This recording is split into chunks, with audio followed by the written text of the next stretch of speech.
Welcome to StoryCorps, where unforgettable stories come to life. Elena Hale was a woman who had everything the world told her to want.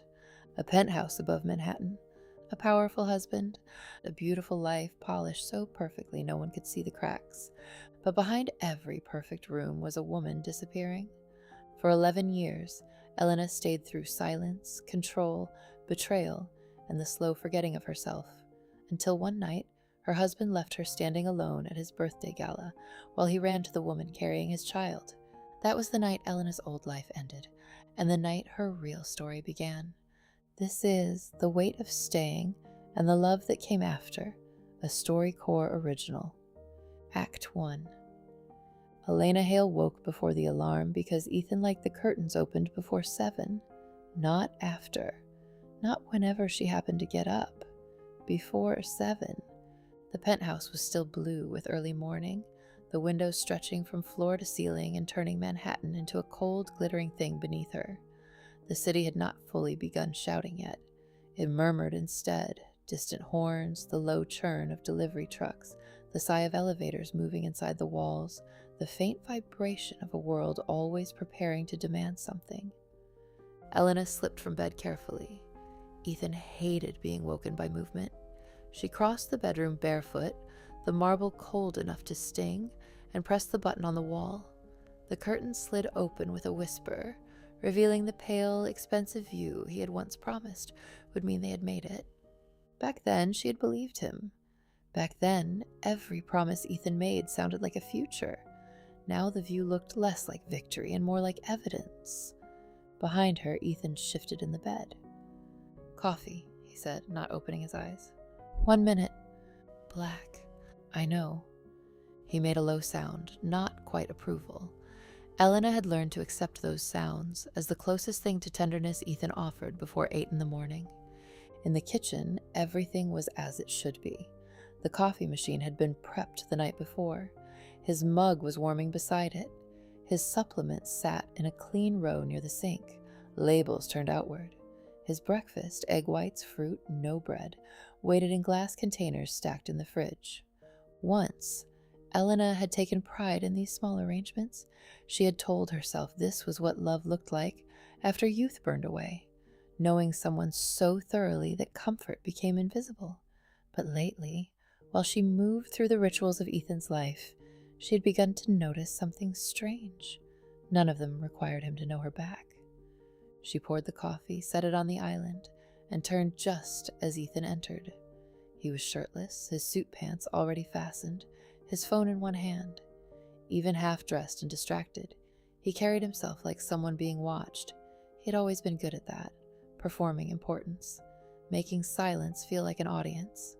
He took the mug without looking at her. "You changed the florist for tonight?" "Yes." "Why?" "The orchids were too cold for the room. I switched to white anemones and deep burgundy ranunculus. It will photograph better against the brass." Ethan glanced up then, briefly. "Fine." The word was small, but Elena felt herself receive it the way she always did, as if approval were oxygen and she had been holding her breath. He moved past her, sipping coffee, scanning something on his phone. She watched his face sharpen. "Is Jessica bringing the investor packet herself?" he asked. Elena paused. Jessica Marlowe, Halebridge's newest strategy director. 29, polished, quick with numbers and quicker with laughter when Ethan spoke. She had appeared in Ethan's orbit 6 months ago and somehow seemed to know exactly where to stand when photographers were near. "I don't know," Elena said. "I thought Adrian was handling materials."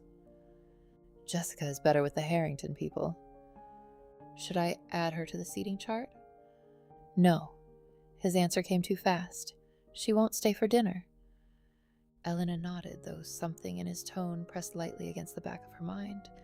Ethan set the mug down. "You're wearing the navy tonight." "I plan to." "Wear the ivory." She looked down at herself, though she was still in a robe. "The ivory dress is a little formal for a birthday dinner." "It's not a birthday dinner. It's a room full of people deciding whether I'm still the man they want to bet on." His eyes finally settled on her. "There's a difference." There always was. Elena folded her hands in front of her. The ivory, then. Ethan stepped closer. His gaze moved over her face with the cool assessment of a man reviewing a final detail before presentation. You look tired. I didn't sleep well. Don't look tired tonight. It was not advice. She swallowed. I won't. He touched her chin with 2 fingers and tilted her face slightly toward the light. The gesture would have looked intimate from the doorway, perhaps even loving. You know what tonight is, he said. Yes. No drifting, no sad little moments in corners, no disappearing into yourself. Her throat tightened. I don't do that. You do when you get sentimental. His thumb brushed once over her jaw before he released her. People can smell uncertainty, Elena.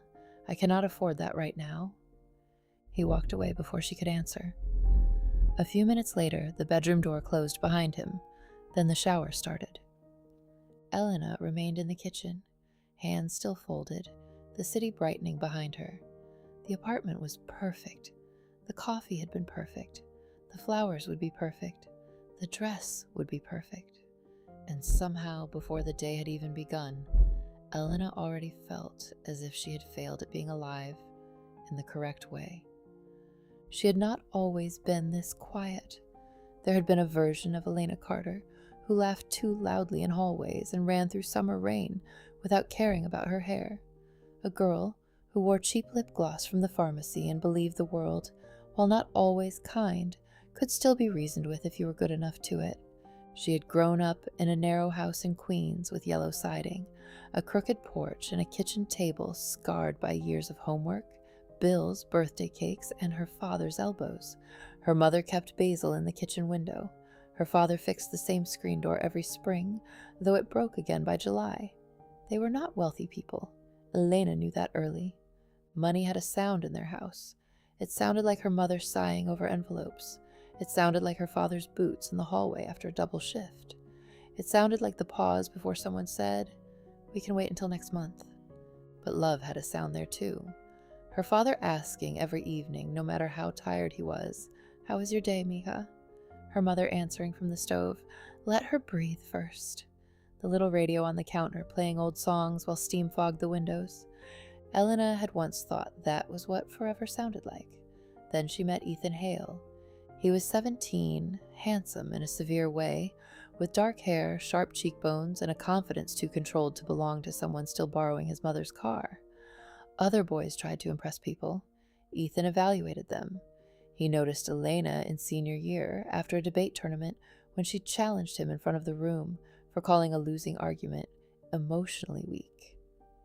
"That's not what weak means," she had said. The room had gone still. Ethan had turned toward her, amused. No, it means you didn't like that someone made people care." A few students laughed nervously. Ethan's smile had been slow. Afterward, he found her near the vending machines. "You like arguing with me?" he asked. "Not especially." "You're good at it?" "I'm good at a lot of things." He looked at her then, as if she had finally said something worth hearing. "I believe that." Those 3 words changed the shape of her life, not all at once. That would have been too obvious, but they entered her like light through a crack. Ethan believed she was special. Ethan believed she was capable of more. Ethan believed the life she had known was too small for her. At 17, Elena did not yet understand that being seen and being selected could feel dangerously similar. The first time he told her he would become rich, they were sitting on the hood of his car behind the high school gym. The football field lights had gone off one by one, leaving the parking lot washed in amber from a single flickering lamp. "I'm not living like everybody else," Ethan said. Elena hugged her knees to her chest. "What does that mean?" "It means I'm not going to spend my life asking permission from people who are only powerful because everyone agrees to pretend they are." She smiled. "That sounds like something from one of those business podcasts you listen to." "One day they'll be quoting me on those podcasts." "You're very sure?" "I have to be." "Why?" His face changed slightly. Because if I'm not, everyone else gets to decide what I become.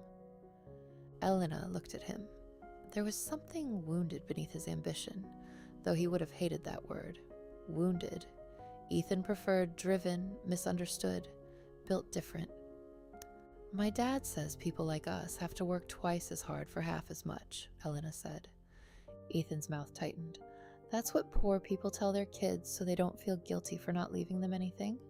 She frowned. Oh, that's cruel. It's true. It can be both. He looked at her then. Really looked. Most boys their age would have backed away from disagreement. Ethan stepped closer to it. You say things like that, he said. Like what? Like you think truth should be gentle. Shouldn't it be? No, truth should be useful. Elena did not know how to respond. Ethan reached for her hand, and when he spoke again, his voice had softened. I don't want a normal life. I don't want normal money. I don't want normal people around me telling me to be grateful for scraps. His thumb moved over her knuckles. And I don't want a normal girl beside me. She should have heard the warning inside that sentence. Instead, she heard the invitation. Ethan's first business was selling phone accessories out of a duffel bag. Then it became watches, then luxury resale, then digital business education, then capital networks. Every version had a new logo, a better pitch, a more expensive word for the same hunger. By 22, he had discovered that people did not want products as much as they wanted proximity. He began selling access, membership, mentorship, the chance to stand near a man who spoke as though wealth were not earned but unlocked. Elena watched him transform from a boy with plans into a man with followers. She also watched the first cracks appear. Her father saw them sooner. It happened at their kitchen table one Sunday evening, when Ethan came over wearing a blazer too formal for dinner and carrying a leather portfolio. Elena's mother had made arroz con pollo. Her father had opened a bottle of wine he had clearly been saving. For the first 20 minutes, everyone tried. Her mother asked about Ethan's company. Her father asked about revenue. Ethan smiled. We're building an ecosystem, he said. Elena's father leaned back. What does that mean? It means customers don't just buy one product. They enter a structure where each level creates value for the next. Her father's eyes narrowed. What levels? Ethan's smile remained, but something behind it cooled. Educational tiers, investment circles, referral bonuses. It's not complicated. It sounds complicated enough. Only if you're unfamiliar with scale. Elena's fork paused halfway to her mouth. Her mother's eyes moved quickly between the two men. Her father set his glass down. Let me ask you plainly. Does the money come from customers buying something real, or from new people paying to join? Ethan laughed once. With respect, Mr. Carter, that's an old world question. With respect, her father said. It's the only question. The room went still. Elena felt heat rise up her neck. Dad. He did not look at her. His eyes stayed on Ethan. I've seen men like you, her father said quietly. They wear better suits now. Use cleaner words, but the shape is the same. Ethan's chair scraped lightly as he leaned back. And what shape is that? The kind where the people at the bottom pay for the man at the top to call himself a genius? Elena's mother whispered, Matteo. But her father did not stop. I'm not saying you're breaking the law. Maybe you're smart enough not to. I'm saying the law is not the same as right. Ethan's expression did not change. That was somehow worse than anger. People who never win always develop moral theories about winning. The words landed like a slap. Elena stood. Ethan. He looked at her, surprised not by what he had said, but by the fact that she had reacted. Her father rose too. Elena, sit down. No. She heard her own voice shake and hated it. Why would you talk to him like that? Her father stared at her. Because I'm trying to protect you. From what? Success? From disappearing into a man who thinks love means agreement. Ethan closed the portfolio with deliberate care. I think we should go. Elena looked at her mother. Her mother's face was pale. Stay, her mother said softly. Please, let's just talk. But Ethan was already standing, and Elena, trained by then to feel his withdrawal as emergency, reached for her purse. Her father's voice followed her into the hall. Elena, don't make him your whole life. She turned at the door. He believes in me. Her father's face twisted with pain. No, Mija. He believes you belong to his. It was the last thing he said to her for almost 4 years. Not because he stopped calling, because she stopped answering. The first job Ethan made her quit was the bakery. She had worked there since high school, weekend mornings, tying pastry boxes with string, dusting powdered sugar from glass shelves, learning the names of regulars who always bought the same thing. Mrs. Alvarez paid her modestly and fed her constantly. Elena loved the work because it was simple and honest. Bread either rose or it didn't. Customers were kind or they weren't. At the end of each shift, she smelled like butter and cinnamon and went home with cash tips in a jar. One Saturday, Ethan picked her up after closing. He sat in the car while she locked the bakery door. When she got in, he looked at her apron. You're done with this. Elena laughed, thinking he was teasing. I'm exhausted too, thanks. I'm serious. The laughter faded. What? You need to quit. Why? Because my girlfriend shouldn't be boxing croissants for people who can't pronounce brioche. That's not funny. It isn't a joke. She stared at him. I like working. You like being useful. So be useful to something that matters. The bakery windows glowed behind them. Inside, Mrs. Alvarez waved through the glass. Elena waved back weakly. Ethan's voice softened, and that was when he became most dangerous. Elena, listen to me. Where I'm going, perception matters. People look at everything. Who you're with, what she does, how she carries herself. You think it's harmless, but it tells people what level you're on. What level I'm on? You know what I mean. I don't think I do. He sighed, as if she were making this harder than necessary. You want to stand beside me, don't you? The question slipped under her defenses. Of course. Then stand beside me. Don't cling to small things because they make you comfortable. The next week, she told Mrs. Alvarez she needed to focus on school. Mrs. Alvarez hugged her and pressed a paper bag into her hands. For later, she said. Inside were 2 cinnamon rolls. Elena ate one in Ethan's car and cried silently while he took a business call. He never noticed, or maybe he did and decided not to reward it. After the bakery came friendships, not all at once. Ethan was too clever for that. He never said, you can't see them. He said, do you really think they're happy for you? He said, notice how they only call when they need emotional labor. He said, some people are anchors disguised as history. Her closest friend, Mara, fought hardest. Mara had been there for braces, bad haircuts, first kisses, heartbreaks, prom dress disasters, and the summer Elena's grandmother died. She was blunt, funny, loyal, and utterly unimpressed by Ethan. Elena, he talks like a TED Talk had a baby with a lawsuit, Mara said one night when they met for coffee. Elena almost choked laughing. Then she looked at Ethan's unread message on her phone and stopped. Mara saw it. You're checking to see if he's mad. No, I'm not. Yes, you are. Elena put the phone face down. Mara leaned forward, her voice softer. I miss you. I'm right here. No, you're near me. That's different. Elena looked away. You don't understand what he's building. I don't need to understand his business model to understand my friend looks scared all the time. I'm not scared. Then why do you explain everything like you're on trial? That question followed Elena home. When Ethan asked how coffee was, she said, fine. He looked at her phone. Mara again? She's my friend. She resents you.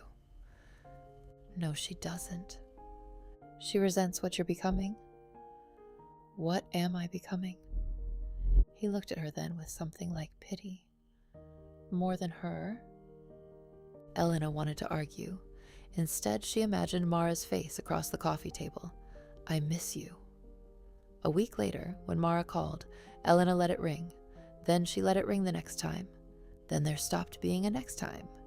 Years passed, but not dramatically. That was the part Elena would later find most frightening. She did not wake one morning and realize she had become a stranger. She became one through small, reasonable concessions. A missed dinner with her parents because Ethan needed her at an investor meeting. A changed dress because Ethan preferred her in white. A deleted text because the explanation would take too much energy. A swallowed opinion because the night was important. Every night was important. By 29, Elena Carter had become Elena Hale, wife of Ethan Hale, founder and CEO of Halebridge Ventures, a company Forbes once called the most disruptive private wealth education platform in America, while an anonymous former employee called it a velvet Ponzi scheme with better lighting.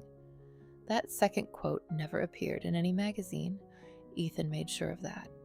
Their penthouse sat high above the city, in a building with private elevators, silent staff, and neighbors who did not ask questions because privacy was the only language everyone there respected.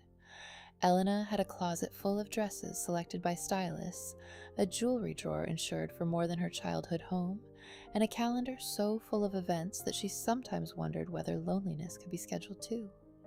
She knew how to move through rooms. She knew how to smile at men who looked at her like furniture Ethan had chosen well.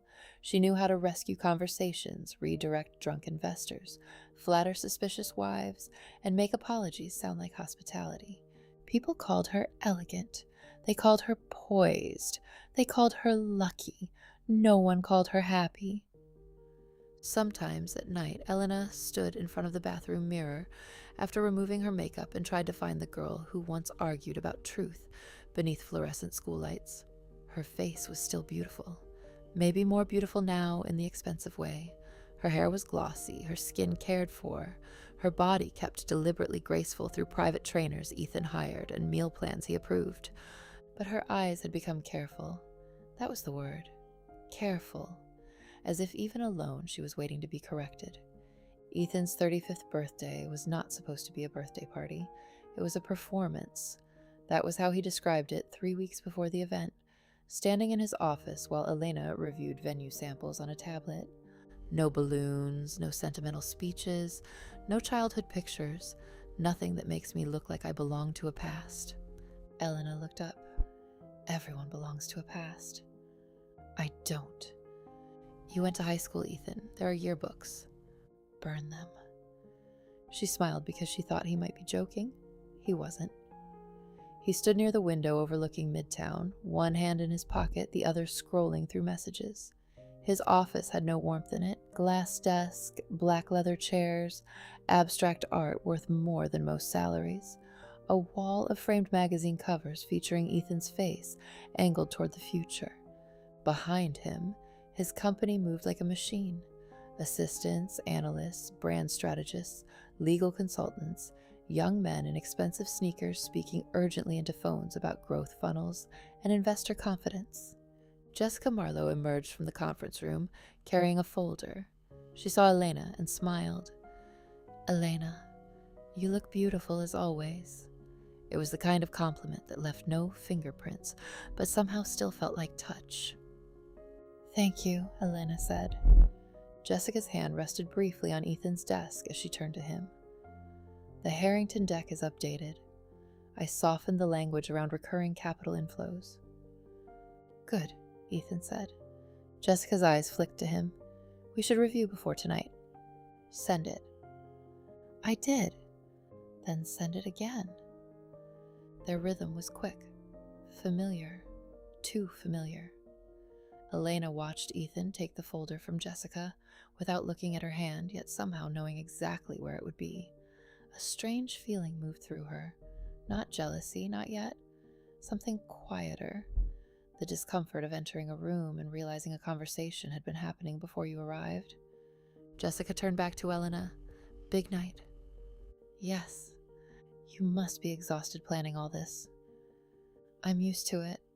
Jessica's smile deepened. "I'm sure you are." After she left, Elena said, "Will Jessica be there tonight?" Ethan did not look up. Briefly. She wasn't on the final guest list. She doesn't need to be managed. The answer was so cleanly dismissive that Elena felt foolish for asking. I only need numbers for seating. She won't sit. Okay. Ethan glanced at her. You're doing that thing. What thing? Making something out of air. The words snapped the room shut. Elena looked down at the tablet. Sorry. Don't be sorry. Be useful. He said it casually, already moving on to another message. Elena stood there holding the tablet, feeling the sentence enter her bloodstream. Be useful. For a moment, without warning, she remembered a boy from middle school. Not Ethan, another boy. A thin, quiet boy in the hallway outside the gym, wearing the same gray hoodie so often that some of the boys in their grade had started calling him Smoke because the fabric smelled like cigarettes. His hair had been too long, his backpack torn near the zipper, his shoes split at the sides. Elena had not known him well. Daniel, maybe. Reyes, something like that. She remembered two boys laughing as they knocked his books from his hands. She remembered feeling anger before she felt fear. Leave him alone, she had snapped. One of the boys had sneered. What, you like him? Elena had bent to pick up the fallen notebook. No, I just think you're emotionally underdeveloped goblins. The boys had stared at her. The quiet boy had stared too. Later, sitting on the gym steps, she had handed him the notebook. Don't listen to them, she had said, embarrassed by her own boldness. They're jerks. You be you. That's all anyone can ask for. He had looked at her as if she had spoken a language he had never heard, but desperately needed translated. So she added softer, I think you're pretty great. The memory vanished as quickly as it had come. Elena, she blinked. Ethan was watching her. Did you hear me? No, I'm sorry. His jaw tightened. Tonight cannot be like this. It won't. Good. He returned to his phone. Elena stood in the office of the man she had given her life to and wondered why a boy she barely remembered had looked more grateful for one sentence than her husband had looked for 10 years of devotion. The venue was on the 62nd floor of a private club overlooking Central Park. By 7 o'clock, the sky beyond the glass had deepened to indigo, and the city below looked almost gentle from that height. Elena had chosen low amber lighting, white flowers with dark centers, brass accents and long tables, arranged to suggest intimacy without sacrificing a hierarchy. Every placement mattered. The Harringtons near Ethan, but not beside him. Adrian close enough to be summoned, far enough not to appear equal. The press contact near the windows for better photographs. The investors with doubts placed beside men who still believed. Elena moved through the room with a headset tucked discreetly behind her hair, and a clipboard she did not need because every detail already lived in her mind. Mrs. Hale? The event coordinator asked, approaching with panic tucked behind her professional smile. The pastry chef says the sugar work cracked in transit. Elena inhaled. How badly? Visible from the front. Turn it. Candle cluster on the damaged side. Lower the spotlight. No one photographs cake from behind Ethan. The coordinator blinked. Right, of course. Across the room, a bartender dropped a glass. Elena turned before anyone else reacted. Replace the tray. No sweeping while guests are entering. Use the side cloth, not the broom. Yes, ma'am. At 7:15, the first guests arrived. By 7:30, the room had filled with the clean, controlled music of wealth. Soft laughter, ice and crystal, names said with strategic warmth, compliments sharp enough to be currency. Elena greeted everyone. She remembered who had recently divorced, who had a son applying to Columbia, who preferred sparkling water, who hated being seated near photographers, who had invested early and who needed to be made to feel as if they had. Elena, Mrs. Harrington said, kissing the air beside her cheek. This is stunning. Thank you. I'm so glad you came. Ethan is fortunate. Elena smiled. She had been told that for years. Ethan is fortunate. Ethan is lucky. Ethan chose well. No one ever seemed to notice that fortune, luck, and choice all belonged to him in those sentences. The room shifted at 8:03.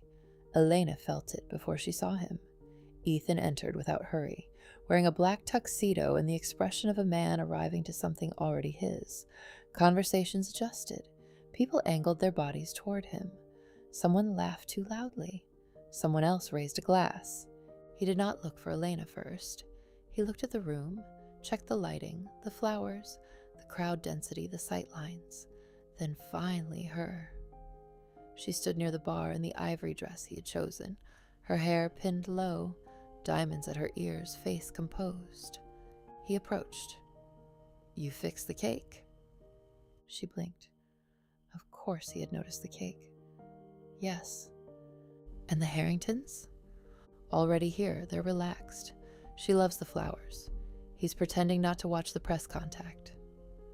A flicker of satisfaction crossed Ethan's face. Good. He leaned in and kissed her cheek. The room saw affection. Elena felt performance. "You look correct," he murmured. "Correct. Not beautiful. Not beloved. Correct." "Happy birthday," she said.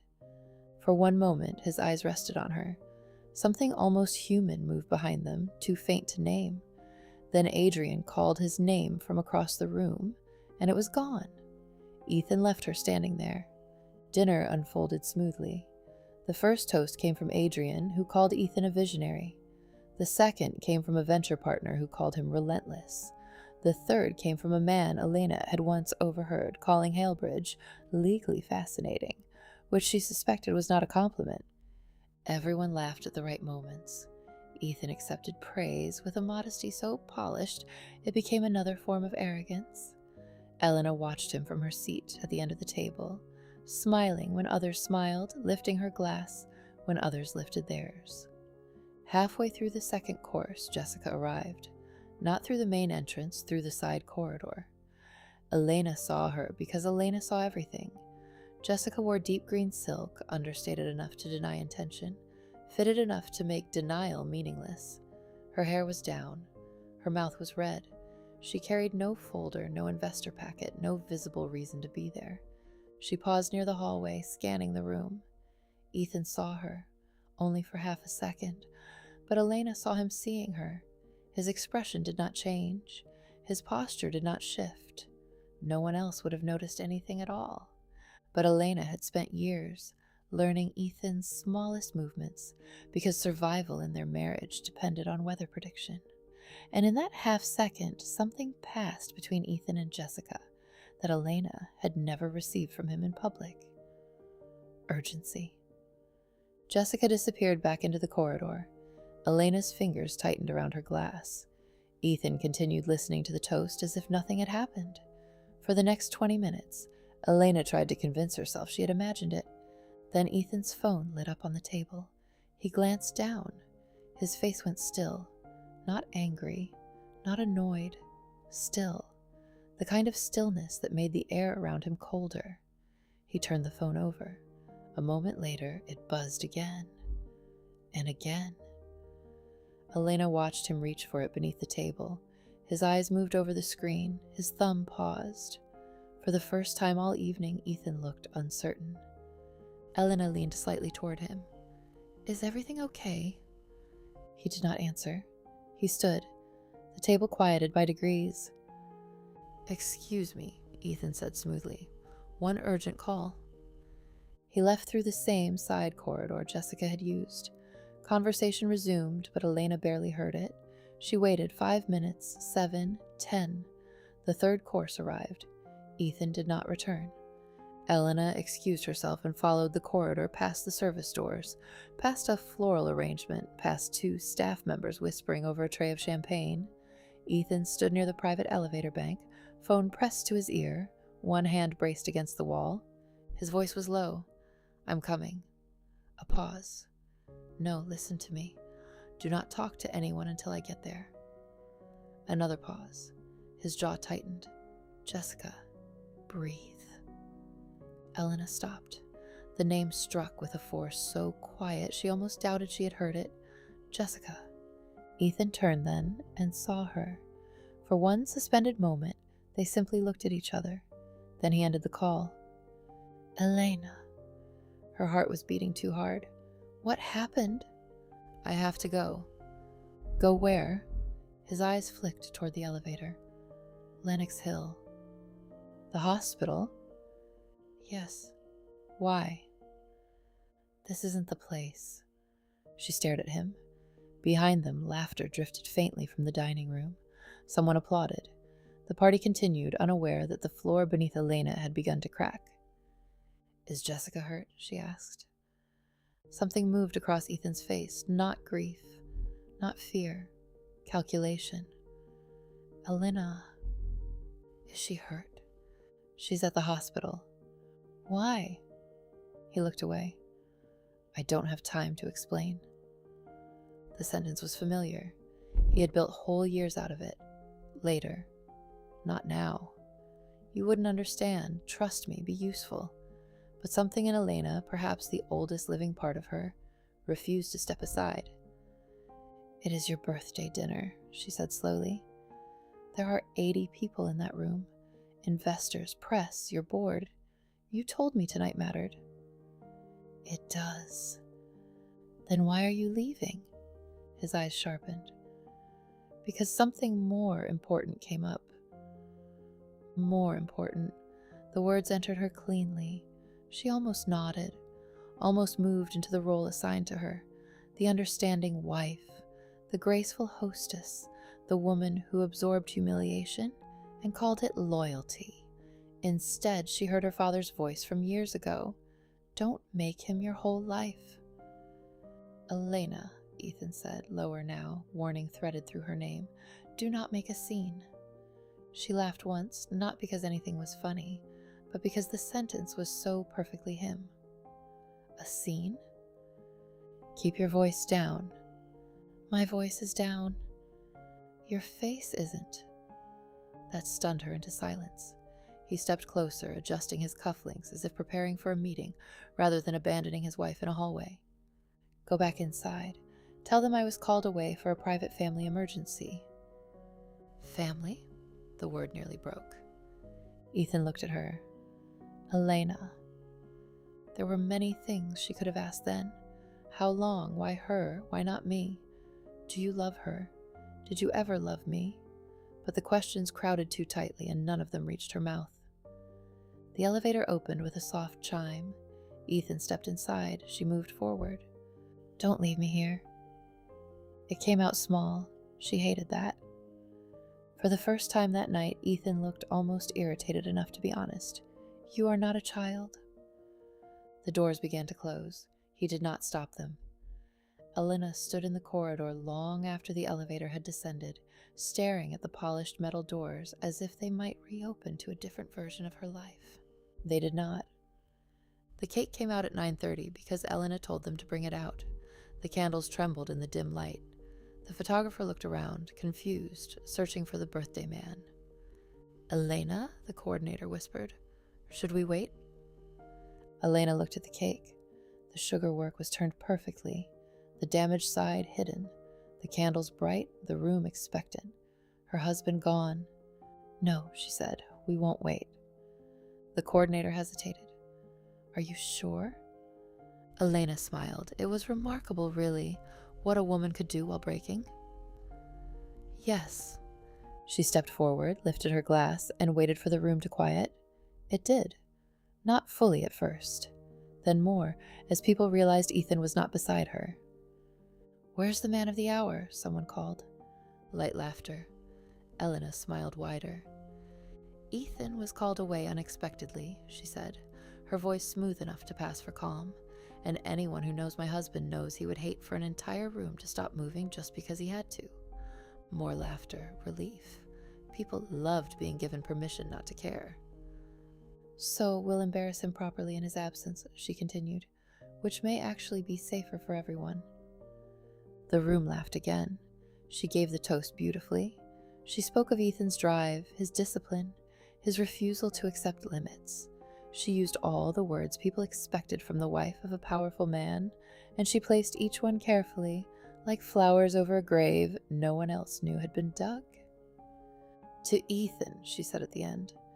"To Ethan," the room echoed. Glasses rose. Candles were blown out by applause instead of breath. Cake was served. The party survived. Of course it did. That was the first cruelty of the night. Nothing collapsed just because Elena did. By the time the final guest left, her feet ached and her face hurt from smiling. The room had lost its magic and become what every beautiful event eventually became. Stained linens, half-empty glasses, wilted flowers, staff collecting evidence that joy had been performed there. The coordinator approached with a white pastry box. "Mrs. Hale," she said gently, "we saved a slice for Mr. Hale." Elena looked at the box. For one wild moment, she wanted to crush it in her hands. Instead, she took it. "Thank you." Outside, the city had turned sharp with late-night cold. Her car waited at the curb. She slid into the back seat with Ethan's birthday cake beside her, untouched and absurdly delicate. The driver asked, "Home, Mrs. Hale?" Home. The word opened a hollow place inside her. "Yes," she said. The penthouse was dark when she arrived. No Ethan, no message, no explanation. Elena placed the pastry box in the refrigerator. It looked ridiculous there, small and ceremonial among glass bottles of mineral water and prepared meals labeled by day. She stood with the refrigerator door open until the alarm began to beep. Then she closed it. At 2 a.m, she texted him, "Are you coming home?" The message delivered. No reply. At 3, she sat on the edge of their bed in the ivory dress he had chosen. At 4, she removed her earrings and set them in their velvet tray. At 5, she washed the makeup from her face and watched the woman in the mirror become less correct. By sunrise, Manhattan was pale beyond the windows. Elena stood barefoot in the kitchen, wrapped in a robe, looking out at the city Ethan had promised to conquer. Somewhere inside it, her husband was with another woman, at a hospital. For a reason he had decided she did not deserve to know. The coffee machine clicked on automatically at 6:30. His mug warmed beside it. His supplements waited near the sink. His breakfast sat in the fridge.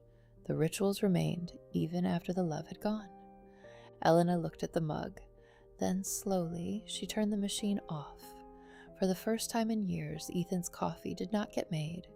And in the silence that followed, Elena Hale felt the first terrible edge of a truth. She was not ready to survive.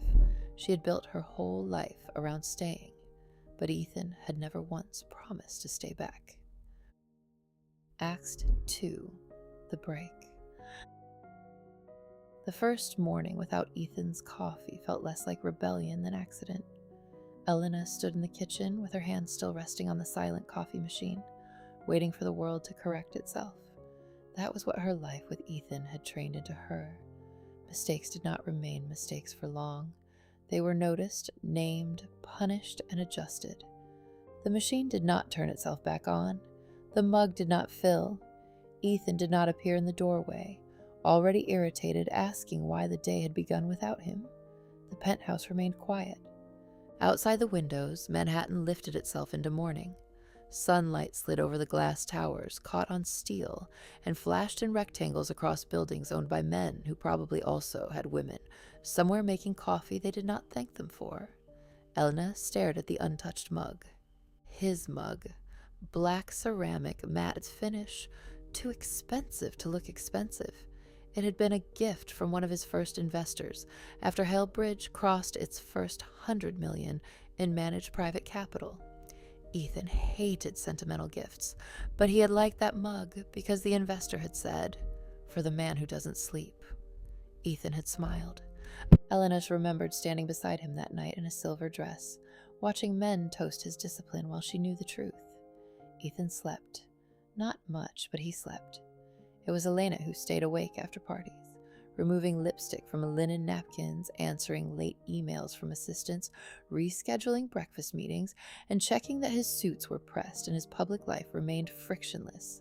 But no one toasted invisible labor. No one photographed the woman who smoothed the seams. Her phone sat on the counter beside the mug. No messages. She picked it up, unlocked it, and stared at the last thing she had sent him. "Are you coming home?" Delivered. No reply. She set the phone down, then picked it up again, then set it down harder. The sound cracked through the kitchen. For one startling second, Elena almost laughed. The phone was the first thing in years she had allowed herself to be rough with. She turned away from the coffee machine and opened the refrigerator. The small white pastry box sat on the second shelf, Ethan's untouched birthday cake inside. The sight of it made her stomach twist. She took it out. For a moment, she imagined placing it neatly on a plate, covering it, and saving it for him like an offering. She could see herself doing it. She had done versions of it for years. She had preserved his portion, made room for his return, and protected the shape of his absence so he could step back into it without noticing what it had cost. Instead, Elena carried the box to the trash. Her hand hovered over the lid. It was such a small thing: cake, sugar, flour, butter, a slice of something made to celebrate a man who had abandoned his own celebration. Still, throwing it away felt enormous. Her fingers trembled. Then she dropped it in. The box landed with a soft, final thud. Elena gripped the edge of the counter. Nothing happened. No sirens, no consequences, no voice from behind her telling her she was being dramatic. Just the faint hum of the refrigerator and the city beyond the glass. She whispered, "I don't know what to do." The kitchen did not answer. By 10, she had called Ethan twice. By 11, she had called Adrian. Adrian answered on the fourth ring, sounding winded and cautious. Elena. Not Mrs. Hale, not Hay. Her name came carefully, as though he already knew the ground beneath it was unstable. "Where is he?" A pause. "I don't know." "You work for him." "I know." "Then where is he?" "Elena, I really don't think I'm the right person." "Adrian." Her voice sharpened in a way that surprised them both. On the other end, something shifted. A door closed, and his voice lowered. "He told the office he's unavailable today." "Unavailable where?" "I don't know." "Is he with Jessica?" The silence answered before he did. "I can't talk about this." Heat rushed to Elena's face. "So, yes." "I didn't say that." "You didn't have to." "Elena, please don't put me in this position." She almost laughed again. Laughter was rising toward things that were not funny, because the body had no other way to release pressure. "Your position," she said. "Of course. God forbid anyone in Ethan's world be uncomfortable except me." Adrian exhaled. "I'm sorry." The apology sounded real, which only made it worse. "Is she pregnant?" The question came from somewhere below thought. Adrian did not answer. Elena closed her eyes. There it was. Not confirmation in words, but something more devastating: the refusal to deny. "How long have you known?" she asked. "Elena." "How long?"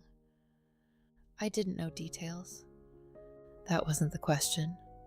Another pause. A few weeks. She ran her fingers over a pale blue dress she had chosen herself 2 years earlier. Ethan had disliked it. "Too soft," he said. "You look like you're asking to be underestimated." She had never worn it again. Elena pulled it from the hanger and held it against herself. In the mirror, a woman in a robe held a dress from a life she had not been allowed to want. Her phone rang. For half a second, hope rose so violently she nearly dropped the dress. "Ethan!" She answered too quickly. "Where are you?" There was noise behind him, a hallway, voices, a monitor beeping faintly. "I'm coming home tonight," he said. "No, I'm sorry. No, are you okay? No, I should have called. Just, I'm coming home tonight." Elena sat on the ottoman in the closet. "Is she pregnant?" Silence. "Elena, is she pregnant?" He breathed out, irritated already. "Yes." The word entered her cleanly. She had imagined it would feel like a blow, but it did not. It felt colder, like a door opening in winter. "Is it yours?" Another pause. "Yes." The blue dress slipped from her lap to the floor. Elena looked at it there, pooled around her bare feet like water. How far along? That isn't important right now. She pressed the phone harder against her ear. It is important to me. She had complications last night. That's why you left. Yes. During your birthday party. Yes. While I stood in front of everyone and lied for you. I didn't ask you to lie. The casual cruelty of it made her chest tighten. No, she said softly. You just knew I would. For the first time, Ethan said nothing. Elena, he said finally, we'll talk when I get there. The line went dead. She stayed in the closet long after the call ended. The blue dress lay at her feet. After a while, she bent, picked it up, and hung it carefully back in place. She did not know why. Maybe some part of her still believed that if she placed everything back where it belonged, nothing would have to be true. Ethan came home at 11:38 p.m. Elena knew because she had been watching the clock. The door opened with the soft click of a private elevator key. He stepped inside wearing the same tuxedo pants from the night before, though he had changed his shirt. His hair was clean and his face was controlled. He looked tired but not ruined. That offended her more than she expected, that he had detonated her life and still managed to look presentable. Elena stood from the sofa. For hours she had imagined this moment. In some versions she screamed, in others she cried. In the most humiliating version, she ran to him and begged him to undo what had already happened. But when she saw him, all she felt was a strange lucid stillness. Is she all right? Elena asked. Ethan paused, as if that was not the question he had expected. Yes. And the baby? Yes. The words landed. The baby. Not a possibility, not a rumor, not some shapeless betrayal hiding in the future. A baby. Ethan's baby. He removed his coat and placed it over the back of a chair. Elena stared at the coat. Don't do that. He looked at her. What? Don't put your coat there like this is a normal night. Something flickered across his face. Elena, I'm exhausted. She laughed once. No. His jaw tightened. No? You do not get to be the exhausted one right now. The room went dangerously quiet. Ethan turned fully toward her.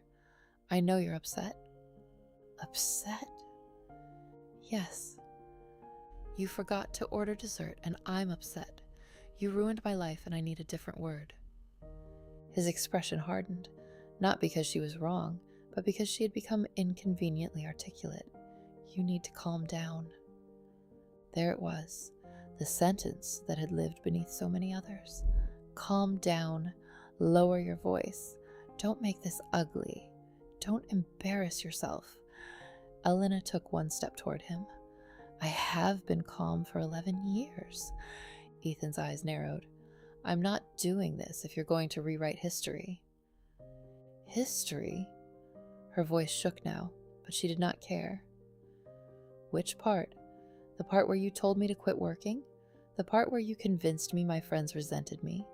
The part where my father warned me about you and I chose you anyway? Or the part where I spent your birthday party praising your character while your mistress was carrying your child? He flinched at Mistress. Not much, but enough. Jessica is not some... Careful, Elena said. The word surprised him, and it surprised her too, but she continued. Choose the next sentence carefully.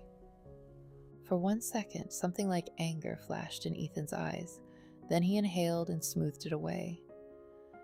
Jessica is pregnant, he said. The situation is complicated. It stopped being complicated when you slept with her. You don't understand what my life is like. No, I only arranged it. That isn't fair. Fair? Elena stepped back, almost smiling. You want to talk about fair? Ethan loosened his tie. I won't be villainized for being honest now. Now. Yes, now. What? You don't get credit for telling the truth after I catch you living a lie. His eyes sharpened. I could have continued hiding it. The sentence hung between them. Elena stared at him, stunned by the sheer arrogance of it. Was that supposed to make me grateful? It was supposed to make you understand that I'm trying to handle this cleanly. Cleanly. Yes, she nodded slowly. That's what I am to you. A loose end. Ethan said nothing. The silence answered. Elena felt something tear inside her, with finality, a rope snapping under too much strain. Do you love her? She asked. He looked away. That hurt more than a yes. Ethan, he exhaled, I don't know. You don't know? I know I have responsibilities.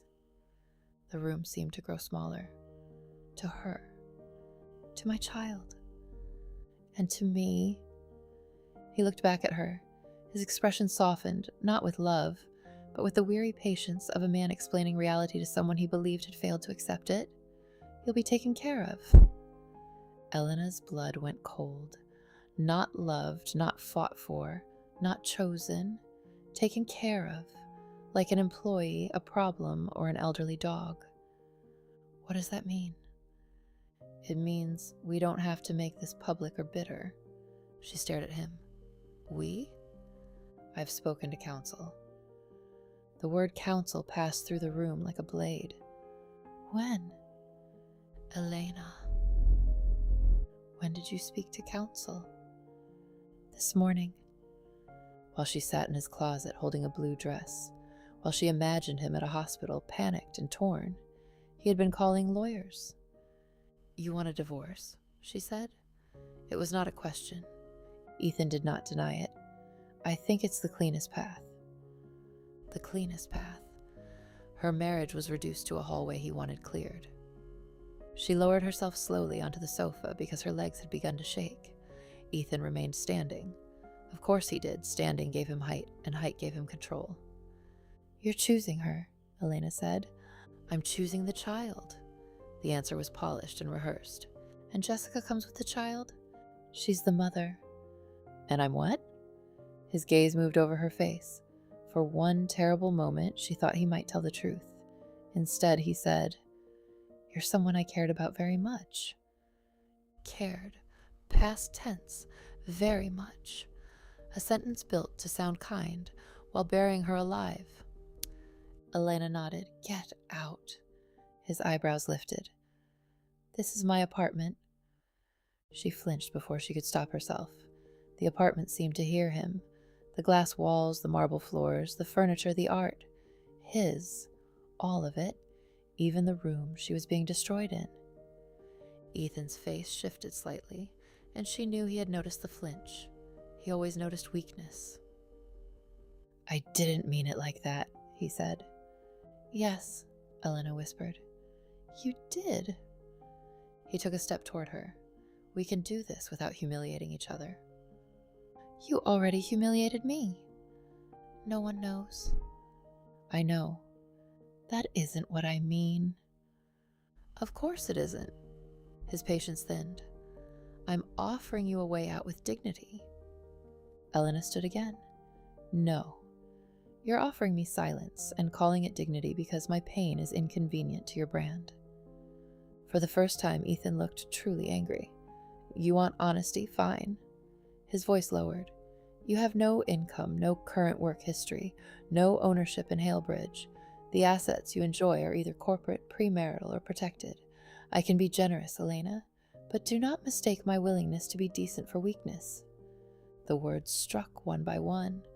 No income, no work history, no ownership, assets you enjoy. She heard her father again. Don't make him your whole life. Too late, Dad, she thought. Too late. Ethan straightened his cuffs. I'll sleep at the hotel tonight. Warren will contact you tomorrow. Warren? My attorney. You already have an attorney. Yes. She almost asked when she was supposed to get one, with what money and from what life. Instead, she said, Did you ever love me? Ethan stopped near the door. His back was to her. For a long time, he did not answer. Then he said, I loved who we were supposed to become. The private elevator opened. He stepped inside. This time, Elena did not ask him not to leave. The lawyer's office smelled like polished wood, toner, and expensive mercy. Elena hated it immediately. Warren Bell was in his late 50s with silver hair, rimless glasses, and the cautious voice of a man who had built a career around giving devastating news in well-upholstered rooms. He was not Ethan's lawyer. That had been clarified quickly. Ethan's lawyer was someone else, aggressive, discreet, and apparently too important to sit across from Elena personally. Warren had been recommended, and the recommendation itself felt like a trap. Still, she had gone because she had no idea what else to do. Warren reviewed the file while Elena sat across from him, hands clasped in her lap so tightly her fingers ached. "You signed a prenuptial agreement," he said. "I was 24. That doesn't automatically invalidate it." I didn't understand all of it. "Did you have independent counsel?" Elena looked down. "Ethan said it was just a formality." Warren's mouth tightened. "That also doesn't automatically invalidate it." "He said everyone in his position had one." "Yes, many do." "He said if I trusted him, it wouldn't matter." Warren removed his glasses and set them on the desk. There was sympathy in his face, but sympathy did not change documents. "Mrs. Hale." "Elena." "Elena," he said gently. "The agreement is structured very strongly in his favor." She already knew that, but hearing it still made something inside her sink. "What do I have?" Warren turned a page. "There may be limited spousal support depending on what can be negotiated, but the marital assets are complex. Most of what you think of as shared lifestyle is not personally held by Ethan." "I lived there." "Yes." "I hosted dinners, I built relationships, I planned events. Investors came because I made those rooms work." "I understand." "Do you?" He was quiet. Elena regretted the sharpness immediately, but he did not seem offended. "I understand it morally," Warren said. "The problem is proving it legally." She looked toward the window. Outside, people moved along the sidewalk carrying coffees, bags, umbrellas, whole lives. "I gave him everything," she said. Warren folded his hands. "I believe you. But that doesn't matter." "It matters. It may not matter enough in court." There were phrases that sounded gentle until you understood they were doors closing. "May not matter enough." She swallowed. "Can he make me leave the apartment?" "If it is owned through the corporate housing entity and you are not listed." "Can he?" Warren hesitated. "Yes, not instantly, but yes." "What about money? Accounts?"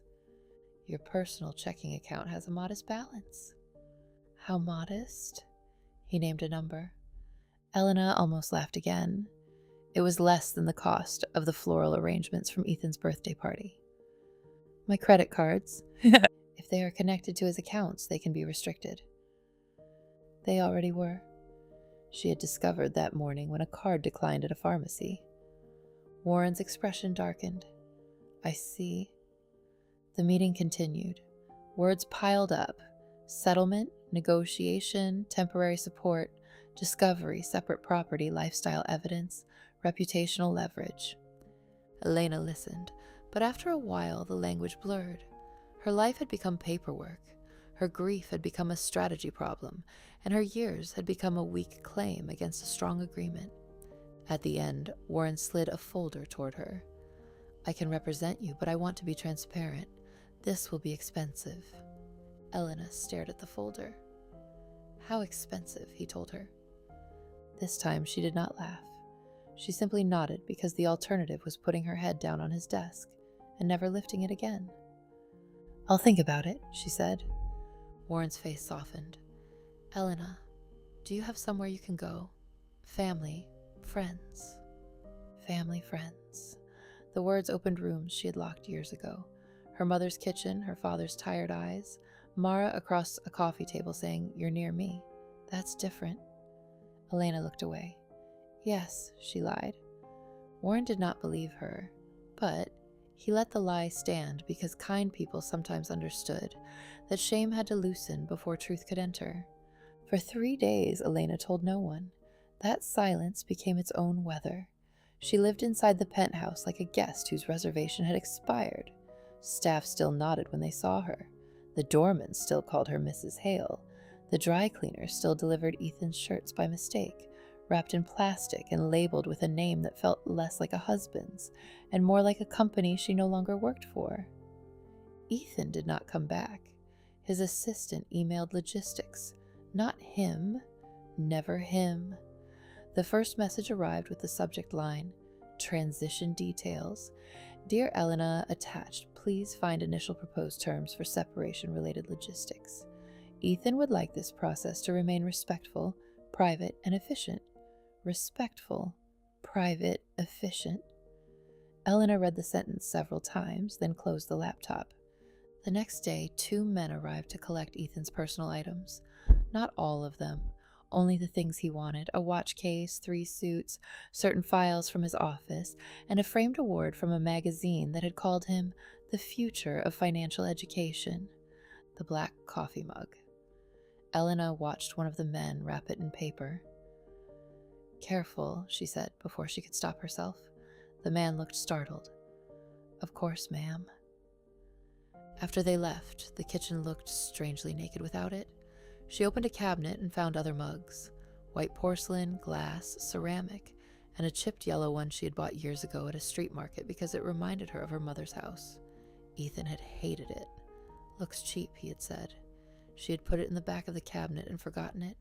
Now she took it down. There was a tiny painted sun on the side. She made herself coffee for the first time in years without thinking about how Ethan liked his. It was terrible. Too bitter, too weak, somehow both. She drank it anyway. On the 4th day, she called her mother. The number was still in her phone. Mama. Her thumb hovered over it for almost 10 minutes. When she finally pressed call, her heart beat so loudly she could barely hear the ringing. Once, twice, 3 times, then voicemail. Her mother's voice filled her ear, older than Elena remembered. "Hi, you've reached Lucia. Leave a message and I'll call you back when I can. God bless." The beep came. Elena opened her mouth, but nothing emerged. What could she say? "Hi, Mom. I know I vanished for years. I know Dad warned me. I know I chose a man who insulted you in your own kitchen. I know I missed birthdays and surgeries and ordinary Sundays. I know I let you become a memory because my husband found you inconvenient. But now he has another woman pregnant, and I have no money, and I am scared. Can I come home?" The silence stretched. Finally, Elena whispered, "Mom?" Her voice broke on the single word. She hung up. Then she threw the phone onto the sofa and covered her mouth with both hands, as though she could force the grief back inside before it filled the room. Her mother called back 26 minutes later. Elena watched the phone ring. "Mama, mama, mama." She could not answer, not because she did not want help, but because wanting help required surviving the moment someone realized how far she'd fallen. The call went to voicemail. Elena did not listen to it, not that day. The lockout happened on a Friday, not a dramatic lockout. There were no raised voices, no suitcase thrown into a hallway, and no Ethan standing with folded arms telling her to leave. That might have been easier. Instead, the world simply became less hers by administrative decision. Her access card stopped working in the elevator. She had gone downstairs to meet a courier because the concierge called about documents requiring a signature. When she returned, the private elevator rejected her card with a soft red blink. Denied. Elena stared. She tried again. Denied. The doorman, Thomas, looked up from the desk. He had worked in the building for 6 years. He had seen her in gowns and gym clothes, with wet hair, with flowers, with Ethan and without Ethan. He knew which packages were hers and which guests she preferred not to see. Now he walked toward her with visible discomfort. "Mrs. Hale, my card isn't working." "I'm sorry." The apology was too immediate. She looked at him. "What happened?" "I was instructed to have you speak with building management." "Instructed by whom?" Thomas did not answer. He did not need to. A woman from management appeared moments later, carrying a tablet and wearing the expression of someone paid to remain calm near other people's humiliation. Mrs. Hale, we've been asked to facilitate access by appointment during this transition. Elena stared at her. Access to my home? The woman's face tightened slightly. To the residence? My clothes are upstairs. Yes, we can arrange supervised packing. Supervised? It's standard. No, it isn't. The woman said nothing. Thomas looked at the floor. Something in Elena wanted to collapse right there on the polished lobby stone, to sit down, to refuse, and to make the building acknowledge the violence hidden inside its professionalism. Instead, she lifted her chin. When? We have availability tomorrow at 10. I need to get upstairs now. I'm not authorized. My medication is upstairs. It was a lie. Elena did not know where it came from. The woman hesitated. Thomas looked at her then, and maybe he saw enough of the truth behind the lie to help her. I can escort Mrs. Hale up, he said quietly. 10 minutes. The management woman frowned. Thomas. 10 minutes, he repeated. Elena looked at him, gratitude and humiliation tangling so tightly she could not separate them. The elevator ride up was silent. When the doors opened into the penthouse, Elena stepped inside and felt the full brutality of seeing a place become inaccessible while still looking exactly the same. Her perfume sat on the entry table. Her slippers waited near the bedroom. A book lay open on the nightstand. The apartment did not know she had been removed from it. Thomas stood near the elevator, eyes respectfully lowered. Take what you need, he said. Need. What did a person need when a life collapsed? Elena moved quickly, badly. A suitcase from the closet, underwear, jeans, sweaters, the blue dress, the yellow mug wrapped in a scarf, toiletries, a photograph from the back of a drawer. Elena at 19, between her parents, laughing at something outside the frame. Her hands shook so hard she dropped it twice. In the bathroom, she looked once at the counter. There were still 2 toothbrush holders, his and hers. She left his and took hers. In the bedroom, she opened the jewelry drawer. Most of the pieces were technically gifts from Ethan. Anniversary earrings, gala necklaces, bracelets handed to her before events like wardrobe requirements. She did not know what she was allowed to take, and the thought made her sick. In the end, she took only a small gold pendant her mother had given her at 16, a thin chain with a tiny cross. Elena had stopped wearing it after Ethan said it made her look sentimentally provincial. She fastened it around her neck with clumsy fingers. Then she zipped the suitcase. Thomas carried it down for her. In the lobby, he set it beside her gently. I'm sorry, Mrs. Hale. Elena looked at him. Don't call me that. His face softened. Elena. The kindness nearly broke her. She nodded once, grabbed the suitcase handle, and walked out of the building before he could see her cry. Hotels were more expensive when you were paying for them yourself. That was the kind of obvious fact Elena had been protected from for so long it felt like a revelation. She booked the first room on a credit card that still worked. A narrow boutique hotel in Chelsea with dim hallways and a lobby that smelled like artificial citrus. The clerk asked for ID and a card for incidentals. Elena handed both over with the fragile confidence of someone pretending not to count. The room was small. A bed, a desk, and a bathroom barely wide enough to turn around in. There was a window overlooking an alley where the steam rose from a vent. Elena sat on the edge of the bed and listened to the city. For the first time in years, no one knew where she was. The thought should have comforted her, but instead it frightened her. That night, she finally listened to her mother's voicemail. Elena? Baby, I saw your call. I'm sorry I missed it. I was at church with your aunt. Are you okay? Your voice sounded... I don't know. Call me back, okay? Please. Your father's here. He wants to know if you're safe. We love you. Whatever it is, we love you. Elena pressed the phone against her chest. Whatever it is, we love you.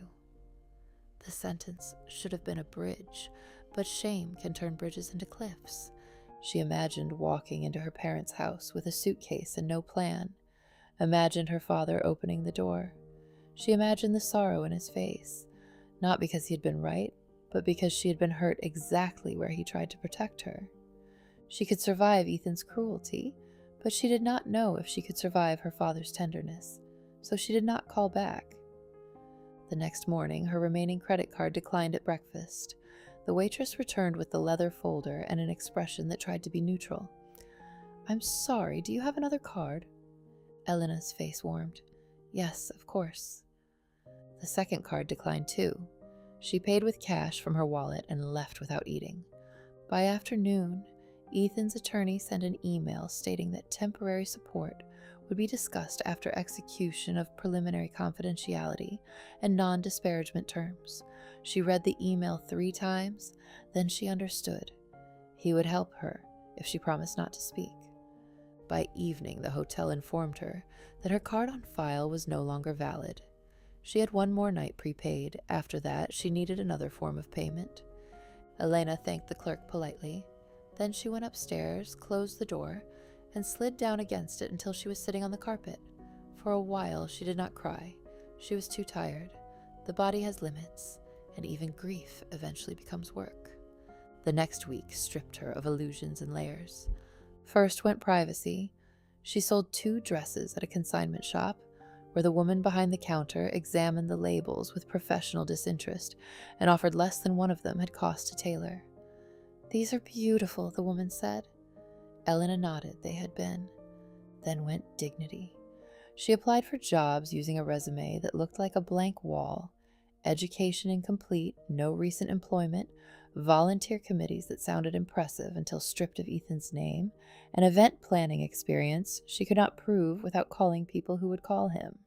At a cafe in the West Village, the manager looked at her application and said, "So you haven't worked in over a decade?" Elena forced herself to hold his gaze. "Not formally." He nodded in a way that was not unkind but already decided. "We need someone who can handle rush." "I can handle pressure, I'm sure." He did not call. At a boutique, a woman half Elena's age asked if she had retail experience. No. Point of sale systems? No. Inventory? No.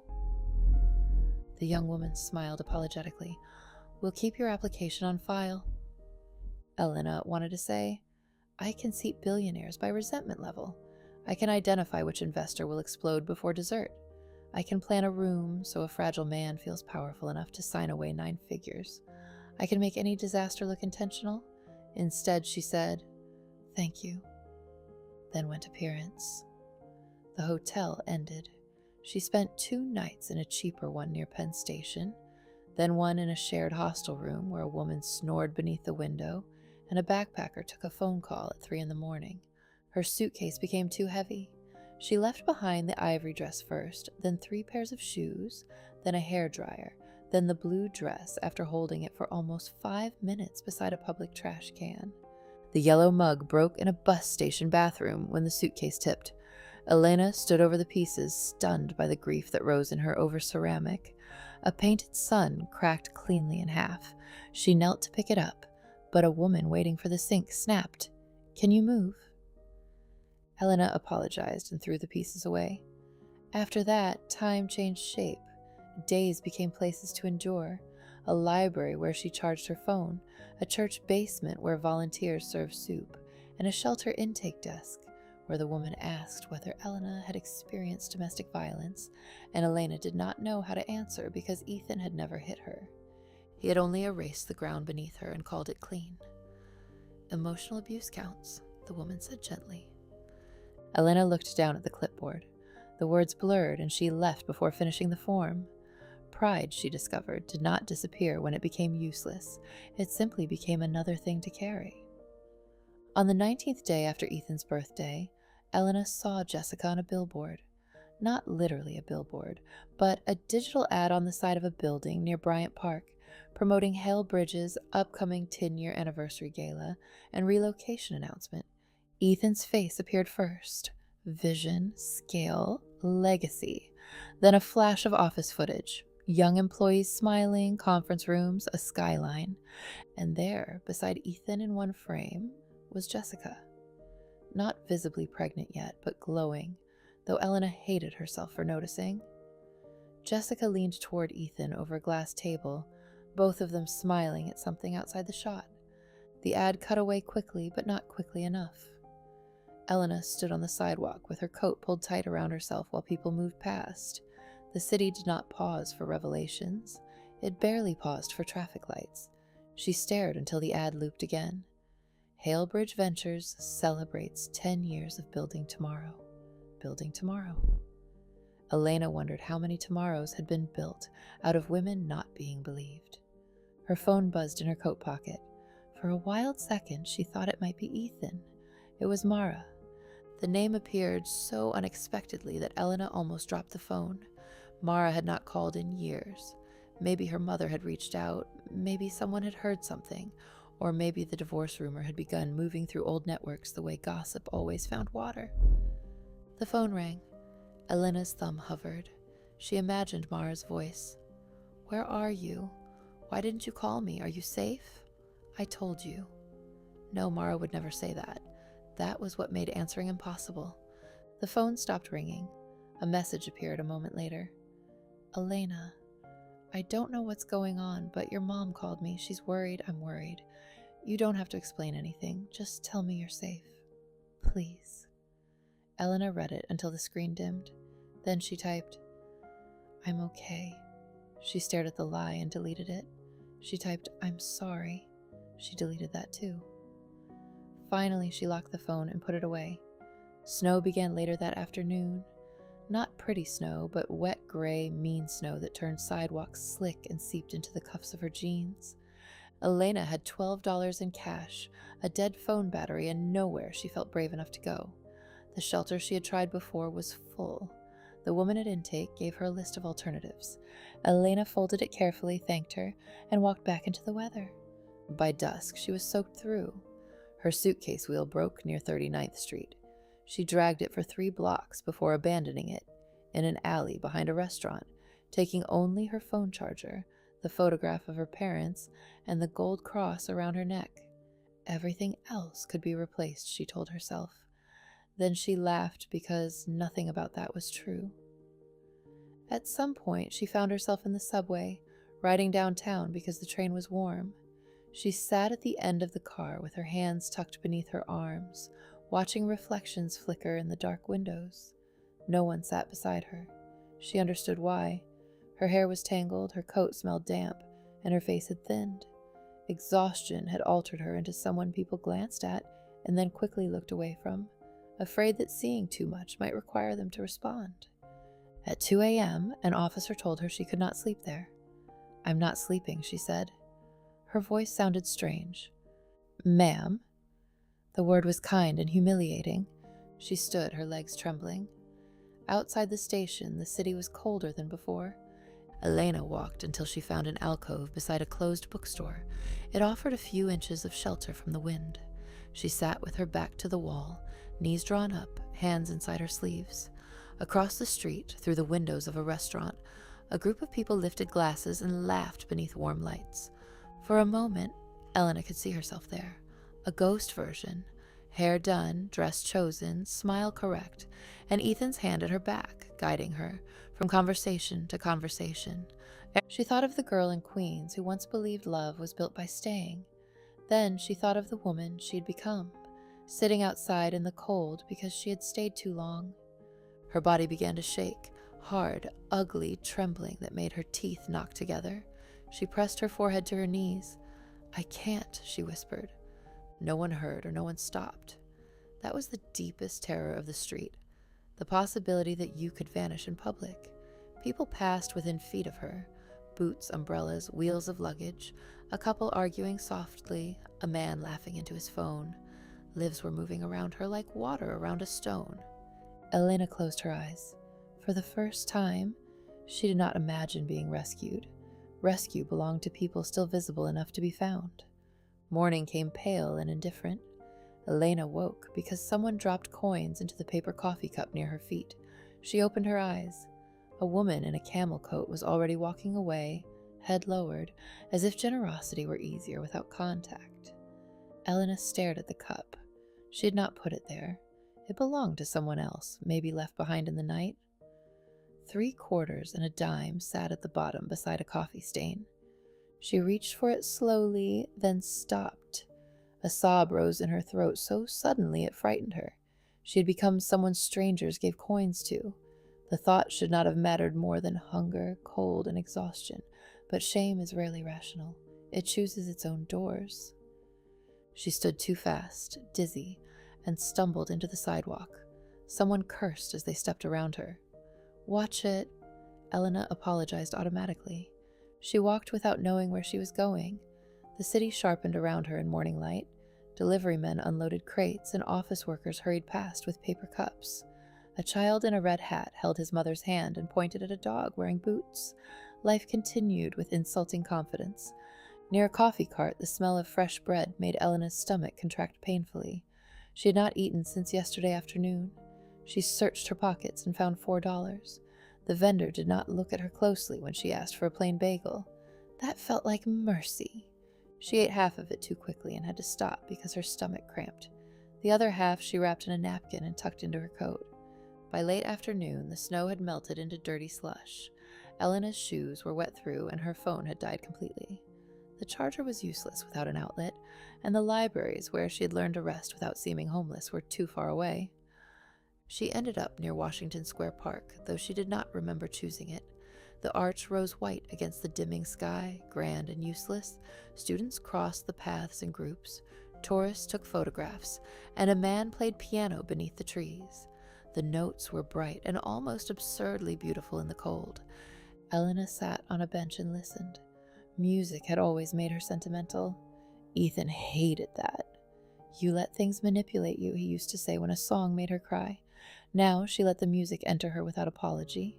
For a few minutes she was not hungry, not cold, not ruined, just a woman on a bench hearing something beautiful that did not ask her to be useful. Then the song ended. Applause scattered through the park, and the pianist smiled. Elena lowered her head. A memory came without warning. Middle school, a narrow hallway, and a boy crouched on the floor, gathering papers while other kids laughed. Not Ethan, but the boy from the office memory, Daniel. The name arrived fully this time. Daniel Reyes. He had been in her English class for 1 semester before disappearing, quiet, too thin, and always watching exits. She remembered how some kids held their breath when he passed because his clothes smelled like smoke and mildew. She remembered how he never brought lunch, and how he once fell asleep during a documentary and the teacher snapped at him before noticing the purple mark near his wrist. She remembered sitting beside him on the gym steps after the boys left. "Don't listen to them," she had said. "They're jerks." He had not looked at her. "You be you. That's all anyone can ask for, still nothing." So she had nudged his notebook toward him and added, because she wanted him to believe at least one nice thing before the bell rang. "I think you're pretty great." The memory hurt now, not because of Daniel, but because she could not reconcile that girl with a woman who had abandoned everyone who loved her for a man who only loved reflection. Elena pressed her fingers to the small cross at her neck. "I'm sorry," she whispered. To Daniel, to Mara, to her parents, to herself. The piano started again, a slower song this time. The sky deepened and cold crawled up through the bench. Elena stood because if she stayed still much longer, she feared she would not stand again. She made it 3 blocks before dizziness overtook her. The sidewalk seemed to tilt. She reached for the side of a building, missed, and stumbled near the curb. A horn blared, and someone grabbed her arm. Firm, warm, real. "Hey," a man said. "Careful." Elena jerked back instinctively. "I'm fine." The lie came out of habit. Then she looked up. The man holding her arm was tall and broad-shouldered, beneath a dark wool coat, with black hair touched by wind and eyes so focused on her face that the rest of the city seemed to blur around him. He released her immediately when she pulled away. "I'm sorry," he said. "You almost stepped into traffic." "I said I'm fine." Her voice sounded harsh, even to herself. His gaze moved over her face, not in judgment, but in recognition, that frightened her more. Elena. She froze. No one on the street called her that anymore. To the building staff, she had been Mrs. Hale. To strangers, ma'am. To Ethan, lately a problem. But Elena? The name reached something buried. She took a step back. I don't know you. The man's expression shifted, not offended but careful. It's Daniel, he said. Daniel Reyes. The world narrowed. The hallway, the notebook, the gray hoodie, smoke, hunger. A boy staring at her like kindness was a foreign country. Elena looked at the man in front of her. This could not be him. That boy had been all angles in fear. This man stood with the quiet steadiness of someone who had rebuilt himself from foundations no one else could see. His coat was expensive, though not loudly so, and his shoes were polished. His face was older, sharper, and handsome in a way that made people glance twice and then pretend they hadn't. Daniel Reyes. Her throat tightened. I'm sorry, she said automatically. For what? Everything, she almost said. Instead, the cold moved through her body hard enough to make her sway. Daniel noticed, and his face changed. Elena, are you hurt? No. Have you eaten? She laughed weakly. What? Have you eaten today? The question was so practical, so unromantic, and so devastatingly kind that her eyes filled before she could stop them. I had a bagel. When? She could not remember. Daniel looked down the street, then back at her. Do you have somewhere to go? There it was, the question she had avoided from everyone. Her mother, Mara, the shelter worker herself. Elena wrapped her arms around her body. Yes. Daniel did not challenge the lie, which somehow made it worse. He simply said, okay. The word was gentle. He glanced toward the corner where a black car idled at the curb. The driver stood near the passenger door, watching discreetly. Daniel looked back at Elena. I have a place nearby, temporary. Nothing strange, just warm. You can sit down for a while, charge your phone, eat something, and leave whenever you want. No. The answer came instantly, and fear rose with it. No rooms, no dependents, no men offering help with hidden terms.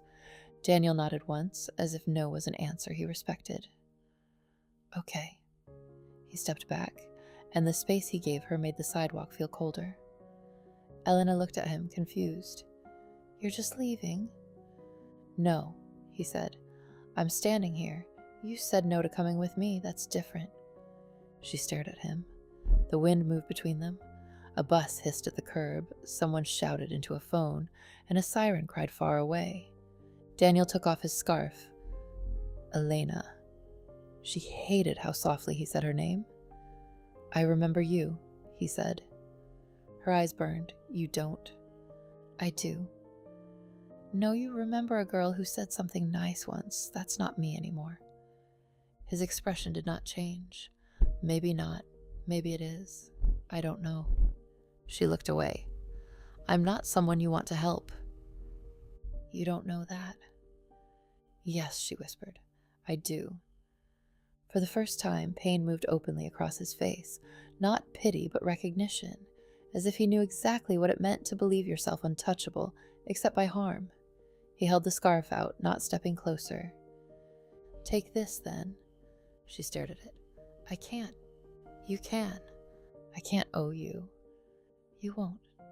That's not how things work. It can be how this works. She wanted to believe him. That was the dangerous part.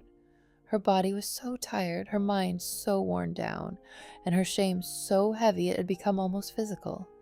The scarf looked impossibly soft.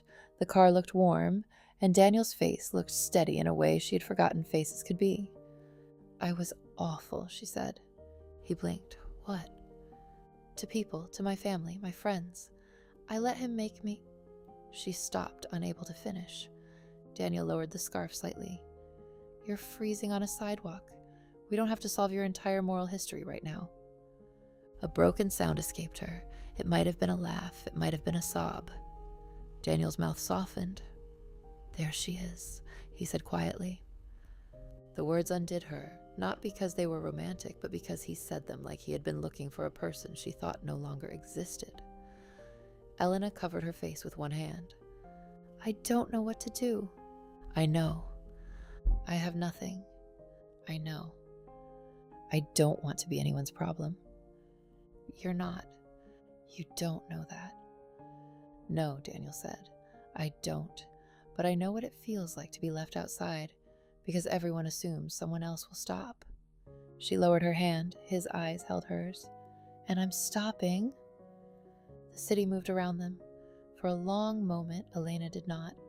Then slowly, she reached for the scarf. Her fingers brushed his. The contact was brief, but warmth shot through her palm with such startling force that she almost pulled back. Daniel let go immediately. She wrapped the scarf around her neck. It smelled faintly of cedar and clean soap. Her eyes filled again. Daniel turned toward the car but did not move away too quickly. 1 hour, he said. Food, heat, phone charger. Then you decide. Elena looked at the curb, at the car, and at the man she had once defended without knowing what it cost him to need defending. She looked at the street that had nearly swallowed her. 1 hour, she whispered. Daniel nodded. 1 hour. He opened the car door himself. Elena hesitated before stepping inside. Warm air touched her face and she closed her eyes. For the first time in nearly 3 weeks, she was not outside. Daniel sat beside her, leaving space between them. The driver pulled away from the curb. Manhattan blurred beyond the glass. Elena held the scarf with both hands, afraid that if she loosened her grip, the warmth would disappear. Daniel did not ask her to explain. He did not ask about Ethan, and he did not tell her everything would be fine. He simply sat beside her in the quiet and let her breathe. And somehow, after losing every room she thought belonged to her, Elena found herself carried through the city by a man from a forgotten hallway, toward a door she had not known was still allowed to open. Act 3, The Rebuild. Elena did not remember falling asleep in the car. One moment, Manhattan was sliding past the window in broken streaks of light and rain, all glass and headlights and strangers moving through lives that still had somewhere to arrive. The next, there was only warmth. Not the kind of warmth that came from a heater alone, but the deeper kind that made her bones realize how long they had been bracing. She woke when the car stopped. For a second, panic returned before memory did. The street, the curb, Daniel Reyes, his scarf around her neck. 1 hour, he had promised. Food, heat, phone charger. Then you decide. Elena opened her eyes slowly. The car idled in front of a tall brick building tucked into a quieter block below Madison Square Park. It was not one of Ethan's glass towers. It did not announce itself.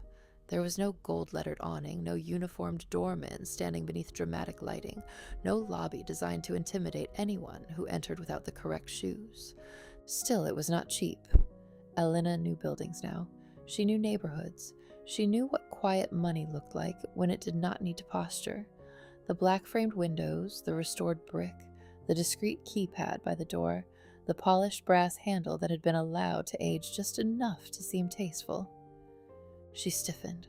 Daniel noticed immediately. You don't have to come in, he said. His voice was low, careful, as if speaking too loudly might make her bolt. Elena turned toward him. The interior lights of the car softened the angles of his face. He looked different up close than he had on the sidewalk. Older than the boy she remembered, of course, but not hardened exactly. More like he had learned to survive without letting survival become the whole story. You said it was temporary, she said. It is. What is this place? A short-term rental. The answer came too quickly. Elena's eyes narrowed. You said you had a place nearby. I do. Temporarily. For what? Daniel glanced once toward the building, then back at her. A project. What kind of project? He smiled faintly, but it did not reach his eyes. You ask better questions than someone who almost passed out 20 minutes ago. That wasn't an answer. No, he admitted, it wasn't. Something in that honesty unsettled her more than a lie would have. Ethan never admitted evasion. He dressed it in superiority until Elena apologized for needing clarity. Daniel looked down at his hands for a moment. They were large, clean, slightly rough at the knuckles. Not the hands of a man who had never worked. Not the hands of the starving boy from the hallway either. "I'm in New York for about a month," he said. "I'm overseeing a small project and finishing a teaching requirement for a certification program. The apartment came with the assignment." "What certification?" "Community development education. It's through a nonprofit program, mostly adult learners. Basic financial literacy, tenant rights, introduction to real estate systems. Things people should have been taught before someone took advantage of them." The words landed closer than he probably intended. Elena looked away. "Sounds noble." "It's mostly paperwork and bad coffee." "You teach?" "Sometimes." "You don't look like a teacher." "What does a teacher look like?" She almost answered, "Not like someone whose coat costs more than my entire week." Instead, she said, "Less suspicious." Daniel's mouth twitched. "Fair." The driver opened Daniel's door and cold air rushed in. Elena tightened the scarf around her neck. Daniel stepped out, then leaned slightly back inside, not reaching for her, not crowding. "Still 1 hour," he said. "You can leave after that. You can leave before that. You can sit in the lobby if coming upstairs feels like too much. You decide." There was that word again. Decide. As if decisions were ordinary things Elena still owned. She looked at the building, then at the street. The sidewalk was wet, dark, and different. The wind pushed scraps of trash along the curb. Somewhere nearby, a siren rose and fell. She was so tired that even fear felt exhausted. 1 hour, she whispered. Daniel nodded once. 1 hour. He stepped back. Elena reached for the door handle, but her fingers missed it the first time. She hoped he did not notice. He did. He said nothing. That was the first mercy. The second was that he did not offer his hand until she was fully out of the car and unsteady on the curb. Then he held his palm open between them, not grabbing, not deciding for her, just there. Elena looked at it. A memory flashed. Ethan's hand at the small of her back, guiding her through rooms, pressing just hard enough to steer. Daniel's hand did not press. It waited. She hated that she wanted to take it. She hated even more that she did. His hand closed around hers gently, warm and solid. He helped her up the short stone steps to the building entrance and released her the instant she was steady. Inside, the lobby smelled faintly of cedar and rain-damp wool. There was a table with fresh flowers, a row of mailboxes, an elevator with a brass gate, and a small sitting area upholstered in dark green velvet. Everything was quiet, expensive, but not theatrical. Daniel pressed the elevator button. Elena watched his reflection in the old mirrored wall. He looked at ease here. That worried her. People at ease in beautiful buildings often had reasons to believe the world would open for them. When the elevator arrived, they stepped inside. Daniel pressed 6 floors, not a penthouse. For some reason, that helped. The hallway upstairs was narrow, with framed black and white photographs of New York in older decades. Women in gloves, men in hats, a child running through a summer hydrant spray, a city that had survived many versions of itself. Daniel stopped at the third door, unlocked it, and pushed it open. He did not step in first. Elena noticed. "You're waiting again," she said. "I am. Why?" "So you know nobody's pulling you anywhere?" Her throat tightened so abruptly she had to look down. "Oh. That wasn't supposed to make you sad." "It didn't." He waited and she exhaled. "It did." "I'm sorry." "Stop apologizing for being decent." His mouth curved faintly. "I'll try." She stepped inside. The apartment was warmer than she expected. Not just temperature, atmosphere. A living room with exposed brick, shelves of books that looked actually read, a gray sofa with a thick folded blanket over the arm, a kitchen tucked along one wall, a small dining table beneath a hanging light, and 2 tall windows overlooking the wet street below. There was a bedroom visible through a half-open door, and another room beyond it, probably an office. It was not large by Ethan's standards. By Elena's current standards, it was impossible. She stood just inside the door, afraid to move farther, as if some alarm might sound and declare her unfit to touch things. Daniel removed his coat and hung it on a hook. Shoes can stay on if that feels better. The comment was so strangely perceptive that Elena looked at him. What? Some people don't like feeling too settled in a place they don't trust yet. She stared. How do you know that? He shrugged. I used to sleep with my shoes on. The sentence entered the room quietly and then stayed there. Elena remembered the boy again. The split shoes, the gray hoodie, the way he watched exits. Daniel turned toward the kitchen before she could respond. Soup. I'm not hungry. He gave her a look. Elena almost bristled. Then her stomach growled loudly, traitorously. Daniel's eyebrows rose. She closed her eyes. Don't. I didn't say anything. You thought it? I thought soup. That's worse somehow. He smiled then, not broadly, but enough that the room seemed to loosen. Sit wherever you want, or stand, or hover suspiciously in the doorway. I'm not judging. I am not hovering suspiciously. You are doing it very elegantly. Despite herself, something like a laugh escaped her. The sound surprised them both. Daniel looked down quickly, giving her the privacy of not being watched in the moment her humanity returned for half a second. Elena moved to the sofa and sat on the very edge. She did not take off his scarf. From the kitchen came quiet sounds, a cabinet opening, a pot set on the stove, water running, the soft scrape of a spoon. Domestic sounds, ordinary sounds, sounds that did not demand anything from her. She looked around. A small stack of papers sat on the dining table. On top was a printed lesson plan. Housing Systems and Personal Finance, Week 3. Below it, a notebook with Daniel's handwriting. Precise, slanted, controlled, but not cold. Maybe he really was a teacher. Maybe. Her eyes caught on a framed photograph on the shelf. Daniel stood beside an older woman with warm brown skin and silver-streaked hair. She was holding his face between her hands and smiling like she had just finished crying. Daniel looked younger in the picture, maybe early 20s. His smile there was unguarded. Elena looked away before the tenderness of it became too intimate. Daniel returned with a bowl of soup and a glass of water.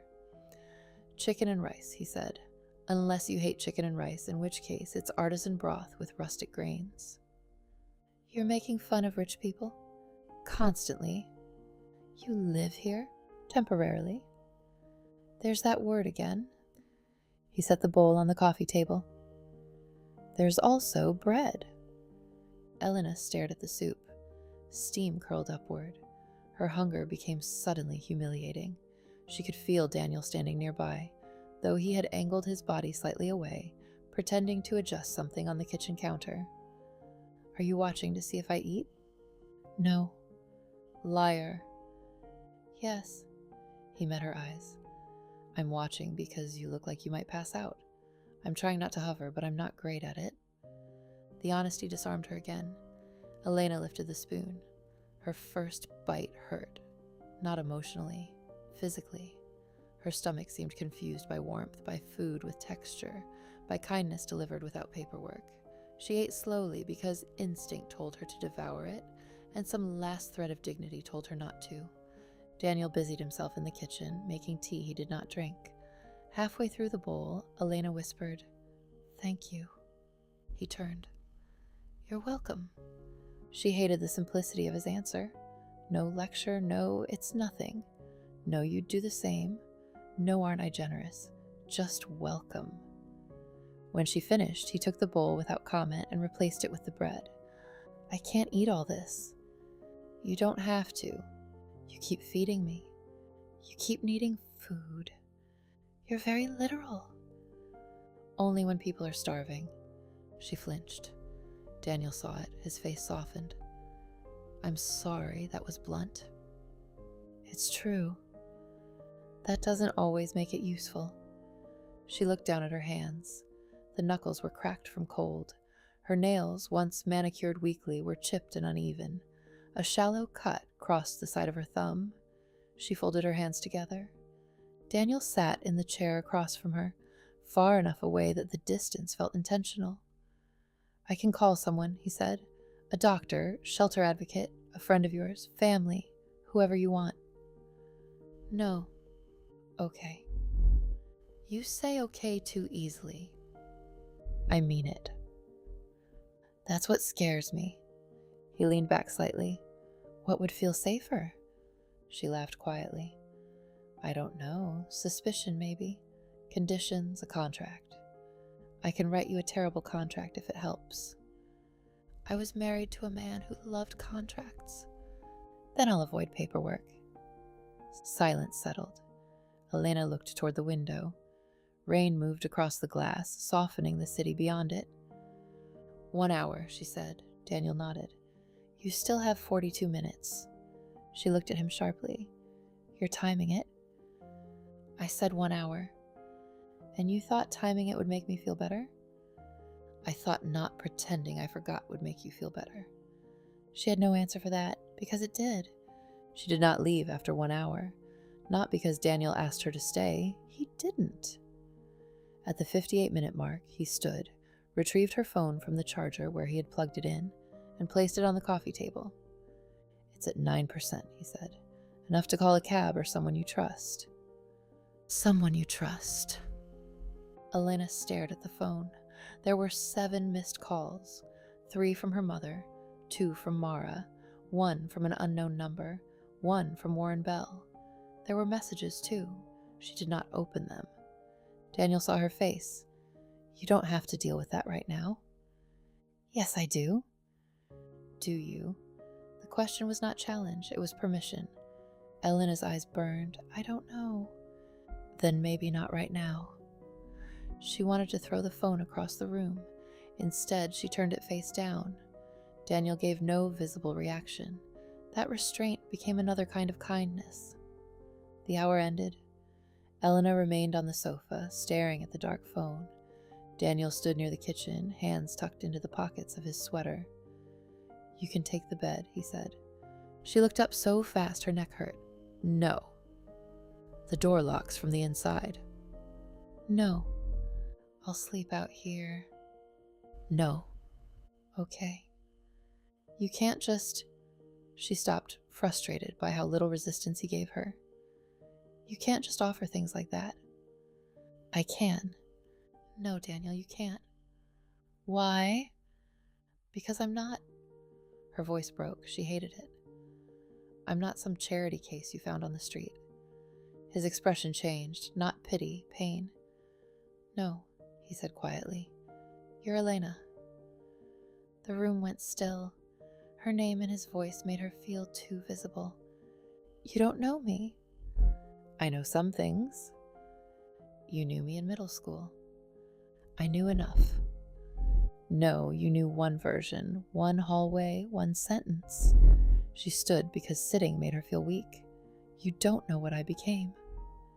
Daniel stayed where he was. "Then tell me."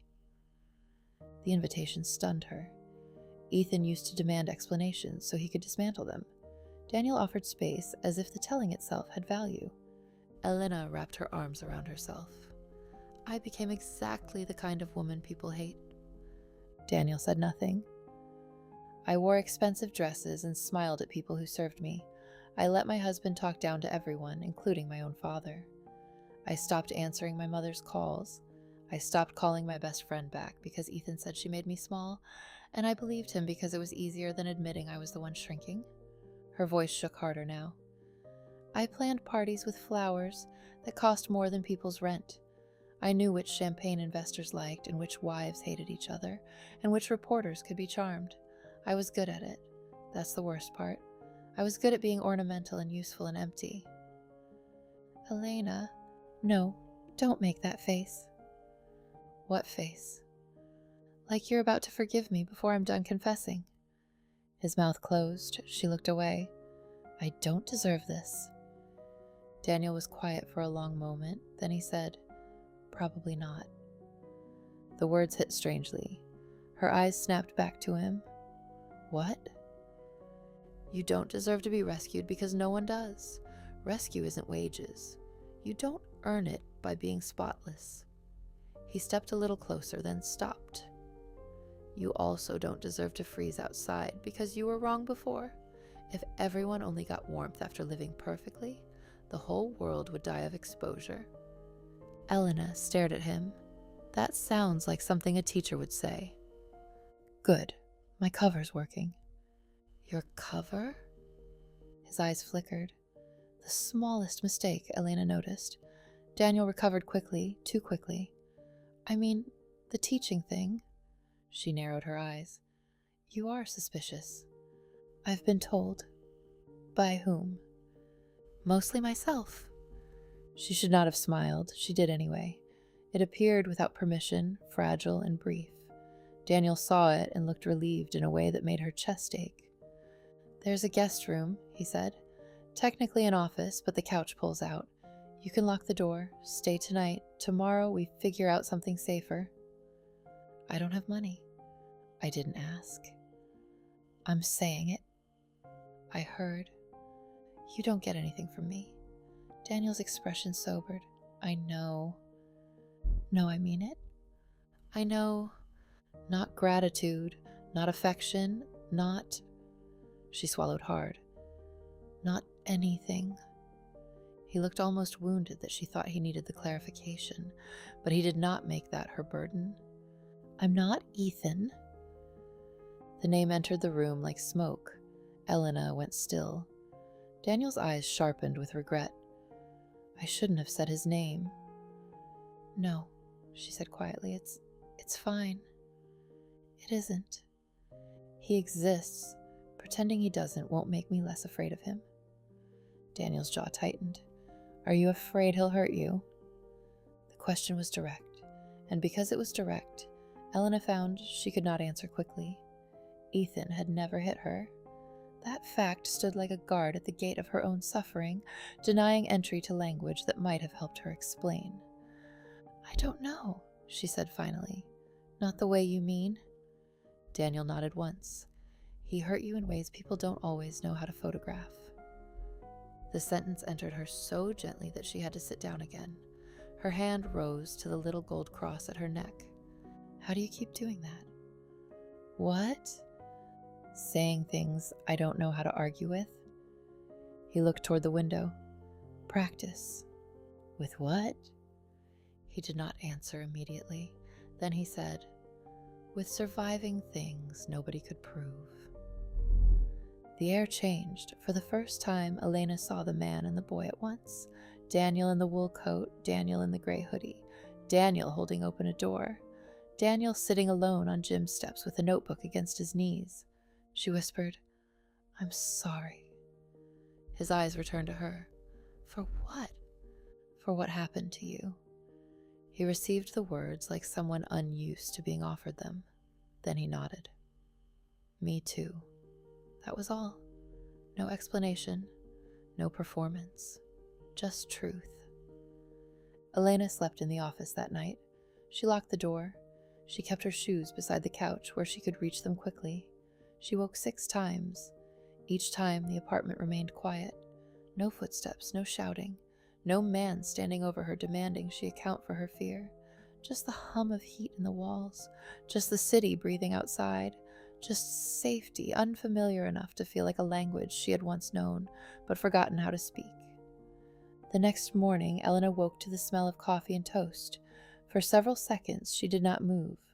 Light filtered through the office blinds in pale stripes across the floor.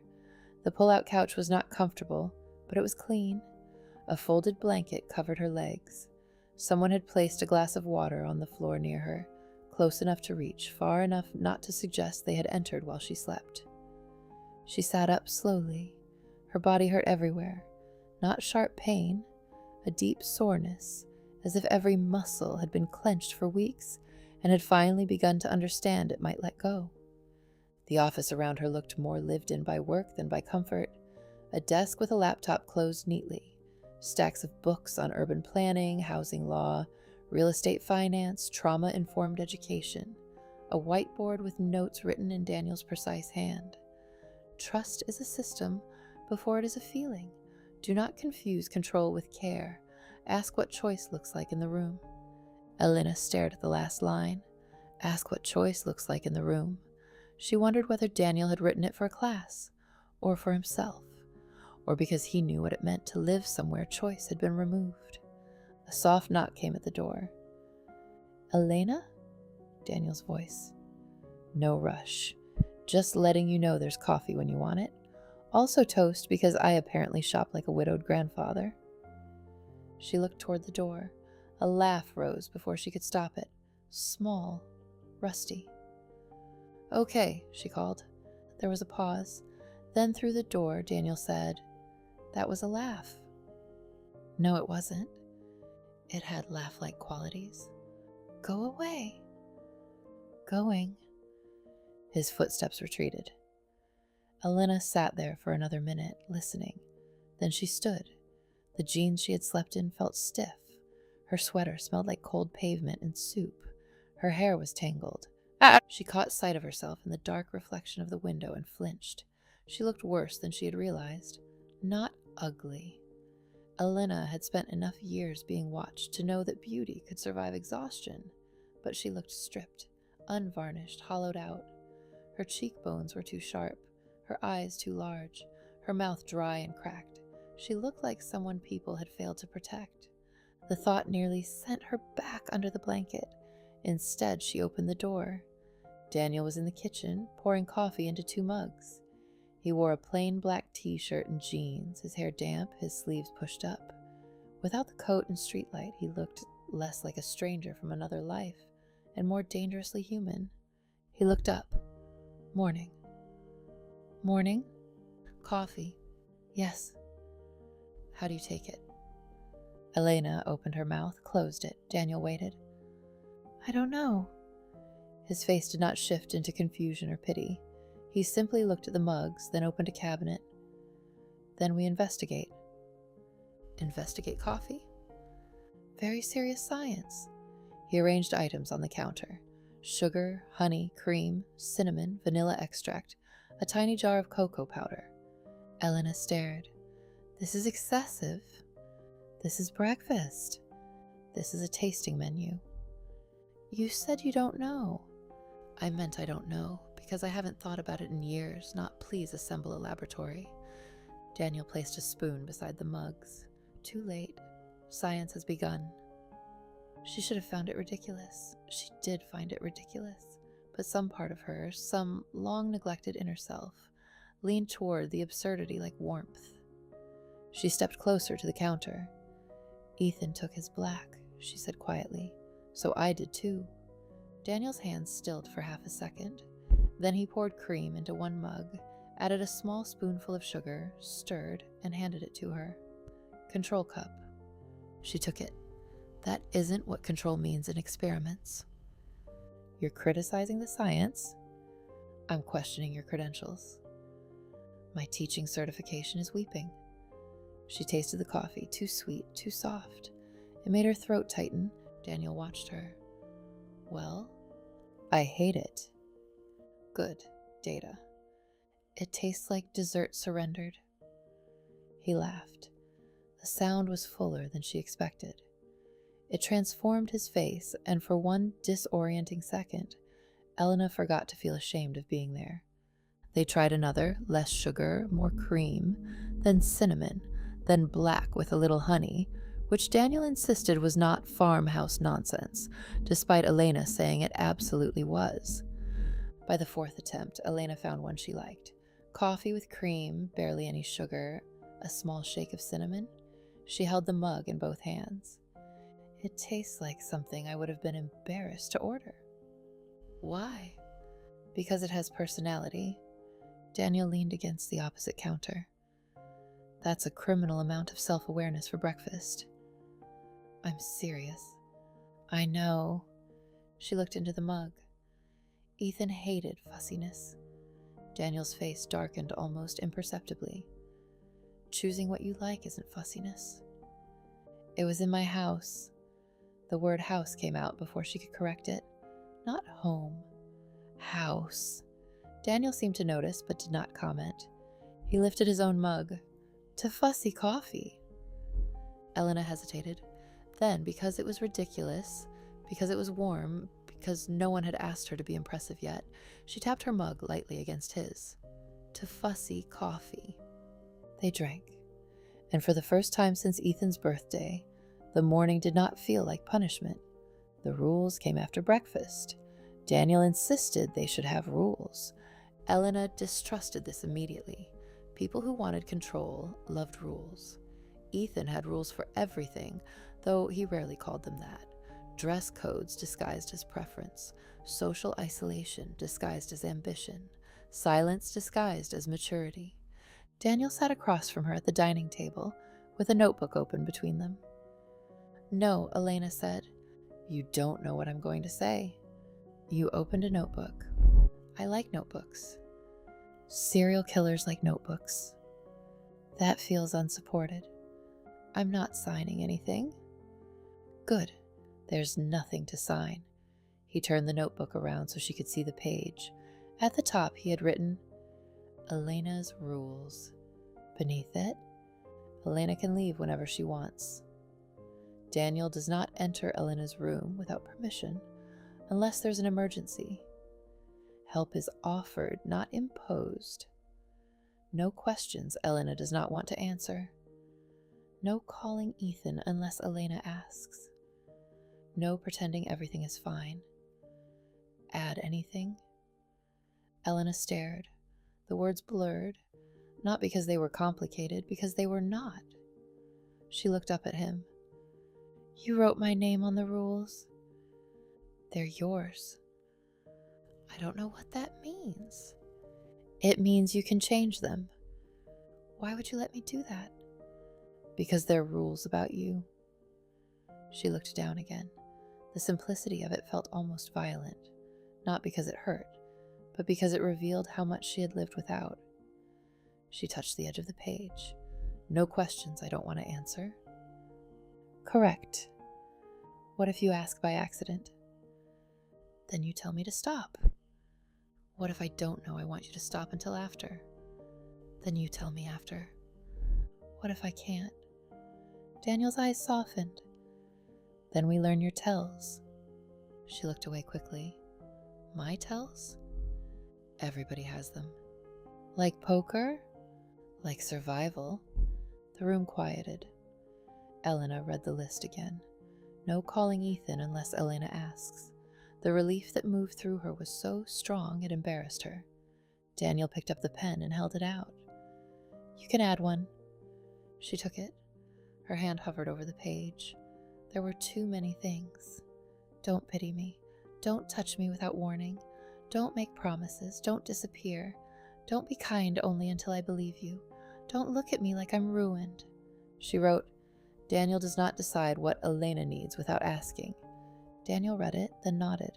Good rule. You're not offended? No. Ethan would have called it hostile. Ethan sounds very committed to being exhausting. The insult landed so plainly that Elena choked on a laugh. Daniel's brows lifted. What? You said it like a weather report. Heavy clouds, chance of narcissism. She covered her mouth, laughing despite herself.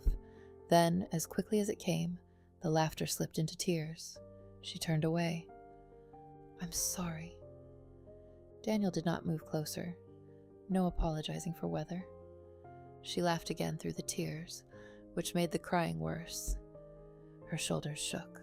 Her hand pressed against her mouth. She did not sob dramatically. She folded inward like someone trying to take up less space, even while breaking. Daniel pushed the tissue box across the table. Elena. She shook her head. I hate this. I know. I hate that you're seeing me like this. I know. I used to be. She breathed in shakily. I don't even know what I used to be. Daniel waited. That waiting, she was beginning to realize, was not emptiness. It was labor. It was him holding back every impulse to fix, explain, comfort too quickly, take over. I used to be someone who had answers, she said. What kind? Any kind. What wine goes with duck?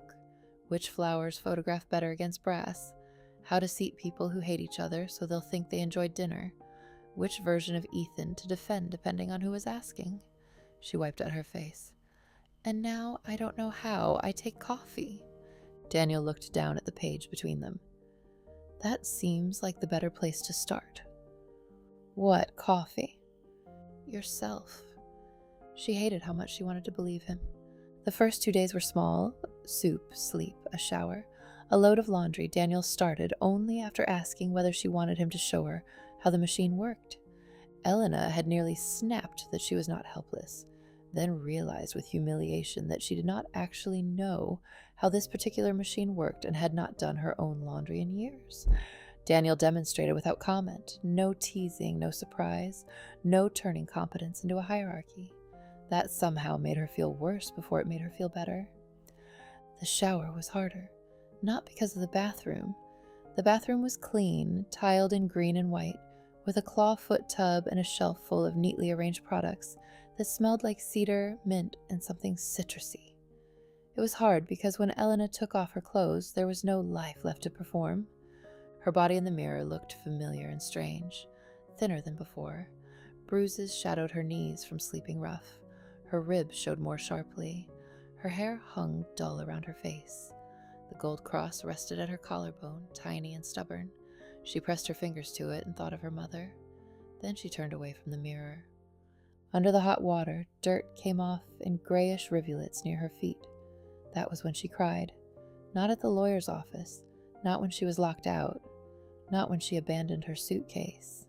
In Daniel Reyes's borrowed shower, watching the street wash from her skin. She covered her mouth to muffle the sound. The water ran and ran. When she finally emerged, wrapped in a towel, there was a stack of clothes outside the door. Sweatpants, a white t-shirt, a thick navy sweater, new socks still in packaging. A note sat on top. These are clean. The sweater is mine. Socks are new. No pressure to wear any of it. Elena stared at the note for a long time. No pressure. She had not realized how many ordinary things could contain pressure until someone removed it. She wore the clothes. The sweater swallowed her, sleeves falling past her wrists. It smelled like cedar and laundry soap and Daniel. That should have bothered her. It didn't. She folded her old clothes into a pile, then sat on the edge of the tub and stared at the bathroom door. What happened now? There was always a now what after kindness. A cost, a shift, a request. A hand at the small of her back. A man saying, I did this for you, so why are you making things difficult? She waited. Nothing happened. Eventually, she opened the door. Daniel was at the dining table, wearing glasses and grading papers. He looked up, then looked back down so quickly it was almost funny. Better? His voice came out strangled. Elena looked at him. Are you okay? Yes. You looked at me like I was on fire. No, I didn't. You did? I was assessing whether the sweater fit. It doesn't. It fits conceptually. She smiled faintly. Daniel removed his glasses and rubbed one hand over his face. Sorry, that was weird. What was? I forgot for a second that you're... He stopped. I'm what? He looked at her, then away. Here. The word did not finish the sentence, but Elena understood anyway. He had forgotten for a second that she was not only a problem to solve, she was a woman standing in his sweater with wet hair and bare feet. The realization moved through the room. Elena felt heat rise to her face. Daniel cleared his throat. There's tea. Of course there is. I'm very exciting. I can tell. She sat across from him, tucking her feet beneath the chair. What are you grading? Short reflections. For your class? Yes. Are they good? Some. That bad? One person wrote, housing is complicated because people are complicated. Honestly, I wanted to give him an A and go home. That is pretty good. It is, annoyingly. She reached for one of the papers, then stopped. May I? Daniel looked surprised by the question. Then he nodded. Sure. She read the first paragraph. It was about eviction.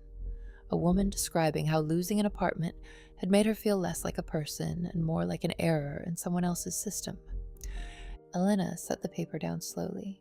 Daniel watched her face. Too much? No, she swallowed. Just close. I can put them away. No, it's your work. He closed the folder anyway. She looked at him. I said you didn't have to. I know. Then why did you? Because your face said the room got smaller. Elena went still. Her tells. He was learning them. Instead of using them against her, he made space. She looked down at the table. That's annoying. What is? You being observant. I can try being oblivious. Could you? Probably not well. Figures. The tea went cold between them because neither of them remembered to drink it.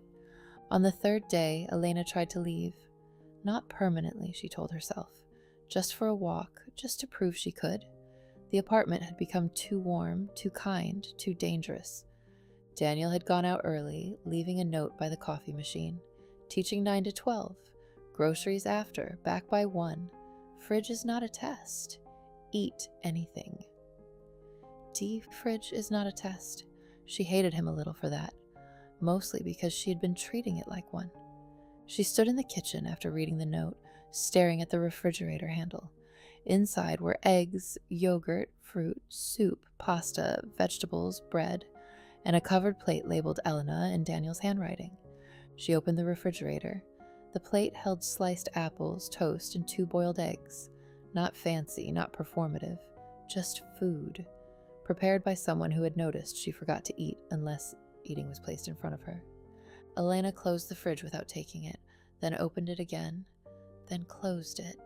Her chest tightened.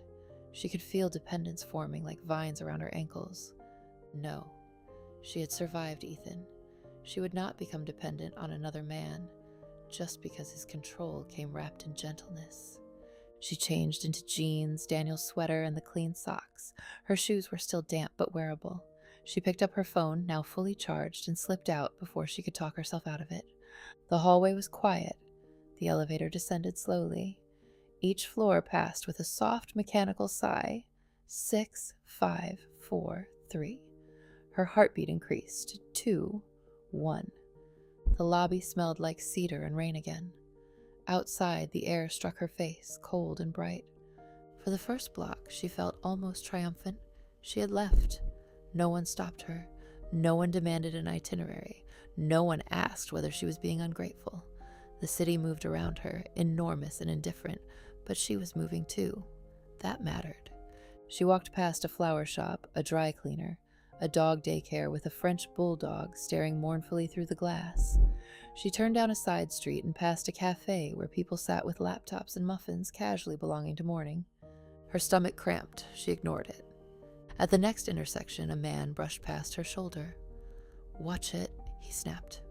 The words were ordinary, but the tone, sharp, male, irritated, sent her backward into herself. For half a second, she was not on a sidewalk. She was in the penthouse kitchen, Ethan saying, "Your face isn't calm." She was in the private club corridor, Ethan saying, "Do not make a scene." She was in the lobby, a woman saying, "Supervise packing." Elena stopped walking. People flowed around her. Her breath shortened. No. No. She knew what panic was.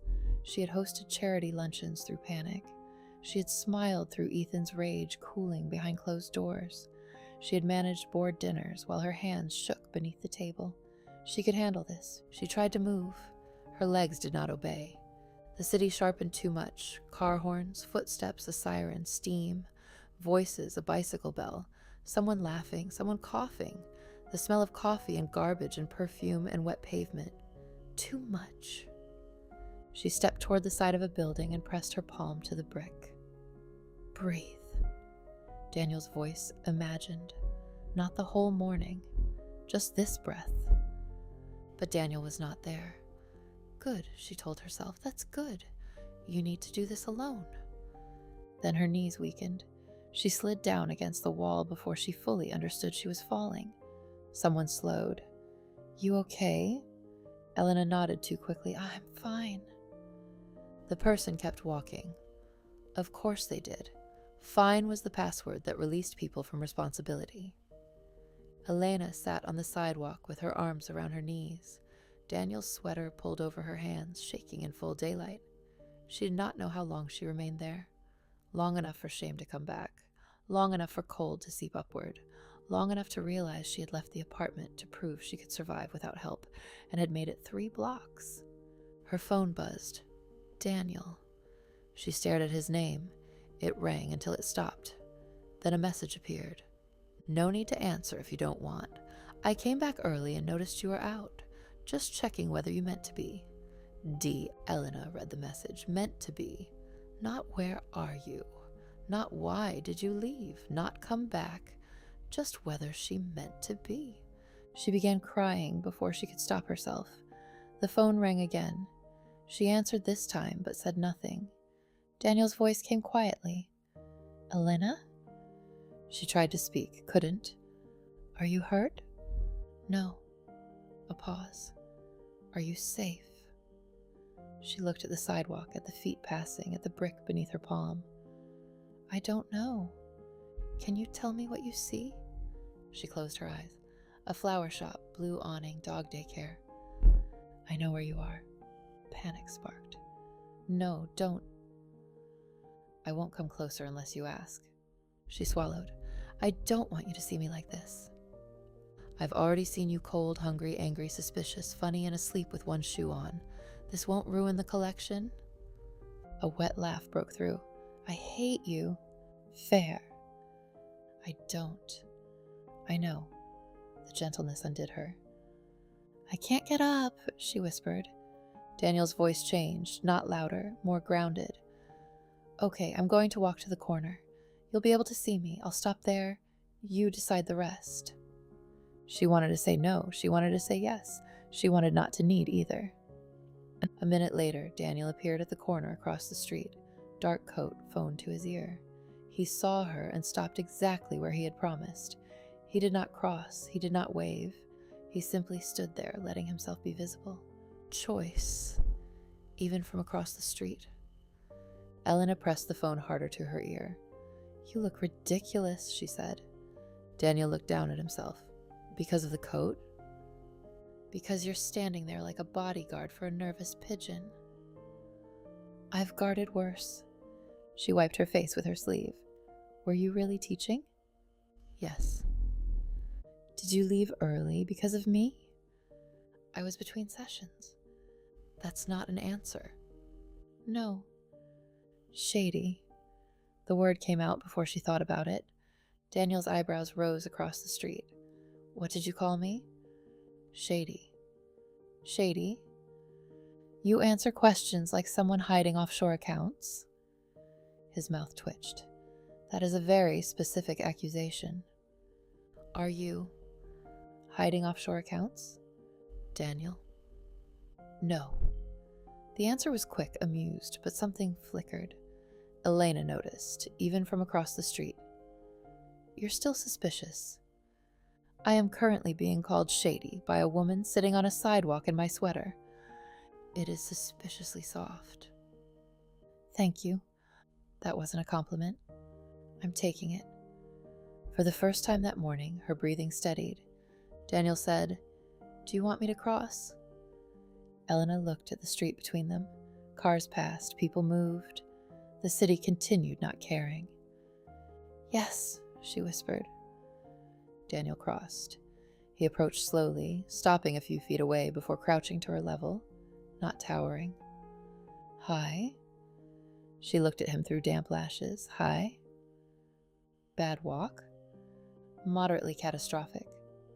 Any injuries? Pride? Chronic condition? She laughed again. Daniel held out a hand, not too close. Elena looked at it. This time, taking it felt less like surrender and more like an agreement with reality. She placed her hand in his. He helped her stand. Her legs trembled, and without thinking, She grabbed his forearm with her other hand. Solid muscle shifted beneath her fingers. He went very still. "Sorry," she said quickly, letting go. "It's okay." "No, Elena." She looked up. His face was close enough now that she could see the faint shadow of stubble along his jaw, the small scar near his left eyebrow, the restraint in his eyes. "You're allowed to steady yourself." The sentence was too much. She looked away. "Stop saying things like that." "Like what?" "Like you're trying to make me fall in love with basic human decency." The words left her mouth before she realized what they implied. Both of them froze. Elena's face burned.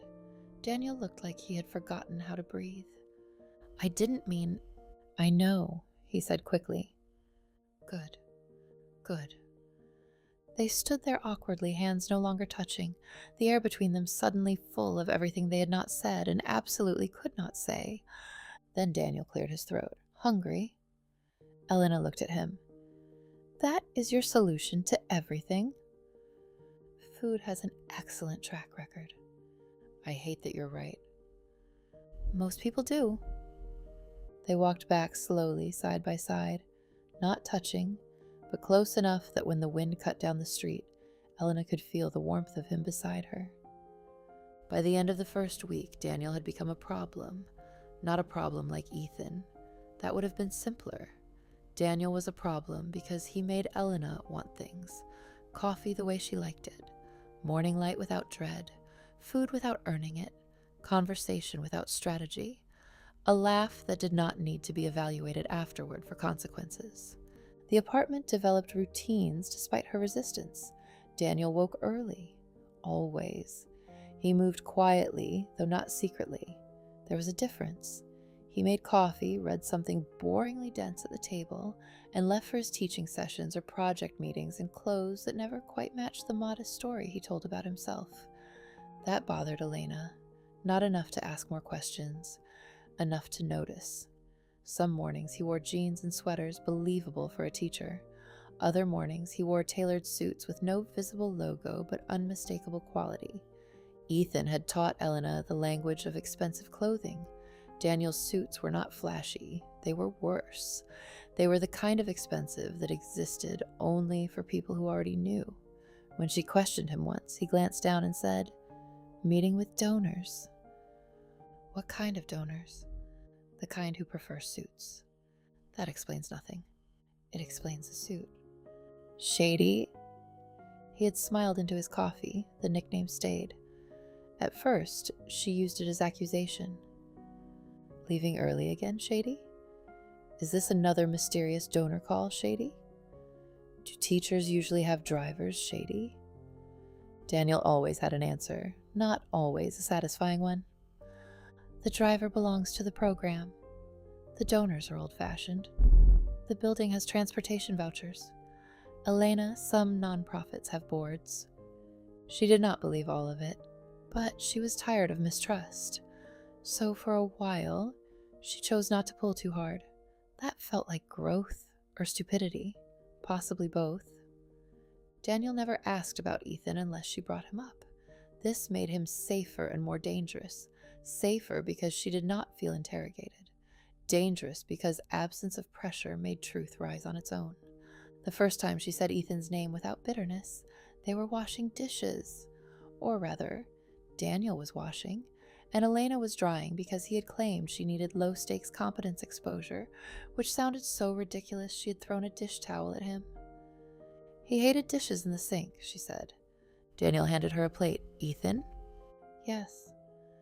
"How did he feel about dishes and cabinets?" She shot him a look. "I'm being serious."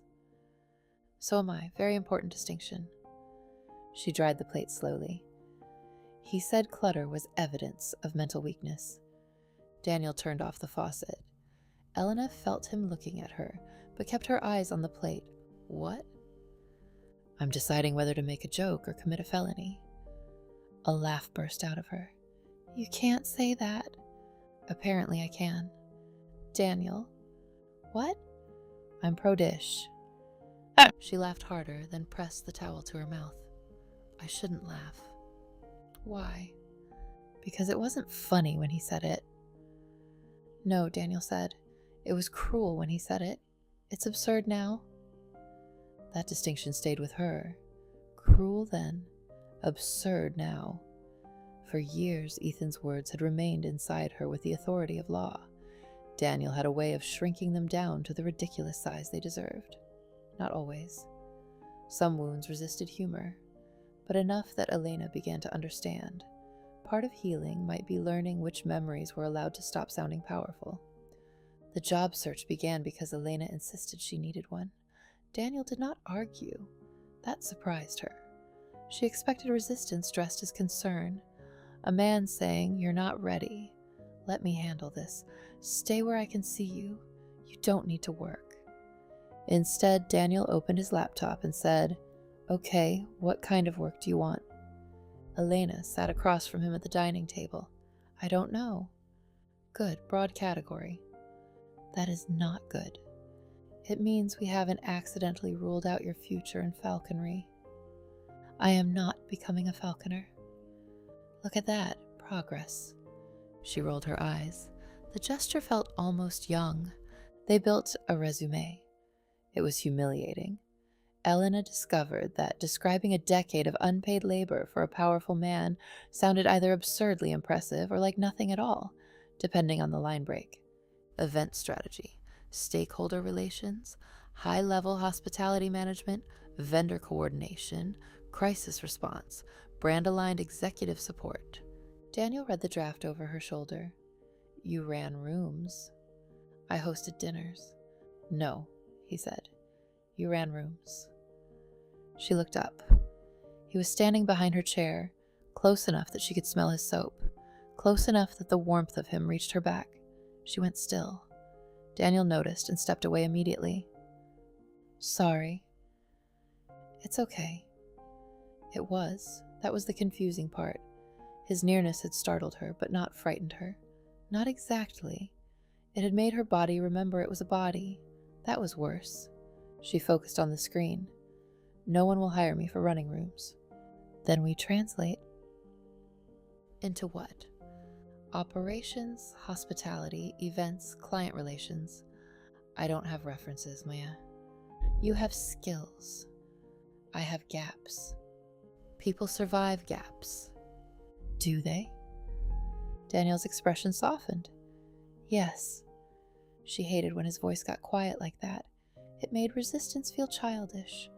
They applied for 12 jobs, 3 cafes, 2 event staffing agencies, a hotel concierge role, a florist assistant position that Elena secretly wanted but pretended not to care about, a reception desk job at a wellness studio, a part-time administrative assistant job, a catering company, a boutique, a bookstore. The bookstore rejection came first, then the boutique, then silence. Elena checked her email too often and pretended not to. Daniel pretended not to notice and failed. On the 3rd day, he placed her phone screen down on the table during breakfast. "Hey, no job decision has ever been improved by refreshing every 30 seconds. "That is not proven." "I teach data now." "You teach housing?" "I contain multitudes." She reached for the phone. He covered it with his hand. Their fingers brushed. The room stopped. Daniel withdrew so quickly, the phone nearly slid off the table. "Sorry." Elena stared at him. "You apologize a lot for someone who keeps doing decent things." I panic. "You?" "Yes." "About what?" He looked at the coffee in front of him. "Crossing lines." The honesty shifted something in her chest. "You haven't." "I know." "Then why panic?" "Because sometimes lines move after people have been hurt." Elena looked down. The sentence felt carefully made. Not fragile, but aware of fragility. "My lines move," she admitted. "I figured." "That must be exhausting." "No. You can say yes." "It's not exhausting," he met her eyes. "It's important." Something in her softened so quickly she had to look away. The email came that afternoon. Priya Shah, manager of a small cafe called Juniper and Third, wanted Elena to come in for an interview. Daniel reacted as if Elena had been invited to address the United Nations. "I don't have clothes," she said. "You have clothes." "I have your clothes and 2 shirts that smell like fear." "We can solve that." "I'm not taking more money from you." "Good, I wasn't offering money." "What were you offering?"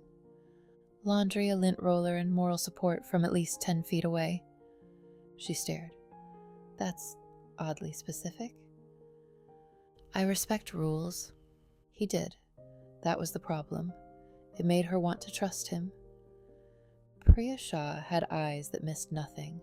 She was in her mid-40s with silver threaded through black hair, a plain linen apron, and the steady authority of a woman who had survived morning rushes, supplier failures, employee drama, and customers who thought oat milk was a personality. Juniper and Third sat on a corner near Gramercy, narrow and warm, with green tile behind the bar and mismatched wooden chairs. It smelled like espresso, cardamom, butter, and rain. Elena arrived 15 minutes early, wearing one of her own black sweaters, borrowed trousers Daniel swore did not look borrowed, and shoes polished so carefully that he had called them intimidatingly employable. He walked her to the block but stopped at the corner. "I'll wait at the bookstore." "You don't have to wait." "I know." "Daniel." He raised both hands. "Moral support. 10 feet away. Technically more like 90. She tried not to smile. "You're ridiculous." "And yet, punctual." Priya looked at Elena's resume for a long time. Too long. Elena sat across from her at a small back table, hands folded in her lap. "So," Priya said finally, "you haven't worked a regular service job in years." "No. But you have event experience?" "Yes." "High end?" "Yes." Priya looked up. "Can you mop?" Elena blinked. "Yes." "Have you?" "Recently?" Priya's mouth twitched. "At all?" "Yes." "Can you handle rude people?" Elena thought of Ethan before coffee, Ethan after bad press, Ethan with waiters, Ethan smiling in public with rage cooling beneath his skin. "I have extensive experience." Priya leaned back. "That answer concerns me." "It should." Priya laughed. It was brief, surprised, and real. Elena felt hope so suddenly it scared her. The interview moved quickly after that. Availability, early mornings, standing for long hours, cleaning, register, learning drinks, starting part-time, low pay, tips split weekly. At the end, Priya studied her again. "I'll be honest. You look like someone who has never been yelled at over a latte." Elena almost laughed. "I've been yelled at over less." "By customers." "By men with poorer emotional regulation." Priya stared, then laughed again. "Monday," she said. 5:30. Wear comfortable shoes, no perfume. Hair back. Don't cry if you burn the milk." "I'll try not to." "You will burn the milk." "Then I'll try not to cry." Priya nodded, satisfied. "Good answer." Elena left the cafe in a daze. Daniel was outside the bookstore holding 2 paper cups. He straightened when he saw her. "Well?" She tried to keep her expression blank. "I start Monday." Daniel's smile came slowly, then all at once. Not triumphant, not possessive, just glad. Really, openly glad. "I knew it." "You did not." "I had strong evidence." "What evidence?" "You're terrifyingly competent." "I got hired to make coffee badly." "Everyone starts somewhere." He took the cup he offered. "What is this?" "Celebration coffee. If it's black, I'll throw it at you." "It has cinnamon." She looked at him. "You remembered?" He looked almost offended. "I was there for the scientific breakthrough." The warmth that moved through her then had nothing to do with the coffee. It frightened her enough that she drank too quickly and burned her tongue. Daniel saw. "Too hot?" "No. Elena. It's fine. He shook his head. One day you'll tell the truth about beverages. Don't push your luck, Shady. He grinned. The nickname had changed without her permission. It no longer felt like accusation. It felt like intimacy wearing a joke as disguise. Work was brutal. Elena had survived gala disasters, investor ego wars, last-minute menu collapses, and one black-tie dinner where a board member's wife threw a glass of champagne at a venture partner's mistress in a private room, while Ethan expected Elena to handle optics. None of that prepared her for the 7:30 a.m. coffee rush. The machines hissed like angry animals. Orders came faster than thought, names blurred, milk steamed wrong, syrup stuck to her fingers. A man in a navy suit stared at her, as if she had personally delayed capitalism because she could not find the sleeve for his cup. Large Americano, 2 shots, extra hot, he snapped. Priya appeared beside Elena. Americano is espresso and water. It already comes hot unless you want lava. The man blinked. I said extra hot. And I heard you with both ears. Elena turned away to hide her smile. Priya handed him the drink and muttered, Stock market opens in an hour. He'll survive. By 9, Elena had misheard Mina as Nina, spilled oat milk down her apron, forgotten which button opened the register, and apologized so many times that Priya finally took her by the shoulders and turned her gently toward the back wall. Breathe. I am breathing. No, you are auditioning for breathing. Do the real thing. Elena inhaled. It shook. Again. She did. Priya lowered her voice. One order at a time. Not the whole line. Not your entire life. One order. Elena nodded. Her eyes stung. Don't cry, Priya said. I'm not. Good. Save it for the walk-in freezer like everyone else. A laugh slipped out of Elena. Priya patted her shoulder once. There. Human. The day did not get easier, but it ended. That alone felt miraculous. When Elena walked back to Daniel's apartment, her feet ached, her hair smelled like espresso, and her left sleeve was sticky with vanilla syrup. The city looked the same, but she did not. She had earned money. Not much. Embarrassingly little compared to the numbers that used to pass through Ethan's dinners like weather. But hers. When she unlocked the apartment door with the spare key Daniel had given her, after asking 3 times whether she was comfortable carrying it, Daniel looked up from the dining table. How was it? Elena dropped her bag by the door. Catastrophic. Define catastrophic. I may have committed violence against milk. Did the milk deserve it? Yes. Then I support you. She leaned back against the door and closed her eyes. My feet hate me. Understandable. I smell like coffee. That seems occupationally appropriate. I forgot a woman's name and wrote maybe Linda on her cup. Daniel went still. Then he laughed so hard he had to put down his pen. Elena opened one eye. It's not funny. It's a little funny. She said, My name is Ava. Daniel laughed harder. Stop. I'm trying. You're not. I'm really not. She picked up a throw pillow and threw it at him. He caught it easily, still laughing. The ease of the moment startled her. She had thrown something at a man, and he had laughed. No anger, no warning, no shift in the air, just laughter. Daniel must have seen her face change because his own laughter faded. Elena? She looked down. I'm okay. Beverage truth standards apply to emotional statements too. She let out a breath. I just realized I did something without checking whether it would make you mad. Daniel set the pillow gently on the chair beside him. Did it feel good? Yes, a pause, then scary. That makes sense. Does it? He nodded. Freedom can feel like breaking a rule before it feels like freedom. The words settled over her quietly. She pushed away from the door and walked toward the kitchen. Do we have food? Daniel smiled. We do. I'm starving. His smile deepened. It was the first time she had said that without shame. The first almost kiss happened over a broken cabinet. It was the second week, a Tuesday night, raining hard enough that the windows blurred and the city outside disappeared into streaks of silver.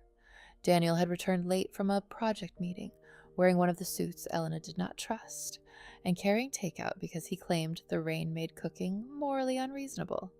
She had called him shady 3 times before he made it through the door.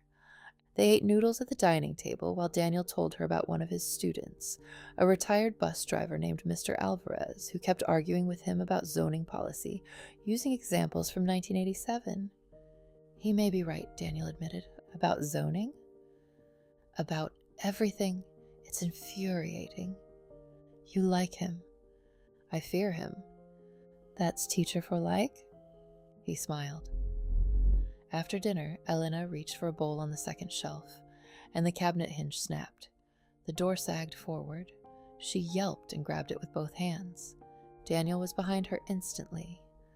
Got it. His hands closed over the edge of the cabinet door above hers. She froze. He was close. Too close. His chest almost brushed her back. One arm reached past her shoulder, the other above her head. She could feel his breath stir near her temple. Sorry, he said quietly, but he could not step back without letting the cabinet fall.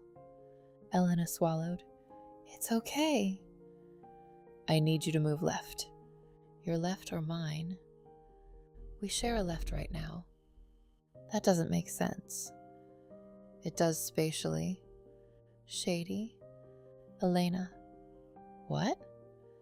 Move left. She did. He maneuvered the cabinet door free and set it down carefully against the counter. Then he reached above her again to check the hinge. Elena should have stepped away. She did not. The rain hit the windows. The apartment seemed suddenly smaller. Daniel's sleeve brushed her shoulder. She turned slightly, and he looked down at the same moment. Their faces were inches apart. The air changed so sharply it felt almost audible. His eyes dropped to her mouth. Only for a second, but Elena saw it. Her own breath caught. For weeks, she had been trying to understand what Daniel was to her. Friend, protector, ghost from childhood, temporary shelter, suspicious teacher, shady man with too many suits, the person who had seen her at her lowest and somehow not made her feel low. But in that moment, with rain blurring the city and his hands still braced on the counter behind her, the answer became dangerously simple. A man.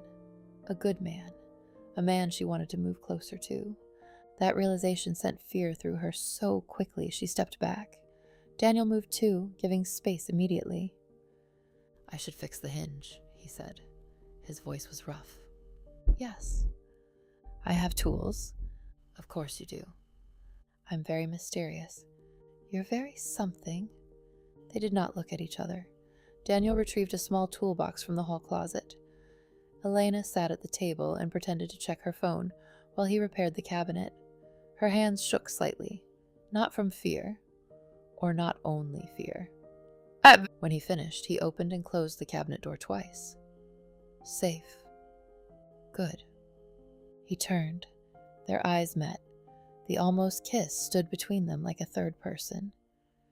Daniel cleared his throat. I'm going to work in the office for a while. Okay. Unless you need anything. She did. She needed him to stay.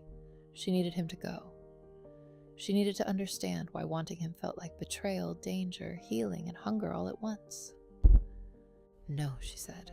I'm fine. He looked at her. They both knew beverage truth standards had been violated, but he nodded. Good night, Elena. Good night, Daniel. After he disappeared into the office, Elena pressed her fingers to her mouth.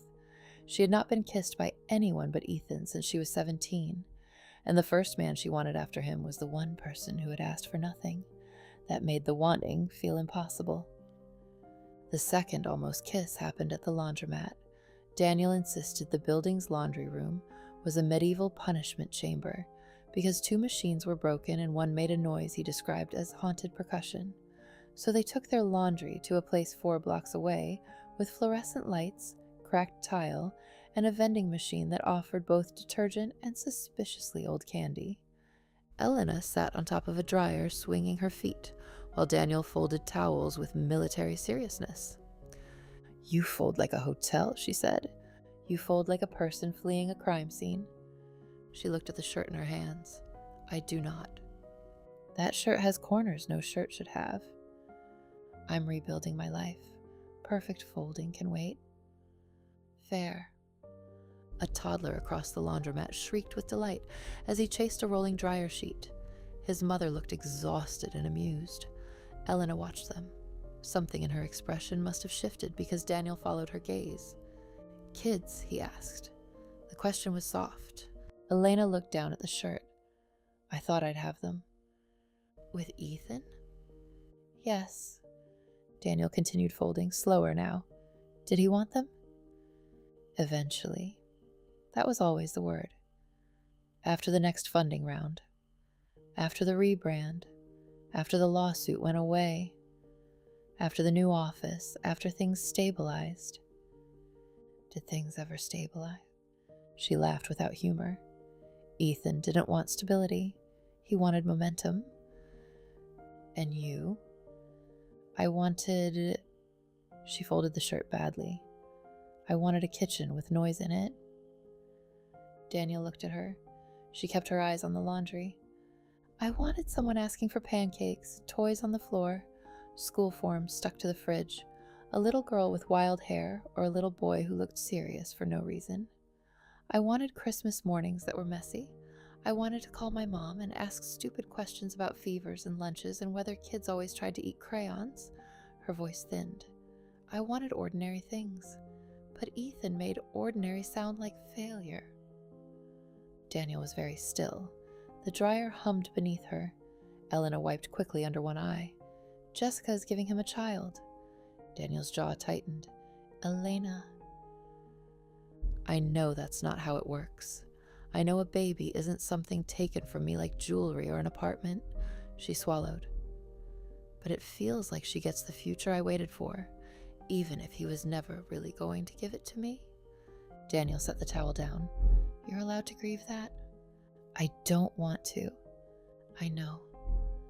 I don't want to give him more pieces of me." "Grief isn't a gift to him." She looked at him. "It feels like one."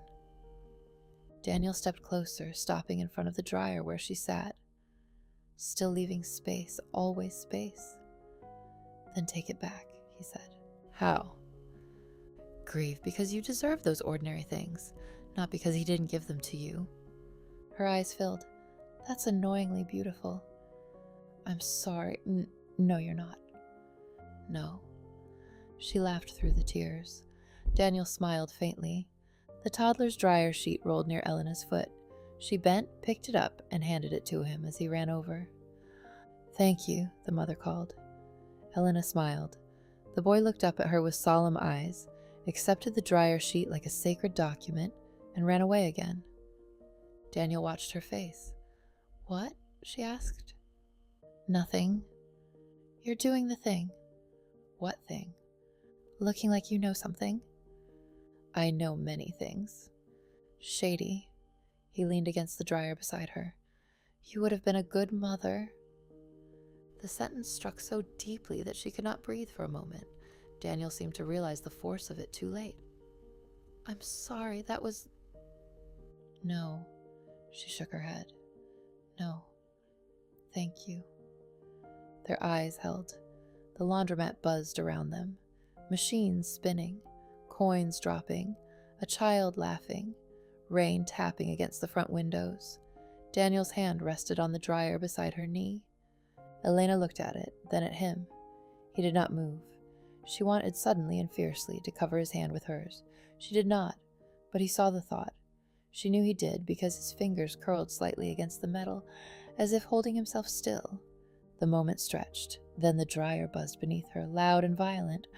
Elena jumped. Daniel laughed. She pressed a hand to her chest. "I hate machines." Haunted percussion. "Shut up." "Yes, ma'am." They folded the rest of the laundry in strange, charged silence. By the middle of the second week, Elena had enough strength to be angry properly. This was progress, according to Priya.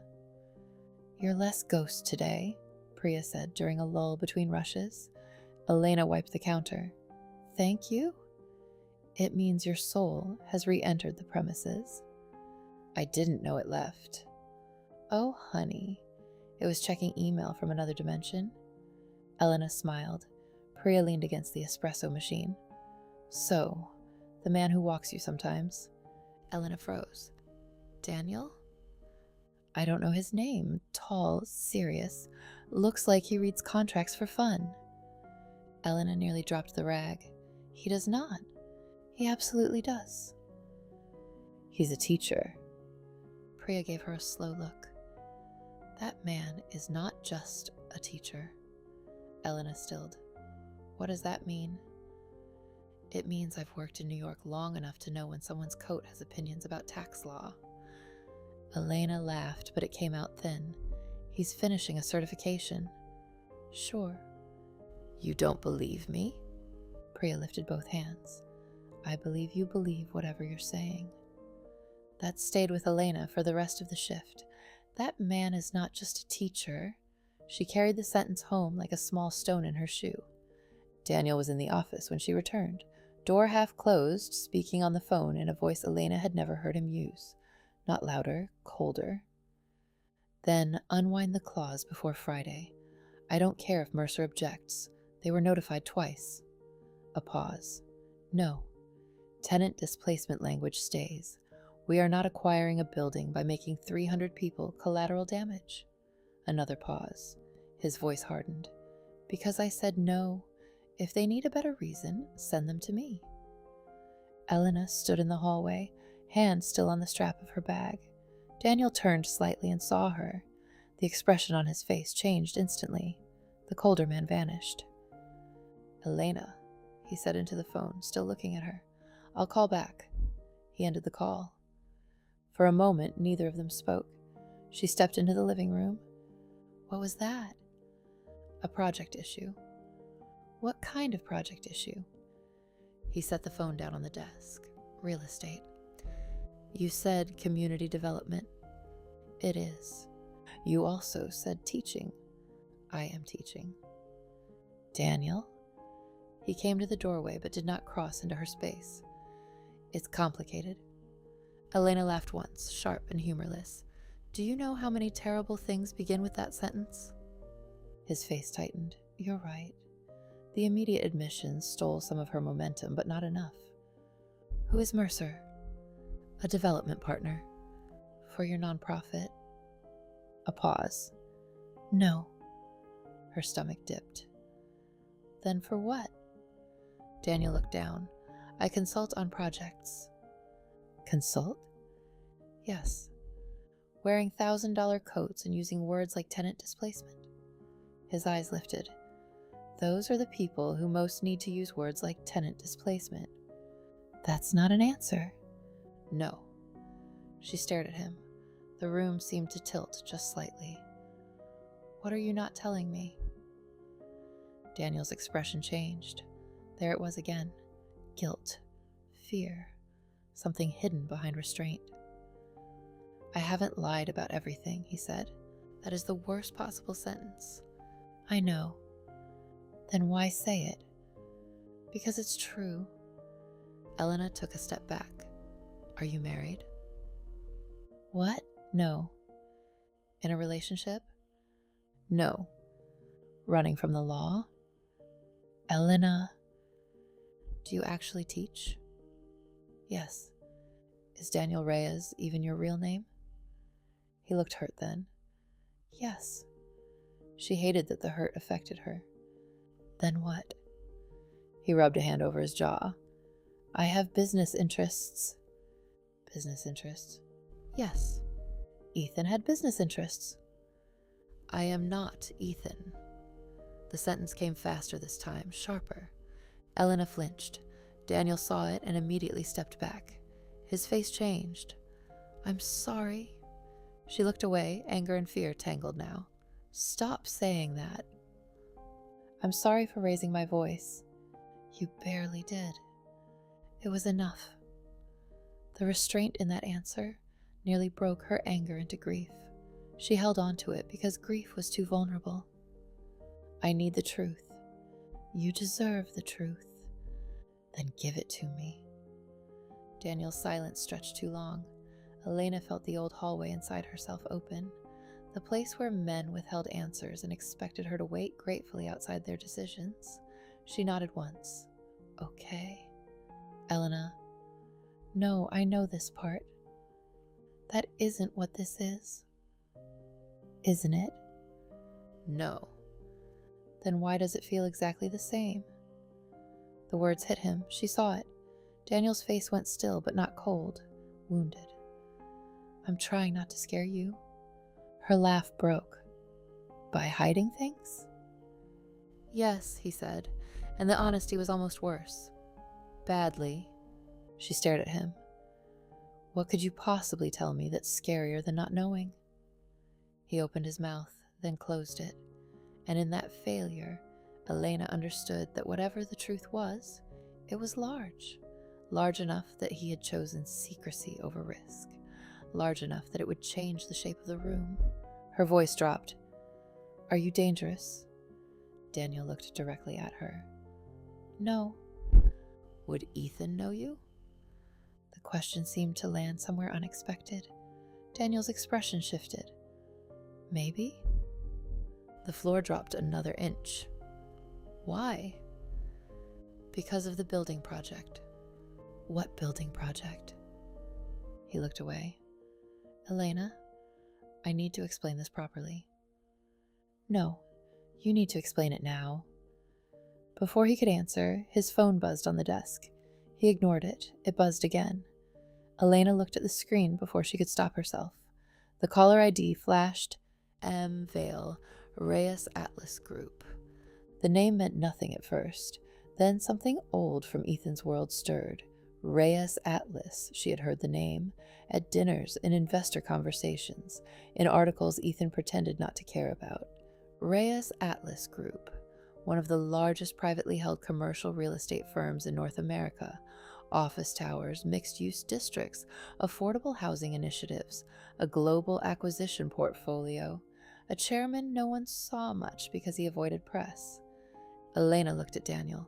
Her voice became very quiet. You work for Reyes Atlas? Daniel did not answer. The phone stopped buzzing. She took another step back. You said you were here for a teaching job. I am here teaching. You work for them? His jaw tightened. Elena, do you work for them? Yes. What do you do? Silence. Her heart began to pound. What do you do, Daniel? He looked at her, and for one strange, terrible second, he looked less like the man in the kitchen and more like someone Ethan might have feared across a negotiating table. I oversee the New York transition. What does that mean? It means I'm responsible for the acquisition and opening of a new office property. Responsible how? Elena. Say it. His voice dropped. I'm chairman of Reyes Atlas Group. The apartment went silent. Not quiet. Silent. The kind that follows impact. Elena stared at him. The words refused to arrange themselves into sense. Chairman, Reyes Atlas Group. Daniel, soup, coffee, laundromat, sidewalk, teaching certification, donor meetings, drivers, suits, the apartment that came with the assignment. She stopped, started again. You're the chairman. Yes. Of Reyes Atlas. Yes. The room seemed suddenly unfamiliar.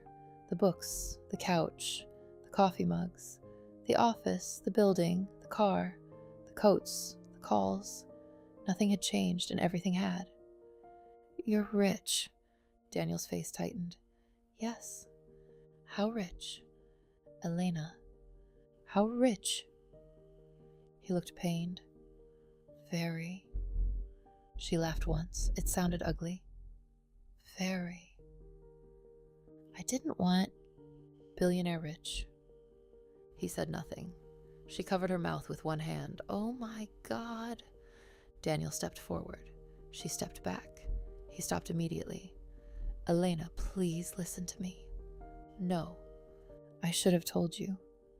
Yes, I know. No, you don't. Her voice rose. You have no idea.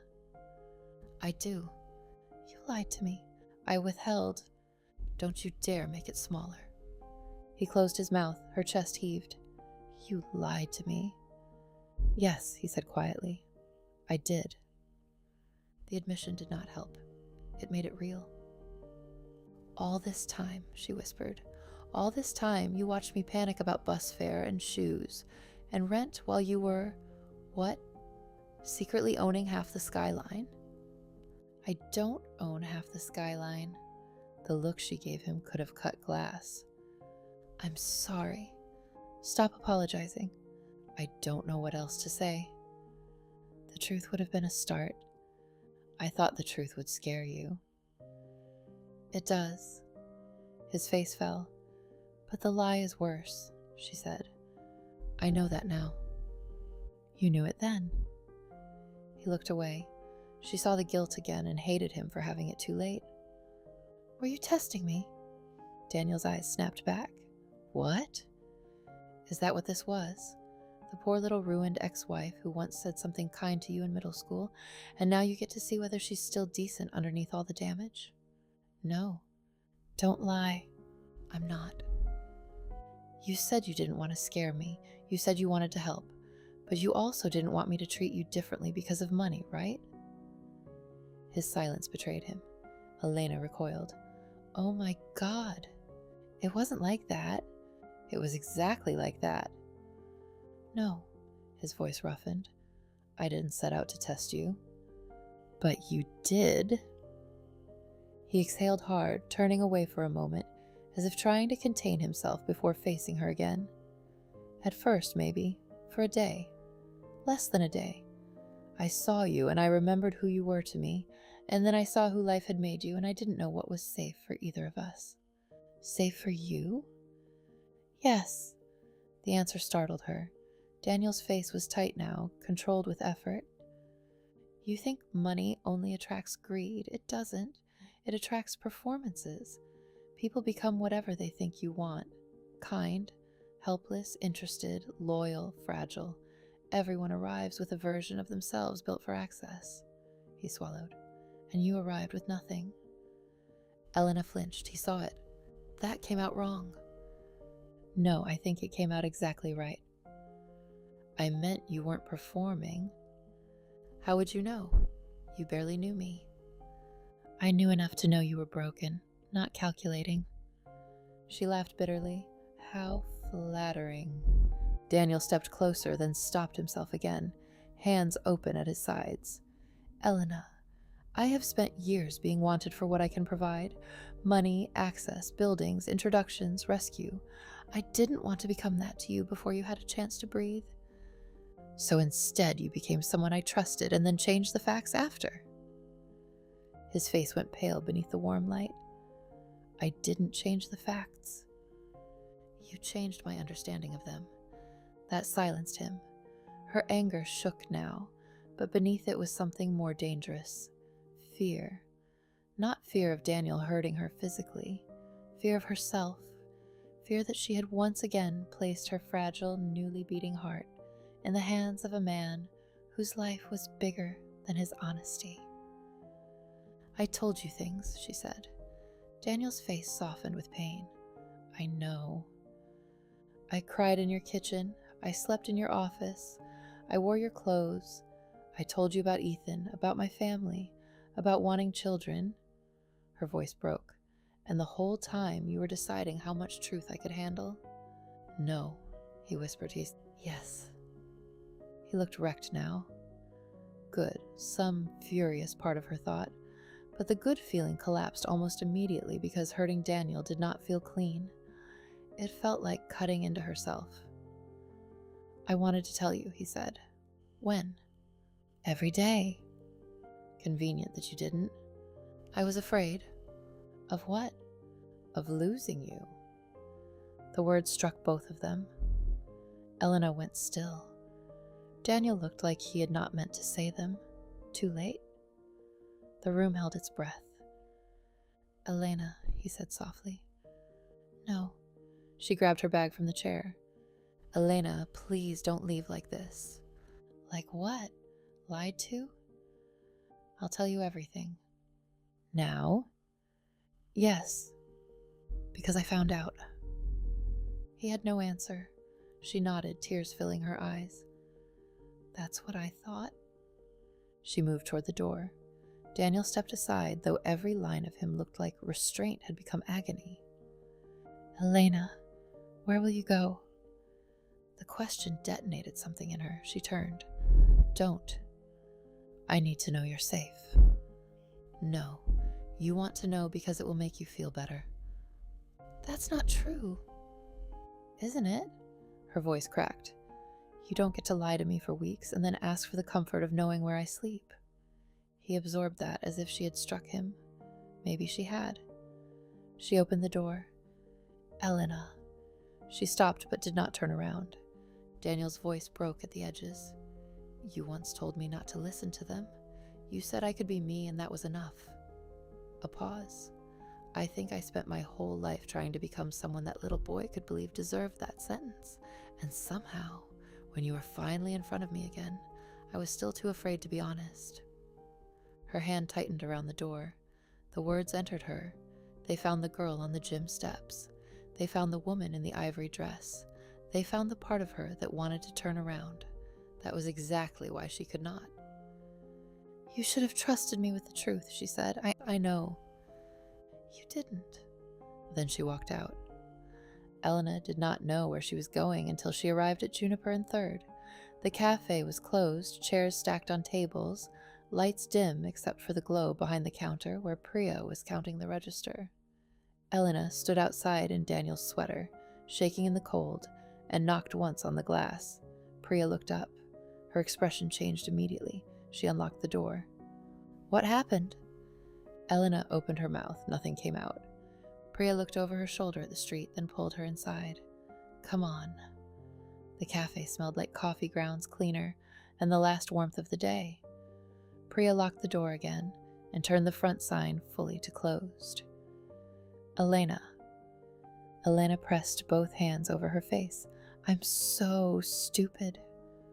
Priya's voice sharpened. Did someone hurt you? No. Yes, I don't know. Is this about the contract-looking man? Elena laughed brokenly. He's not a teacher. I gathered. He's rich. Priya blinked. Well, yes, his coat told me that. No, rich. Elena lowered her hands. Reyes Atlas rich. Priya stared. Then her eyes widened.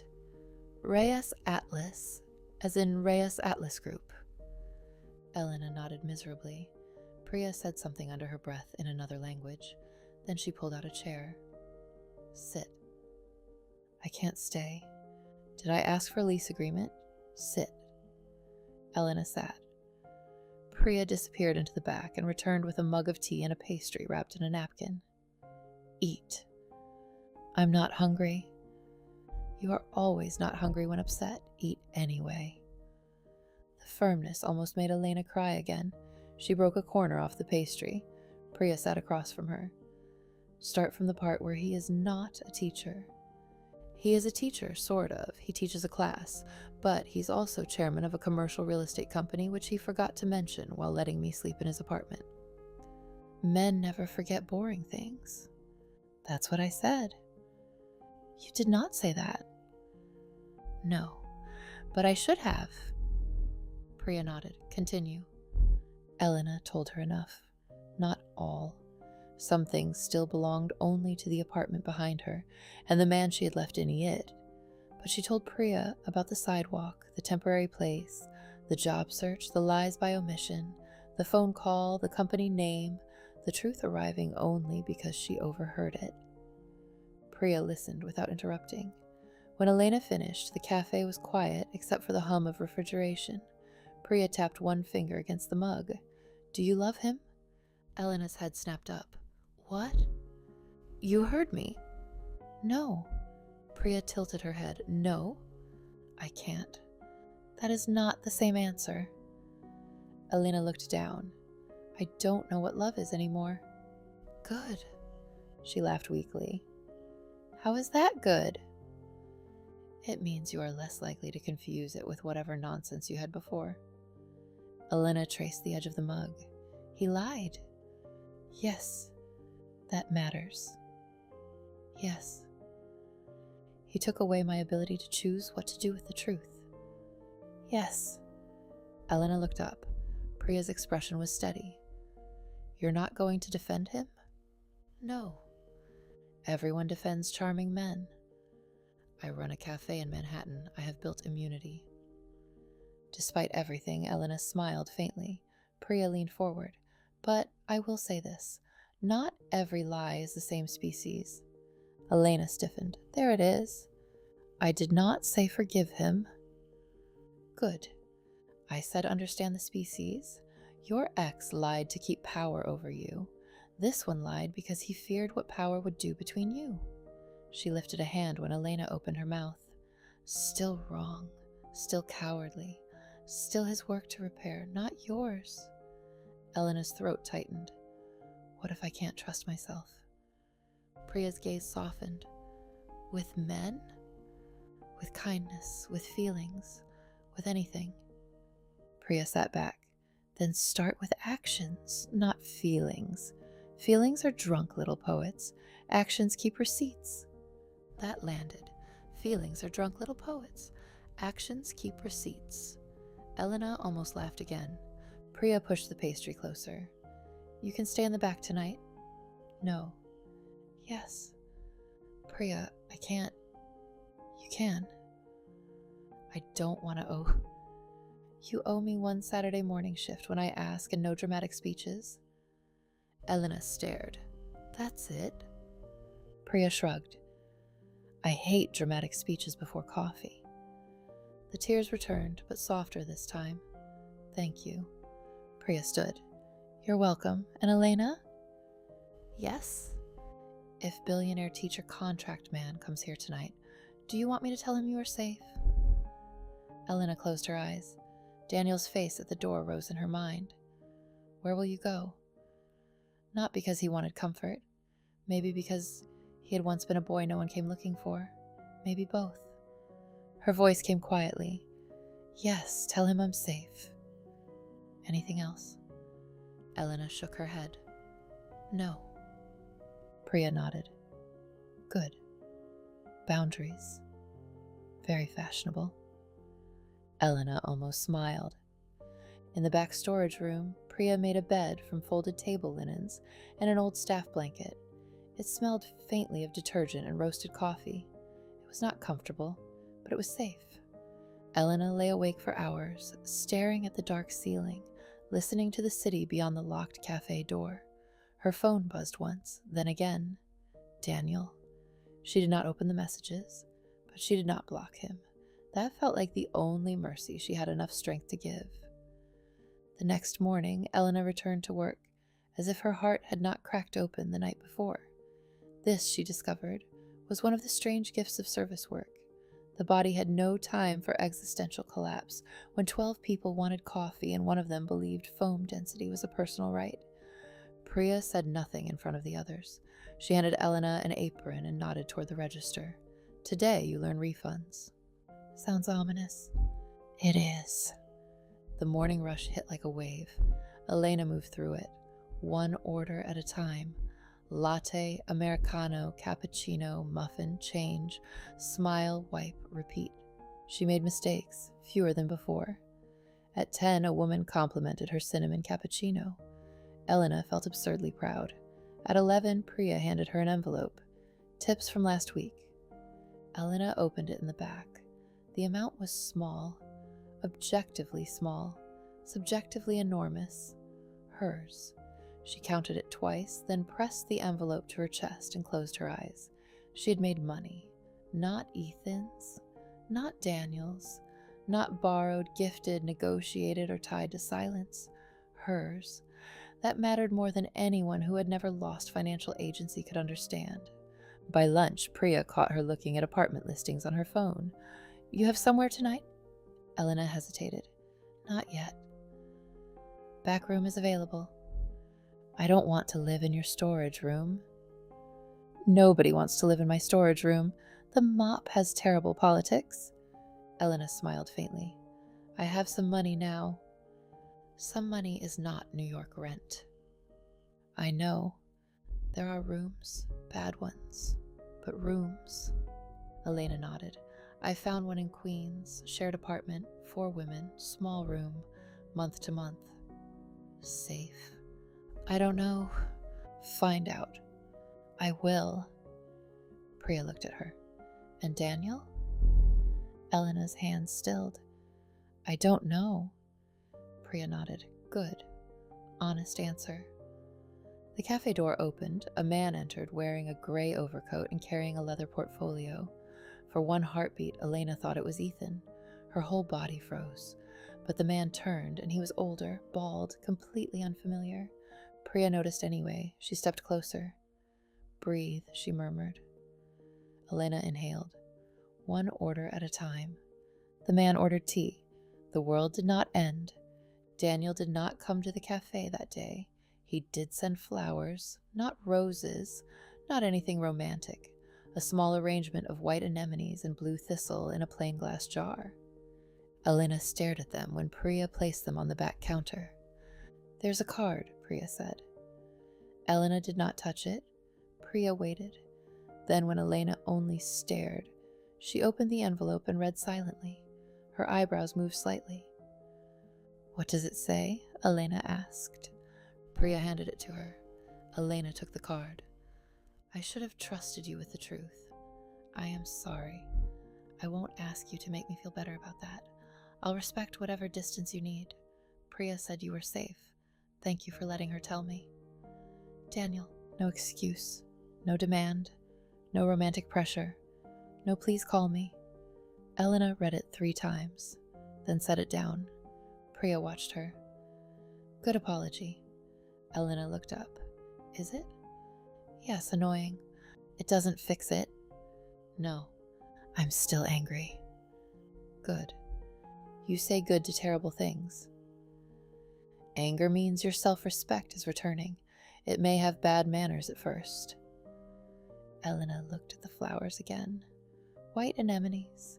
She remembered choosing them for Ethan's birthday because orchids had felt too cold. Daniel had not known that, or maybe he had somehow, from the fragments she had told him. The thought made her chest hurt. She put the flowers near the employee shelf, where she could see them only if she turned her head. Distance, but not disappearance. That evening she visited the room in Queens. It was small, smaller than the photos, of course. A narrow rectangle with one window, a radiator that clanked like it was angry, and a closet barely deep enough for hangers. The apartment smelled like cumin, laundry detergent, and someone's vanilla candle. The roommates seemed kind enough. A nursing student named Tasha, a paralegal named Ingrid, a dancer named Sol, who was not home but apparently low drama unless injured. The rent was still too high, the deposit impossible, but not as impossible as everything had felt a week ago. Tasha showed her the kitchen cabinet she would get if she moved in. Elena looked at the empty shelf. One shelf. Hers. I'm interested, she said. On the train back, she opened Daniel's messages for the first time. There were 3. The first sent the night she left. Priya told me you're safe. I'm grateful. I won't come there unless you ask. The second sent the next morning. I am sorry for lying. Not withholding. Lying. You were right to call it that. The third sent that afternoon. There are things I want to explain, but explanation is not the same as repair. I'll wait until you want either. Elena read them until her stop. She did not reply, but she did not delete them. 3 days passed, then 4. Elena worked, slept in Priya's storage room, visited the Queen's apartment again, ate meals that came from staff leftovers, grocery store sandwiches, and Priya's aggressive insistence that employees do not faint in my cafe unless scheduled. She missed Daniel. That fact enraged her. She missed his apartment, yes, the warmth, the coffee, the quiet, the feeling of not being alone in a city that had nearly swallowed her. But more than that, she missed him, His terrible jokes, his precise handwriting, the way he made space without making her feel abandoned, the way he looked at her laughter like it mattered, the way he said her name. She told herself this was dependency, trauma bonding, weakness, a rebound from ruin.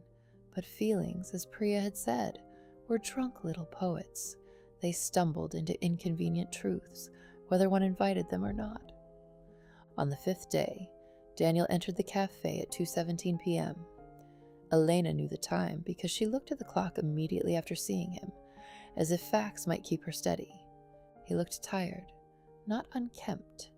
Daniel did not seem like a man who became visibly messy without a natural disaster, but there were shadows beneath his eyes, and his expression held the controlled carefulness of someone entering a room where he was not sure he had the right to stand. He wore jeans today, no suit, no coat with opinions about tax law, just a dark sweater and rain on his shoulders. Priya saw him from the bar and looked at Elena. Elena's hands went still around the milk pitcher. Priya said quietly, "You choose." Elena set the pitcher down. And Daniel approached the counter but stopped at the end of the line like any customer. That nearly undid her. He waited through 2 orders, a latte, a muffin, and iced coffee. Then he stepped forward. Elena looked at him. "Hi," he said. Her throat tightened. "Hi. Coffee, please." "What kind?" His mouth moved faintly, not quite a smile. "Whatever you recommend." She hated him a little. "Cinnamon cappuccino." "Then that. For here or to go?" He paused. The question meant more than coffee. "To go," he said. Relief and disappointment moved through her at once. She made the drink carefully, too carefully. Her hands did not shake, though she expected them to. When she placed the cup on the counter, Daniel took it but did not leave. "Elena," he said softly. Priya glanced over. Elena nodded once, telling her without words that it was okay. Daniel set a folded document on the counter. "This is not about us. It's information for the Queen's room." Elena stiffened. "How do you know about that?" His face tightened. "Priya told me the neighborhood, not the address. I asked a housing attorney I trust to write a basic checklist for month-to-month room rentals in New York. Common scams, deposit rules, questions to ask, what not to sign." Elena stared at the paper. "I didn't ask you to do that." "I know." "Daniel. That's why I'm leaving it here and not explaining it unless you ask." He pushed it slightly toward her. "Use it. Throw it away. Burn it ceremonially." She looked at him. "You're trying to help without helping too much?" "Yes." "How's that going?" "Poorly from my side." A small laugh escaped her despite herself. His eyes softened at the sound, and she looked away before the softness could reach too far. "Thank you," she said. "You're welcome." He stepped back. "Elena, I'm not going to ask for forgiveness here." "Good. But if you ever want the whole truth, not excuses, I'll give it." She met his eyes. "All of it?" "All of it." "No deciding what I can handle?" "No." "No noble omissions?" His mouth twisted. "No." "No shady billionaire nonsense?" That almost made him smile. "I can promise no omissions. I cannot promise the absence of all billionaire nonsense. Some of it is apparently structural." She bit the inside of her cheek to stop herself from smiling. "I'm still angry." "I know. I don't trust you." "I know. I missed you." The words slipped out before she could stop them. Daniel went still. So did she. Behind them, the espresso machine hissed. Priya, with saintly timing, yelled toward the back, "I am going to pretend I heard nothing because I am a professional." Elena closed her eyes. Daniel's voice, when he spoke, was barely above a whisper. "I missed you too." She opened her eyes. The truth of it was on his face. No performance, no strategy, just pain and relief and something he was trying very hard not to place on her like a burden. "I need time," she said. "You have it." "I might not come back to the apartment." "I know." "I might." He swallowed. "Okay." "I don't know." Okay. She hated how much she loved that answer. Loved. No, not that word. Not yet. Daniel picked up the coffee. I'll go. Daniel, he stopped. She glanced at the folded paper. Thank you for the checklist. His shoulders loosened a fraction. You're welcome? And for not coming before. He nodded. That was harder. I know. His mouth curved faintly. Do you? No, but it sounded fair. This time he did smile, then he left. Elena watched him through the window as he stepped into the rain. Priya appeared beside her. You are in trouble. Elena sighed. I know. Good trouble or bad trouble? Elena looked at the folded paper, then at the door Daniel had closed gently behind him. I don't know. Priya nodded, best kind to investigate slowly. Elena returned to Daniel's apartment 2 days later. Not permanently. That was what she told herself. She arrived with her bag, her work shoes, and a list of conditions written on the back of the rental checklist. Daniel opened the door and froze. For 1 second, the relief on his face was so naked that Elena nearly turned around. Then he stepped back. Hi. You're here? For a conversation? Yes, of course. Not because I forgive you. I understand. Not because everything is fine. I understand.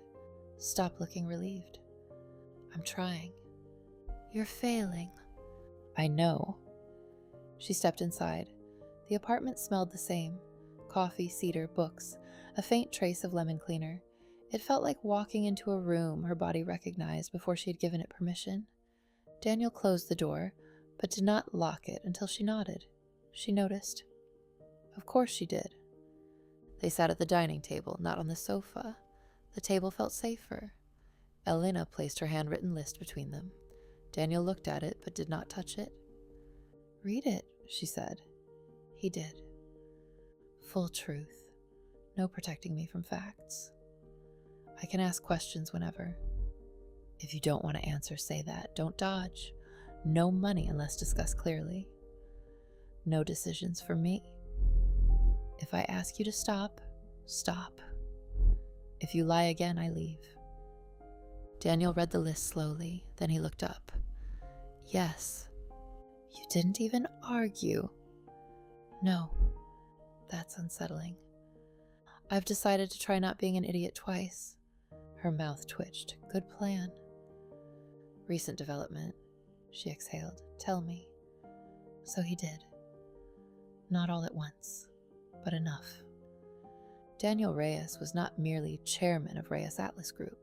He was its founder, though the company had begun under another name when he was 26, and buying neglected buildings with money from a construction technology startup he had sold too early, then too late, depending on who told the story. He had grown up in Queens until his mother lost their apartment. They moved often after that. Sometimes relatives, sometimes motels, sometimes places that should never have housed children. His mother, Camila, worked cleaning offices at night and packing lunches in a school cafeteria by day. She tried. Daniel said that often. She tried. As if effort needed defending even when outcomes failed. His stepfather, Ron, had been charming when sober and terrifying when not. By middle school, Daniel had learned how to read footsteps, cabinets, door hinges, the difference between a bottle set down and a bottle thrown. He had been hungry often, dirty more often, ashamed constantly. The clothes, Elena whispered. Daniel nodded. We didn't have laundry money sometimes, or heat. Smoke got into everything. The boys in the hallway. Not the worst day. Her eyes filled. He looked down. Don't what? Don't make me feel like that boy in front of you again. The honesty was sharp. Elena nodded, wiping quickly beneath one eye. Okay. He continued. A teacher helped him apply to a boarding scholarship program after 8th grade. His mother fought for him to go, even though leaving meant leaving her.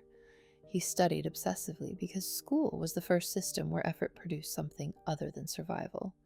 College, finance, real estate. not because he loved buildings at first, but because he hated how easily housing could be used as a weapon. "I wanted to understand the thing that had chased us," he said. Elena sat very still. He told her about the first building he bought, a half-empty walk-up in Newark, the contractor who stole from him, the tenants who did not trust him. The winter the boiler failed and he slept in the lobby for 3 nights because he had promised heat and promises had to mean something. He told her about success arriving too quickly and never feeling like safety, about investors who smiled like predators, about journalists who wanted the trauma story packaged neatly beside the billionaire profile, about women who liked the idea of being chosen by a wounded man who had become powerful, but not the reality of what the wound had made him careful about. He told her about the teaching certification. That part, at least, was true. He had funded city-build scholars for years and had begun teaching quietly because writing checks was easier than sitting with people, and he no longer trusted easy things. The certification required supervised teaching hours. He had chosen to complete part of them in New York while overseeing the opening of Reyes Atlas's newest redevelopment project. "What project?" Elena asked. Daniel hesitated. Elena raised an eyebrow. He sighed. "The Meridian." Elena's breath caught. Everyone in Ethan's world knew the Meridian. New York's newest luxury office redevelopment. Historic facade, modern interior, private club floors, sustainability features, absurd rents. Hale Bridge was moving there for its 10-year anniversary. "Ethan's company is moving into the Meridian," she said. Daniel looked pained. "Yes." "You own that building?" "Reyes Atlas owns it." "That means yes."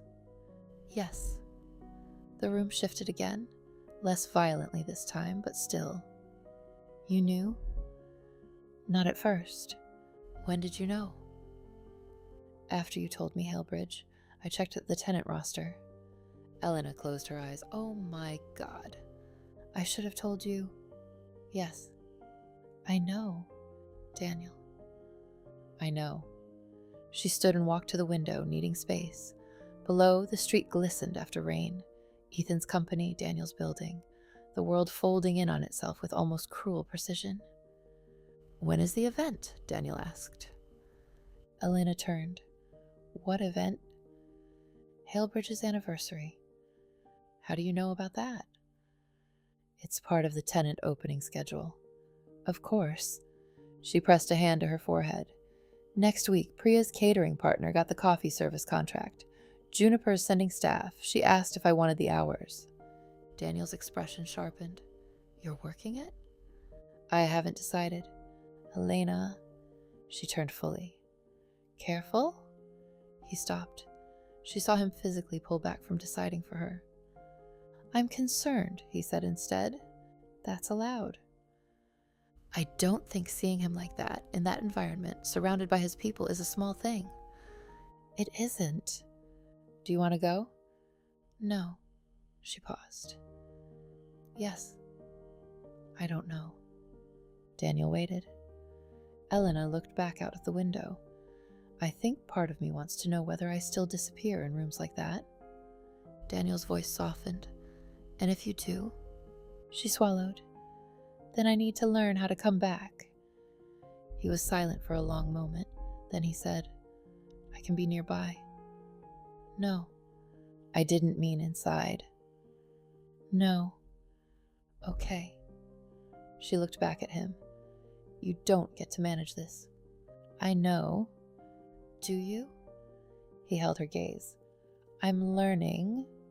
She believed him, not completely, but enough to sit back down. The conversation lasted 3 hours. By the end, Elena was exhausted, angry, relieved, and afraid in equal measure. Daniel did not ask her to stay. That was why she did. The week before, the gala unfolded like a held breath. Elena returned to the office room. The rules stayed on the table, now expanded to 2 pages. Daniel moved through the apartment carefully, but not fearfully. That mattered. He did not become servile. He did not punish her anger by shrinking into martyrdom. He answered questions when she asked them and accepted silence when she needed it. Some answers hurt. "How much money do you have?" "Enough that the exact number feels obscene."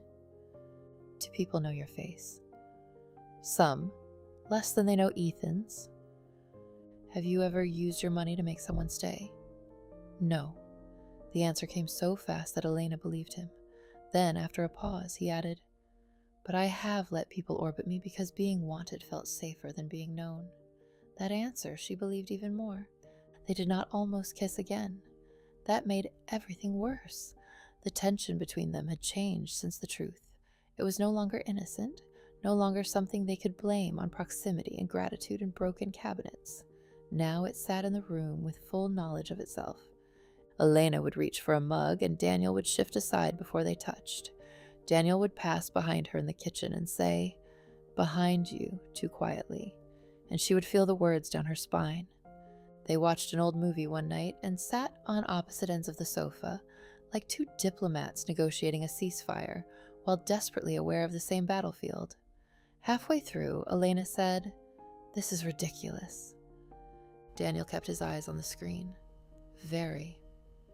We are grown adults. Allegedly. I'm not going to shatter if your elbow touches mine. I'm aware. Are you? Elena. What? He turned toward her. The lamplight softened his face. I am trying very hard not to want anything from you.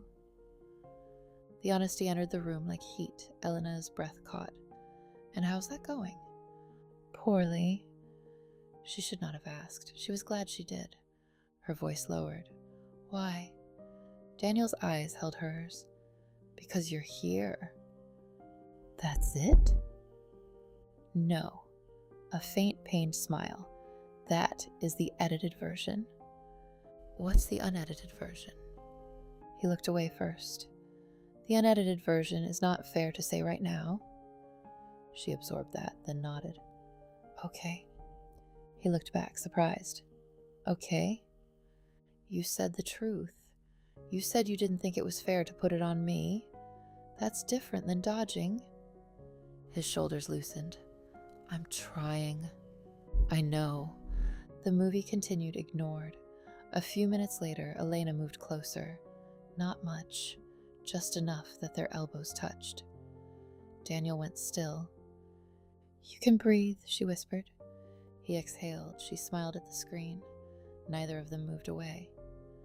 The day before the Halebridge Gala, Elena signed the Queen's Room agreement, not because it was perfect, because it was hers. Daniel reviewed the document only after she asked him to.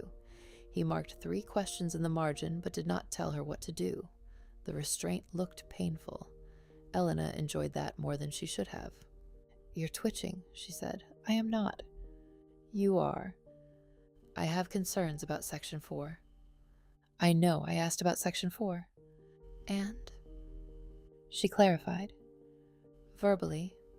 Elena gave him a look. Daniel closed his eyes briefly. Right, sorry, not deciding. She put it in writing. He opened his eyes. Oh. See, I listen. I never said you didn't.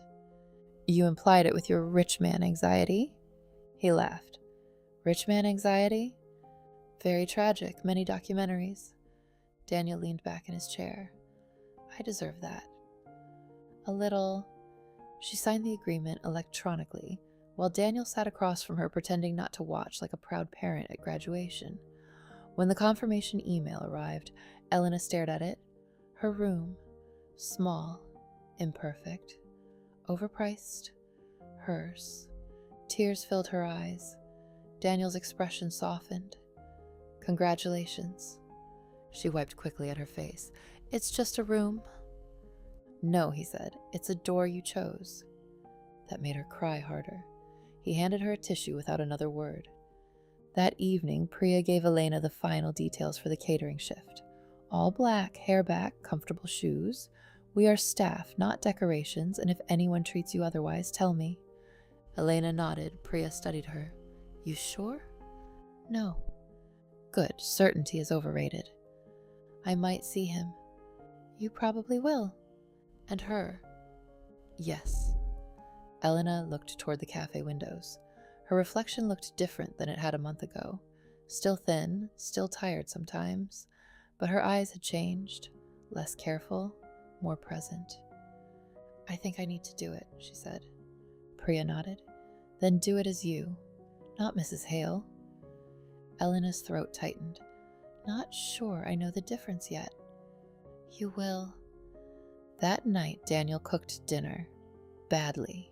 He insisted it was not badly, only experimental. Elena ate 2 bites of oversalted vegetables and declared him a menace. "You don't have to eat it," he said. "I know. You're still eating it." "I'm hungry and brave." "Heroic." "Deeply." They laughed. Too easily now. After dinner, Elena washed dishes while Daniel dried. The cabinet hinge held. The window was cracked open, letting in the distant sounds of traffic and night air. "I move into the Queen's room after the gala," she said. Daniel's towel stilled. "I know. You're leaving soon, too." "Yes." "Back to Chicago?" "Yes." The word settled. Chicago. The life he had paused. The company. The buildings. The mother in the photograph. The world that actually belonged to him.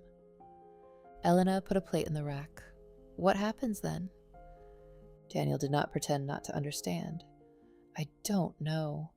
She looked at him. "What do you want to happen?" His eyes moved over her face. "Elena." "No deciding what I can handle." A small, sad smile touched his mouth. "Right." He set the towel down. "I want to keep knowing you." The simplicity of it struck her harder than any dramatic confession could have. "I want to call you from Chicago and hear how your shift went. I want to know whether your radiator in Queens is as hostile as advertised. I want to argue about coffee and send you terrible apartment listings to make yours look better." His voice lowered.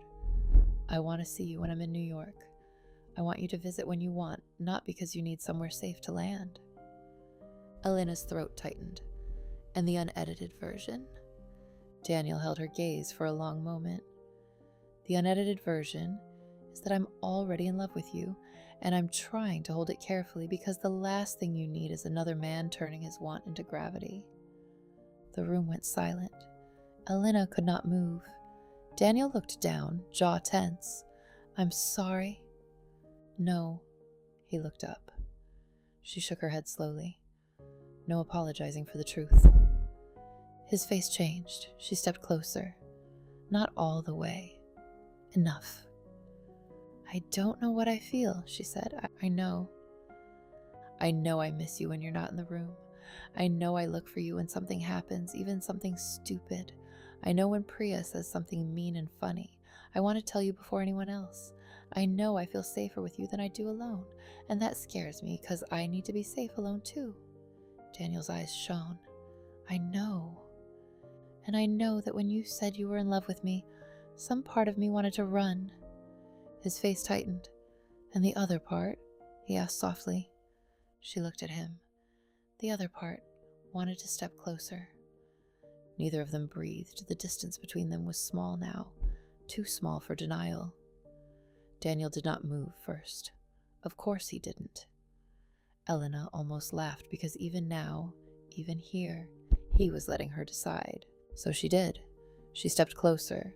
Her hands rose slowly to his chest, resting against the soft fabric of his sweater. She felt his heart beating hard beneath her palm. "Can I?" he whispered. 2 words, not command, not assumption. Elena closed her eyes. "Yes." Daniel's hand lifted to her cheek with such care that the touch itself felt like a promise not to take more than she gave.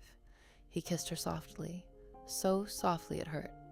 Not because the kiss was sad, but because it revealed how harshly she'd been touched before by contrast. Ethan's kisses had often been claims, punctuation marks, public gestures, private demands. Daniel kissed like he was listening. Elena made a small sound against his mouth. He pulled back immediately. "Did I?" "No," she whispered. Then she kissed him again.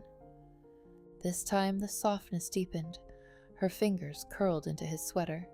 His other hand came to her waist, barely there, waiting for permission even after permission had been given. She moved closer, and his restraint trembled.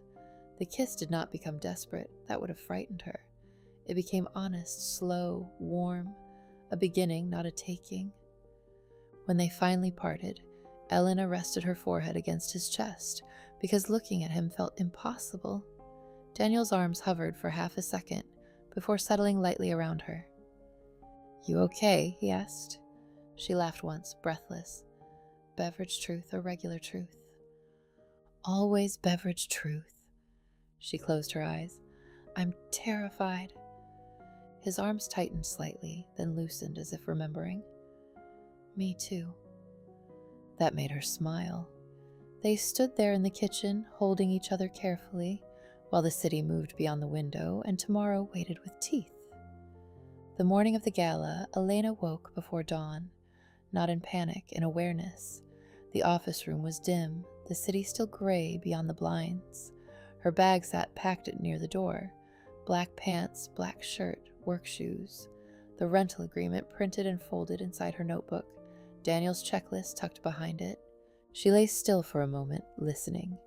The apartment was quiet. Daniel was already awake. She knew by the faint sound of movement in the kitchen, the low clink of a mug. She got up, dressed, and opened the door. He stood by the counter, looking out the window, holding coffee he had not drunk. He turned when she entered. "Morning." "Morning?" His eyes moved over her face, searching carefully. "Still going?" "Yes." He nodded.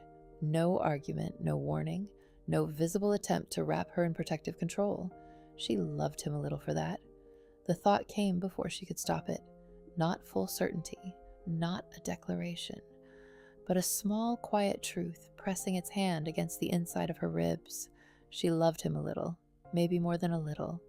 He handed her a mug. Cinnamon, barely sugar. She took it. "You remembered," she said, "a scientific breakthrough." She smiled. They drank in silence. At the door before she left, Daniel said, "Elena." She turned. He looked as if he had considered and rejected 100 sentences. Finally he said, "Whatever happens in that room, you are not who they say you are." Her throat tightened. "Neither are you, Shady." His mouth curved, but his eyes remained serious. "No, I suppose not." She stepped closer and kissed his cheek. A small kiss, quick. Still enough to leave him motionless. "For luck," she said. His voice came softly. "Yours or mine?" "Both." Then she left before courage could change its mind. The Meridian looked exactly like a building Ethan would want to enter.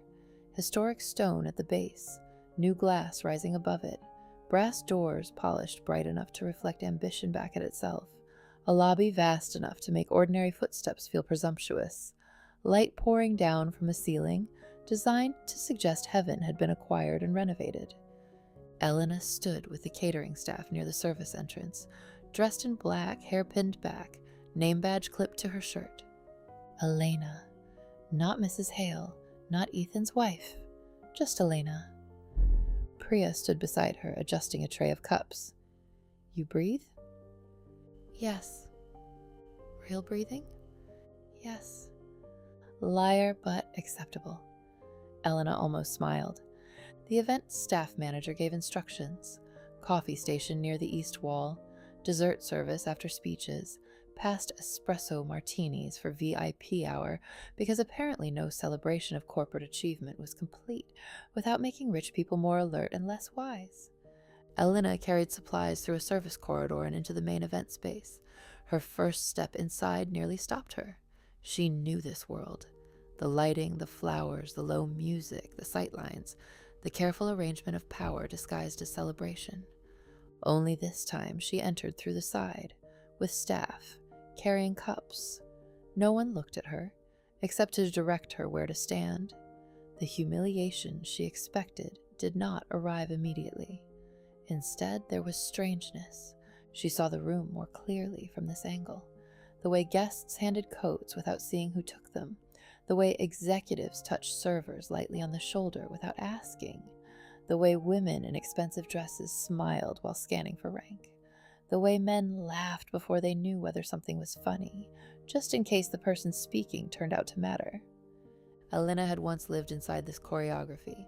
Now she served it coffee. The first hour passed without Ethan. Elena began to hope he might arrive late enough for her to remain invisible. Then the room shifted. She felt it before she saw him. The same old gravitational pull. Ethan Hale entered to applause from people who had not been asked to clap, but understood that clapping early was safer than clapping late. He wore a dark suit, perfectly cut. His hair was styled, his smile practiced. Jessica stood beside him in ivory. Ivory. Elena's fingers tightened around the coffee urn handle. Jessica's dress was not the same as the one Elena had worn for Ethan's birthday, but the color struck like intention. She looked radiant, visibly pregnant now, though not heavily. One hand rested lightly near her stomach in the way women did when they knew the gesture would be noticed. Ethan's hand hovered at her back. The old pain came, sharp.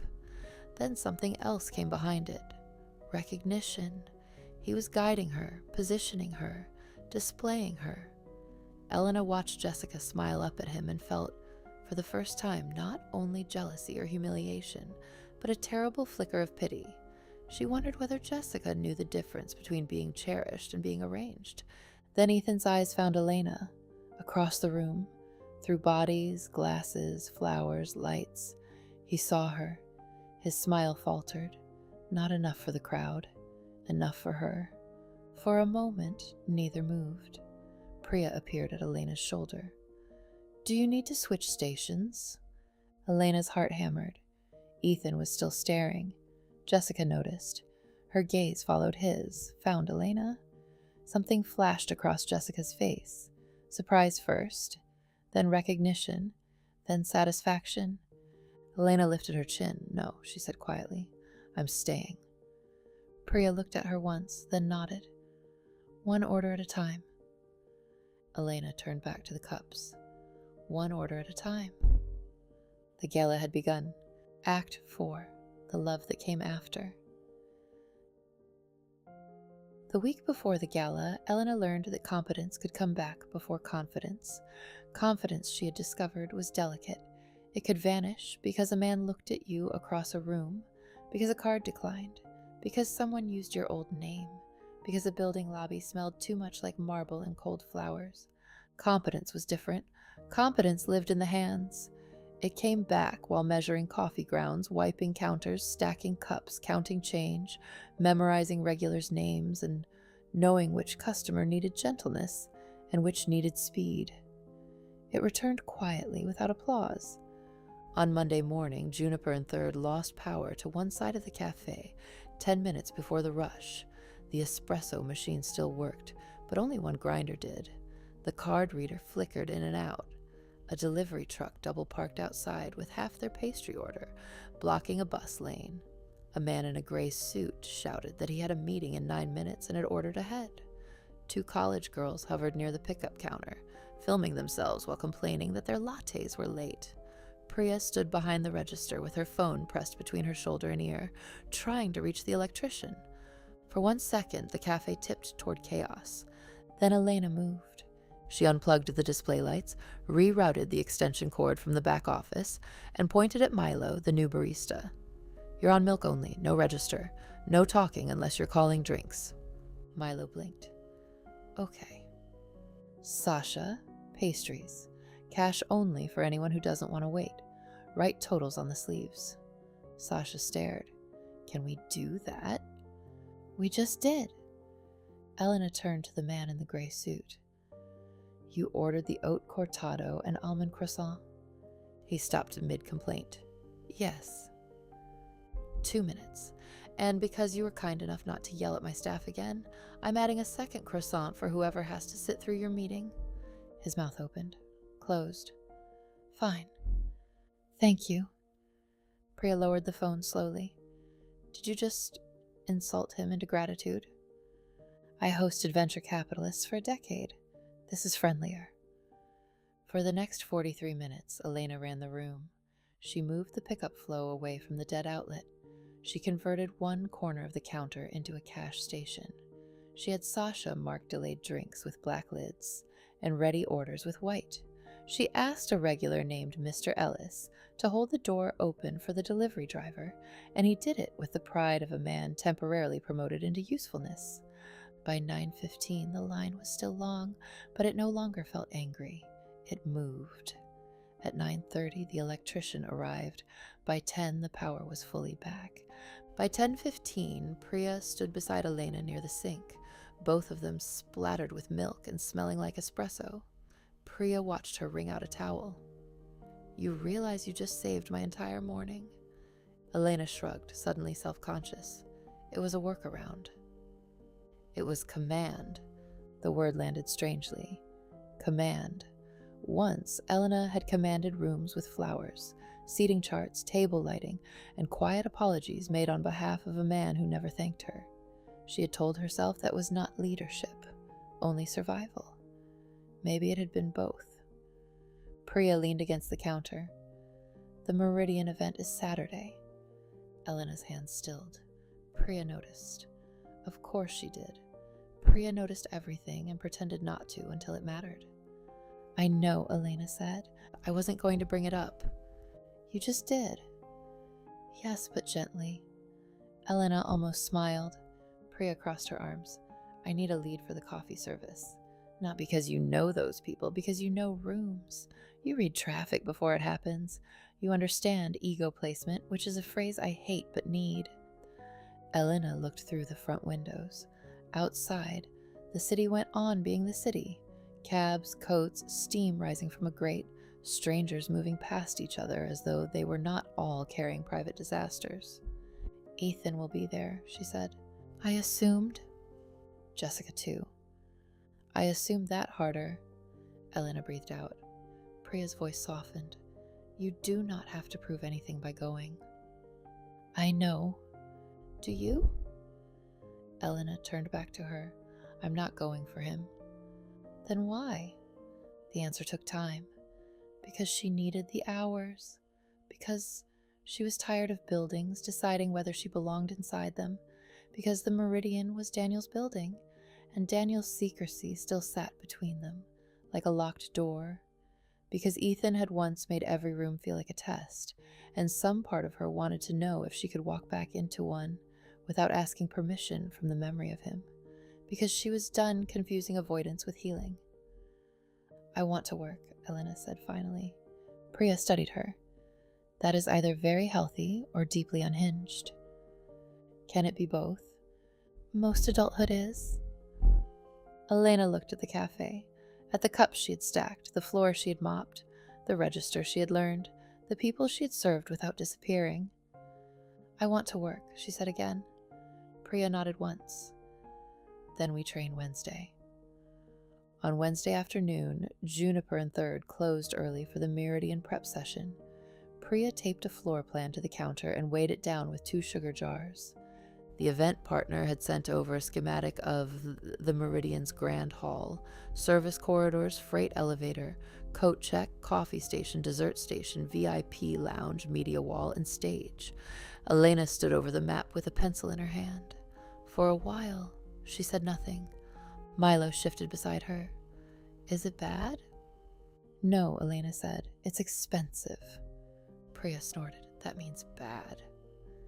"It means someone designed the room for photographs, not service." Sasha leaned closer. "How can you tell?"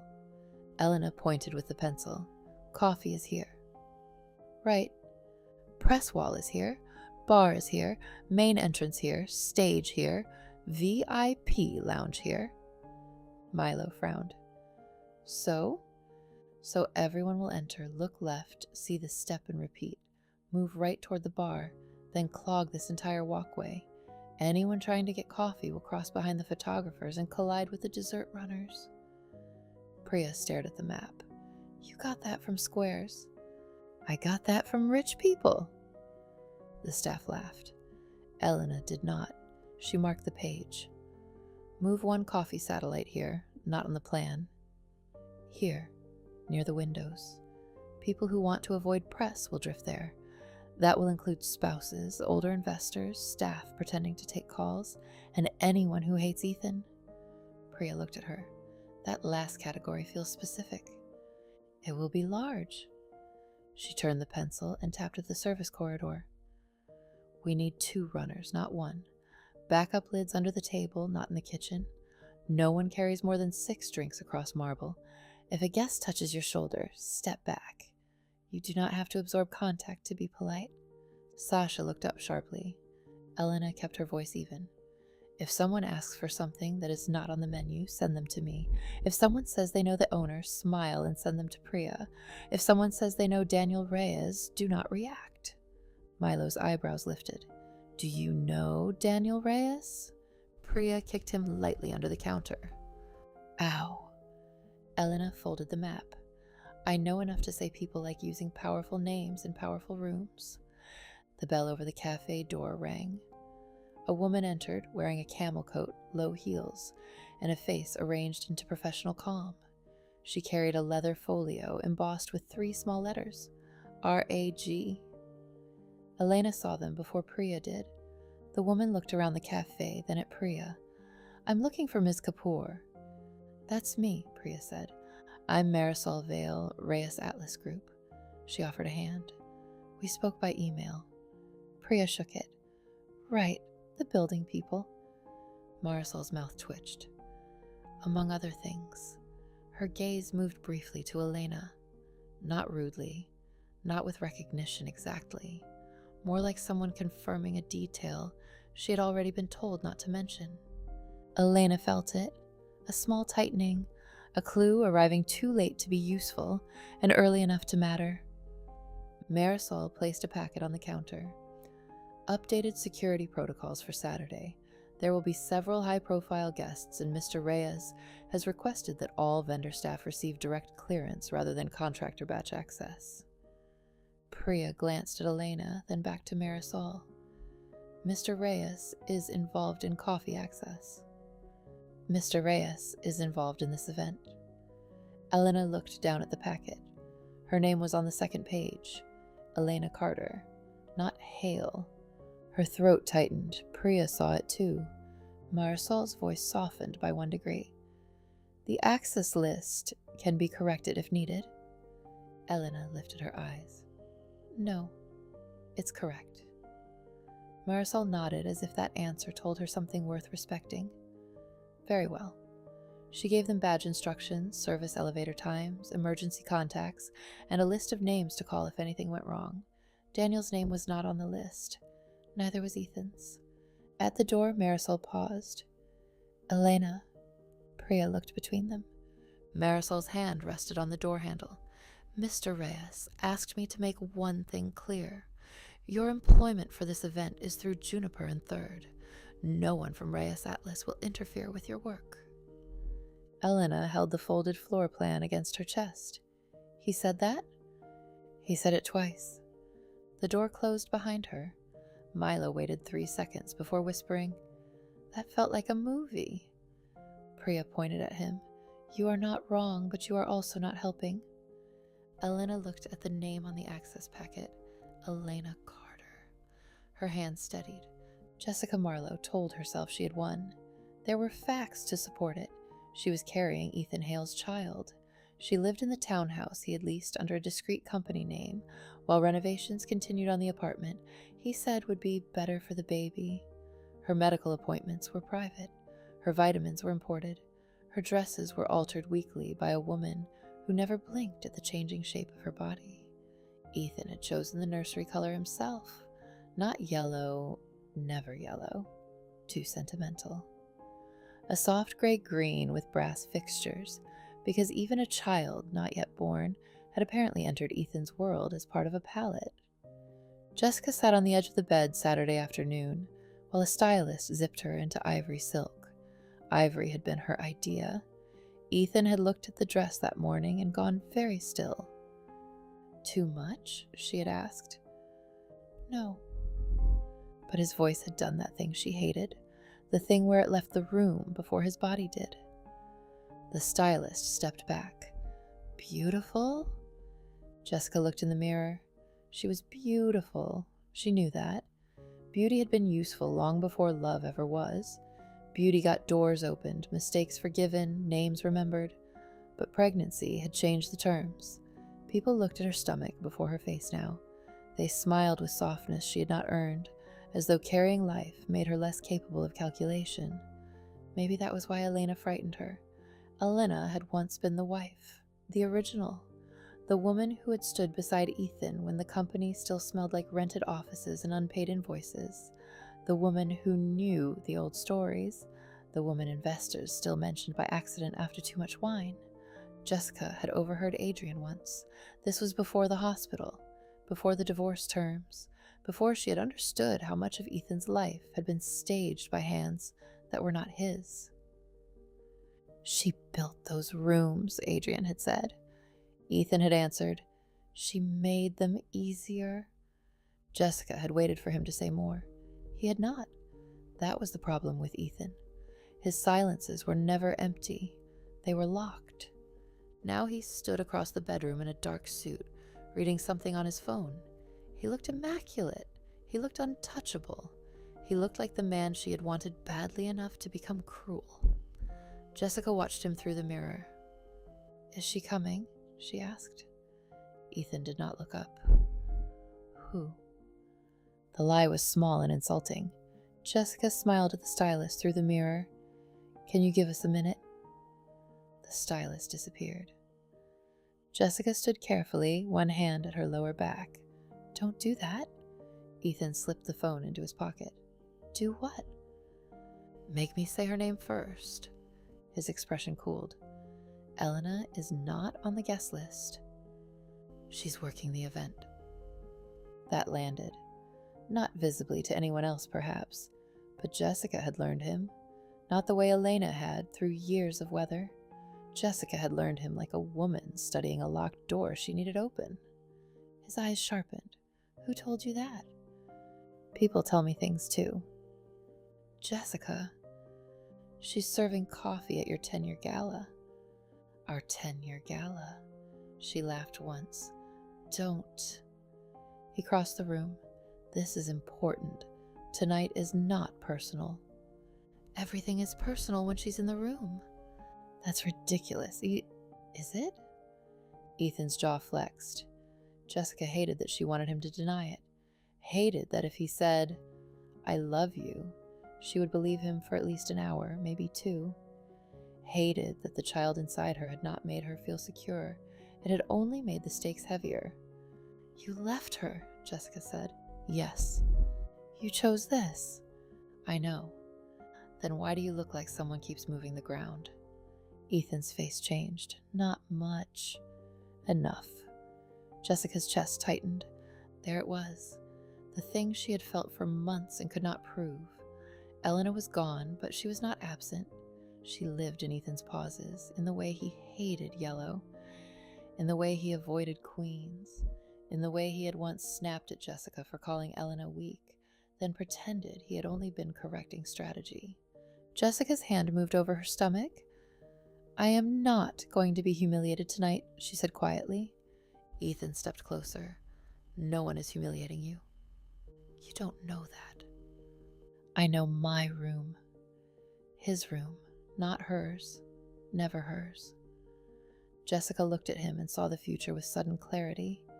Ethan placing his hand at her back, arranging her near windows, approving the angle of family photographs, teaching their child that love was measured in performance and silence. She saw herself in 5 years, then 10, still trying to win a contest Elena had stopped playing. The fear rose hot and humiliating, so she turned it into anger. "I want her gone," Jessica said. Ethan's eyes hardened. "Leave it alone." "She should not be there." "She's working." "Then tell Reyes Atlas to remove her." "No." The word came too fast. Jessica went still. Ethan realized it too. For a moment, neither moved. Then he said softer, "Not tonight." Jessica smiled because, if she did not, she might cry, and crying in front of Ethan had never once made her stronger. "Of course," she said, "not tonight." By 5:30, Elena stood in the service elevator of the Meridian with a badge clipped to her shirt and Juniper and third printed in small white letters over her heart. Priya stood beside her, carrying a crate of syrups, Milo held 2 cambros of hot coffee like sacred objects. Sasha was whispering the drink menu under her breath. The elevator climbed. Elena watched the numbers change, 32, 48, 61. The doors opened onto the event level. For a moment, the smell hit first. Flowers, wax, polished stone, citrus cleaner, expensive perfume. The old world had a scent. Elena had forgotten that, or tried to. It entered her lungs, and her body remembered before her mind could object. Priya touched her elbow. 1 order at a time. Elena nodded. 1 order at a time. They moved. The Meridian's grand hall was even more imposing in person.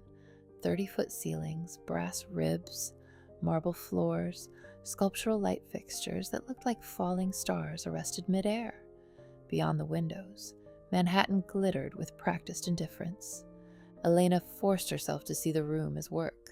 Main entrance, press wall, bar, stage, VIP lounge, service corridor, problem points, solutions.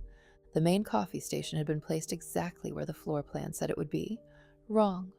Already 2 floral assistants were blocking the walkway with crates of white orchids. A man from AV stood near the stage, arguing into a headset. The dessert table sat too close to the bar. Guests would bottleneck before the first toast. Elena set down her clipboard. Priya watched her. Go. Elena went. She found the floor manager, a thin man named Callum, who looked like he had been running on espresso and resentment since Tuesday. Coffee satellite needs to move to the south windows, Elena said. Callum barely looked at her. That wasn't approved. It was in the vendor contingency notes. No, it wasn't. Elena handed him the printed packet Marisol had delivered. He scanned it. His expression changed at the Reyes Atlas letterhead. Who gave you this? Marisol Vale. Callum straightened slightly. Another clue. Power moving before Daniel did. Elena did not smile. If we leave the station here, she said, the first press surge blocks coffee, coffee blocks dessert, dessert blocks bar, bar blocks donors, donors become irritated, and someone blames your floor plan. Callum stared at her. She held his gaze. After a moment, he turned to the staff behind him. Move the satellite to south windows. Elena returned to Priya. Priya's mouth was curved. Was that your second act of command this week? Third. I also stopped Milo from labeling decaf as emotional support coffee. It was accurate, Milo called. It was illegal, Elena said. They set the stations, they taped cords down. They hid extra cups under the linen. Elena checked sightlines, traffic, lids, napkins, trash, cream levels, and the location of every emergency exit. When one of the servers spilled an entire tray of champagne flutes 10 minutes before guest arrival, everyone froze. Elena did not. Lights stay up, she said. No one crouches in gowns. 2 towels, 1 broom, 1 wet floor marker behind the planter. Replace with coupes from back storage. Do not apologize to guests for a mess they haven't seen. The server blinked. Okay. Priya leaned close.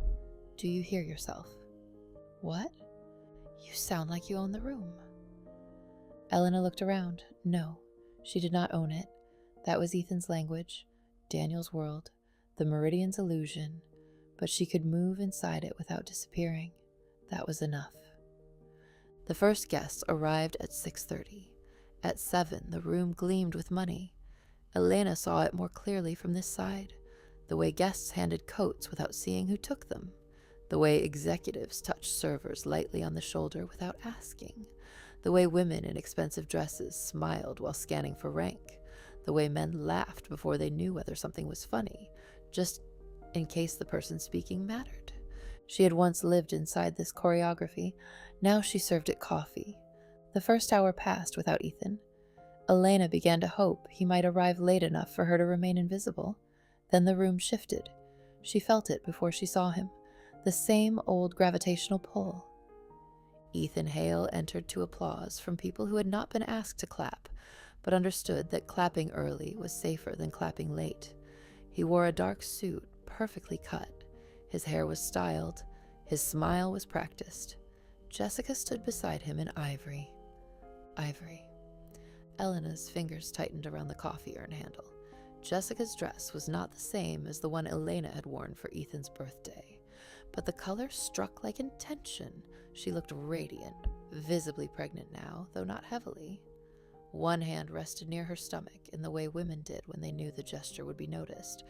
Ethan's hand hovered at her back. The old pain came, sharp.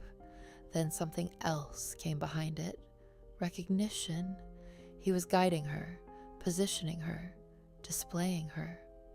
Elena watched Jessica smile up at him and felt, for the first time, not only jealousy or humiliation, but a flicker of pity. She wondered whether Jessica knew the difference between being cherished and being arranged. Then Ethan's eyes found Elena, across the room, through bodies, glasses, flowers, lights. He saw her. His smile faltered. Not enough for the crowd, enough for her. For a moment, neither moved.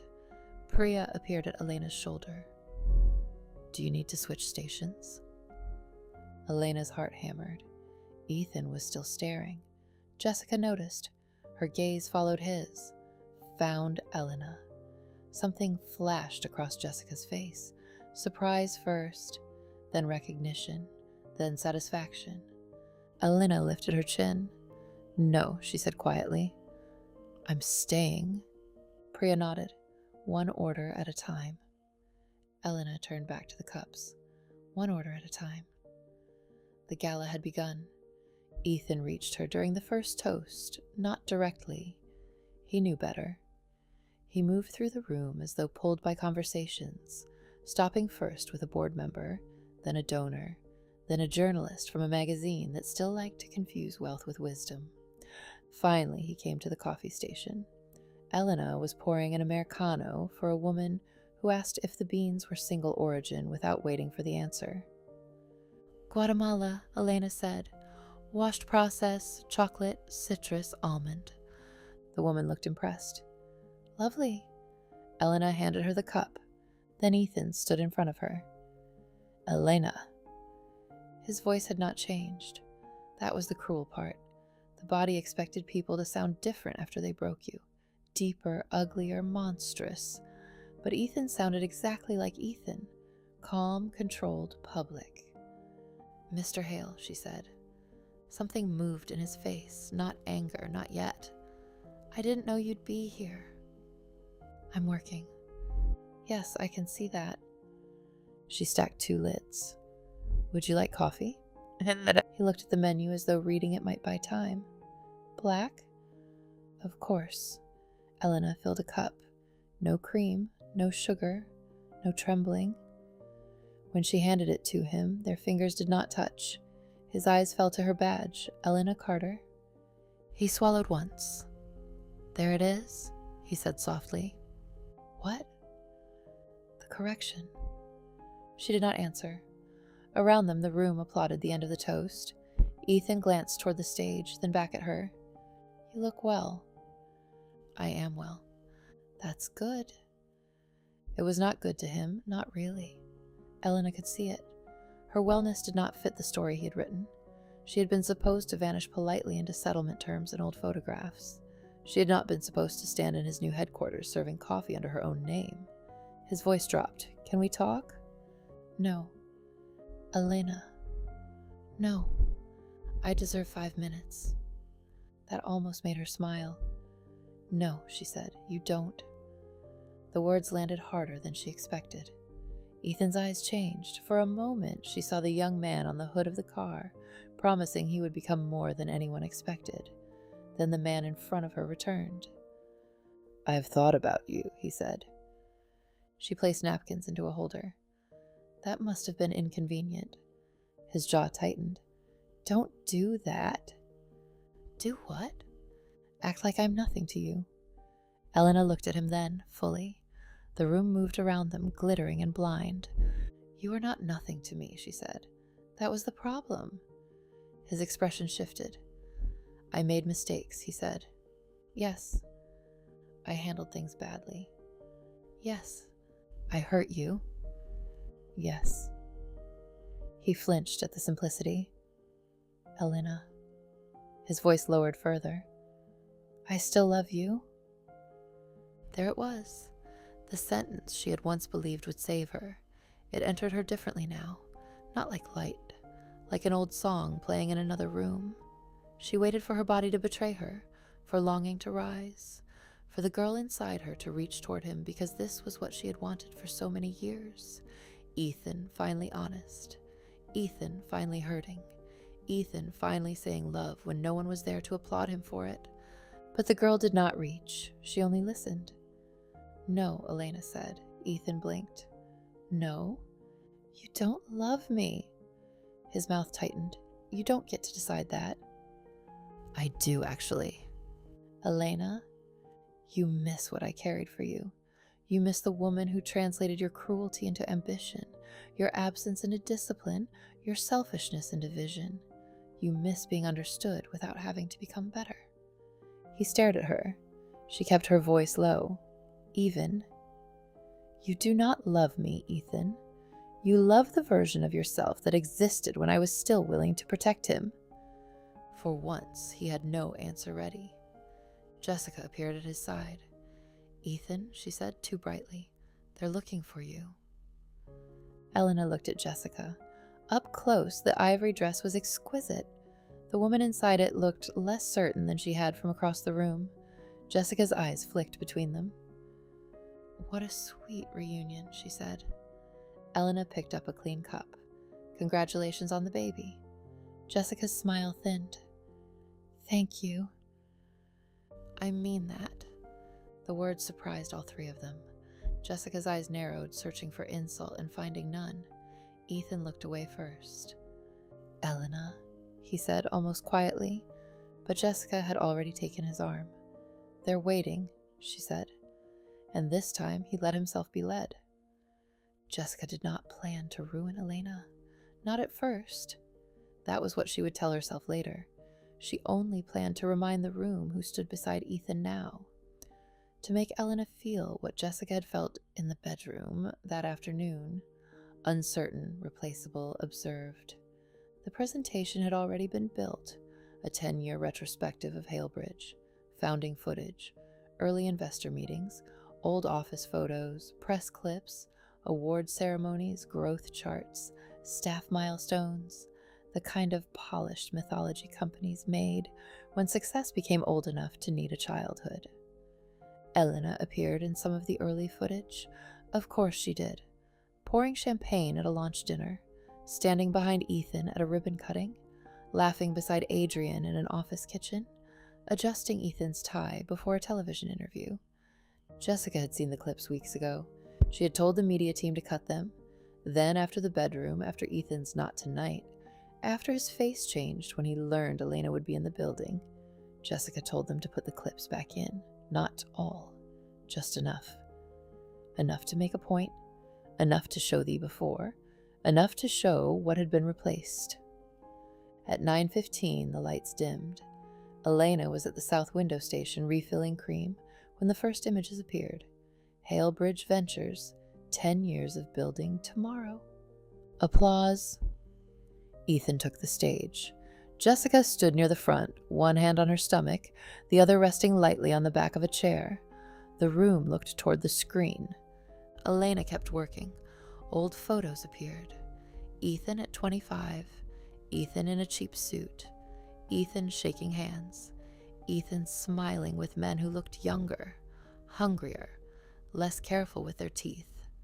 Then Elena appeared, a younger Elena in a black dress, holding a tray of champagne. The room made no sound at first. The image moved on quickly, then another. Elena at a table arranging place cards. Another. Elena beside Ethan, smiling up at him as if he had hung the moon, and then taught her to praise the architecture. Priya appeared beside her. "Elena, I'm fine." She was not fine, but she was standing. On stage, Ethan's face had gone hard. Jessica stepped up beside him with a second microphone. "This company," she said, "has always been built by people willing to sacrifice." Ethan turned his head slightly. "Jessica." She smiled at the room. "Some sacrifices are visible. Long hours, risk, public scrutiny." Her eyes moved toward Elena. Others are quieter, people fall away, relationships end, old versions of our lives become impossible to carry forward. The room's attention shifted, slowly, like a tide turning. Elena felt it, faces finding her, then looking away, then looking back. Jessica continued, her voice warm enough to pass for gracious if one did not know where the knife was. I know there has been curiosity about transitions in Ethan's personal life. We have chosen privacy, dignity, and forward movement. Ethan reached for her wrist. Stop! She pulled free. But tonight, seeing all these early images, I think it's important to honor the people who helped build a version of Halebridge that no longer exists. A photo appeared behind her. Elena in the ivory dress from Ethan's birthday, not from the gala photographer, a candid. Her standing alone beside the cake, smiling while already abandoned. The room went very still. Priya whispered, "Oh, I will kill her." Elena could not breathe. Jessica's smile trembled at the edges. Only Elena seemed to see it. "So yes," Jessica said. "Let's acknowledge Elena Hale, the woman Ethan left behind so this company could become what it was meant to be." Ethan grabbed the microphone. "Stop!" Feedback shrieked through the speakers. The screen went black. Not dim. Black. The ballroom gasped. Emergency floor lights glowed along the edges of the room. The stage froze in half shadow. Guests murmured, turning toward exits, toward staff, toward anyone who looked responsible. A microphone clicked on from the rear of the hall. "That is enough." Elena closed her eyes. "Daniel." The lights rose, not fully, just enough to reveal him standing at the back entrance in a black suit, Marisol veil beside him, 2 Meridian security officers behind them. Not a teacher in a soft sweater, not the man who made cinnamon coffee and wrote rules at a kitchen table. Daniel Reyes stood in his own building, and the room recognized him before he introduced himself. Whispers moved fast. "That's Reyes. Daniel Reyes. He owns the Meridian. Reyes Atlas." Ethan went pale. Jessica did too. Daniel walked halfway down the center aisle. No spotlight followed him this time. No theatrical beam of light. Only the room making space because power knew how to part a crowd. His eyes found Elena first. He did not rescue her with his gaze. He asked a question. "Are you standing?" Elena answered by lifting her chin. Daniel stopped. "This building," he said, "does not exist to stage public cruelty." The room quieted. Marisol stepped forward with a small tablet. The screen behind the stage stayed black. Daniel looked at Jessica.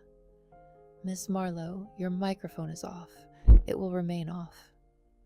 Jessica's hand moved protectively to her stomach. For a flicker of a second, Elena saw the fear again. Not performance. Fear. Daniel turned to Ethan. "Mr. Hale, Reyes Atlas will review tonight's conduct under the terms of your lease and event agreement." Ethan's jaw tightened. "Daniel?" "This is not a conversation." The words landed with the weight of a closing door. Then Daniel turned toward Elena. The room followed his gaze. Everyone looked at her. That was the moment the old Elena would have broken. Not loudly, not dramatically. She would have folded inward and smiled, because smiling had once been her way of disappearing without making anyone uncomfortable. This Elena felt Priya's hand brush her wrist, one order at a time. She set down the cream pitcher. Then she walked toward the stage. The room made a path. No one told it to.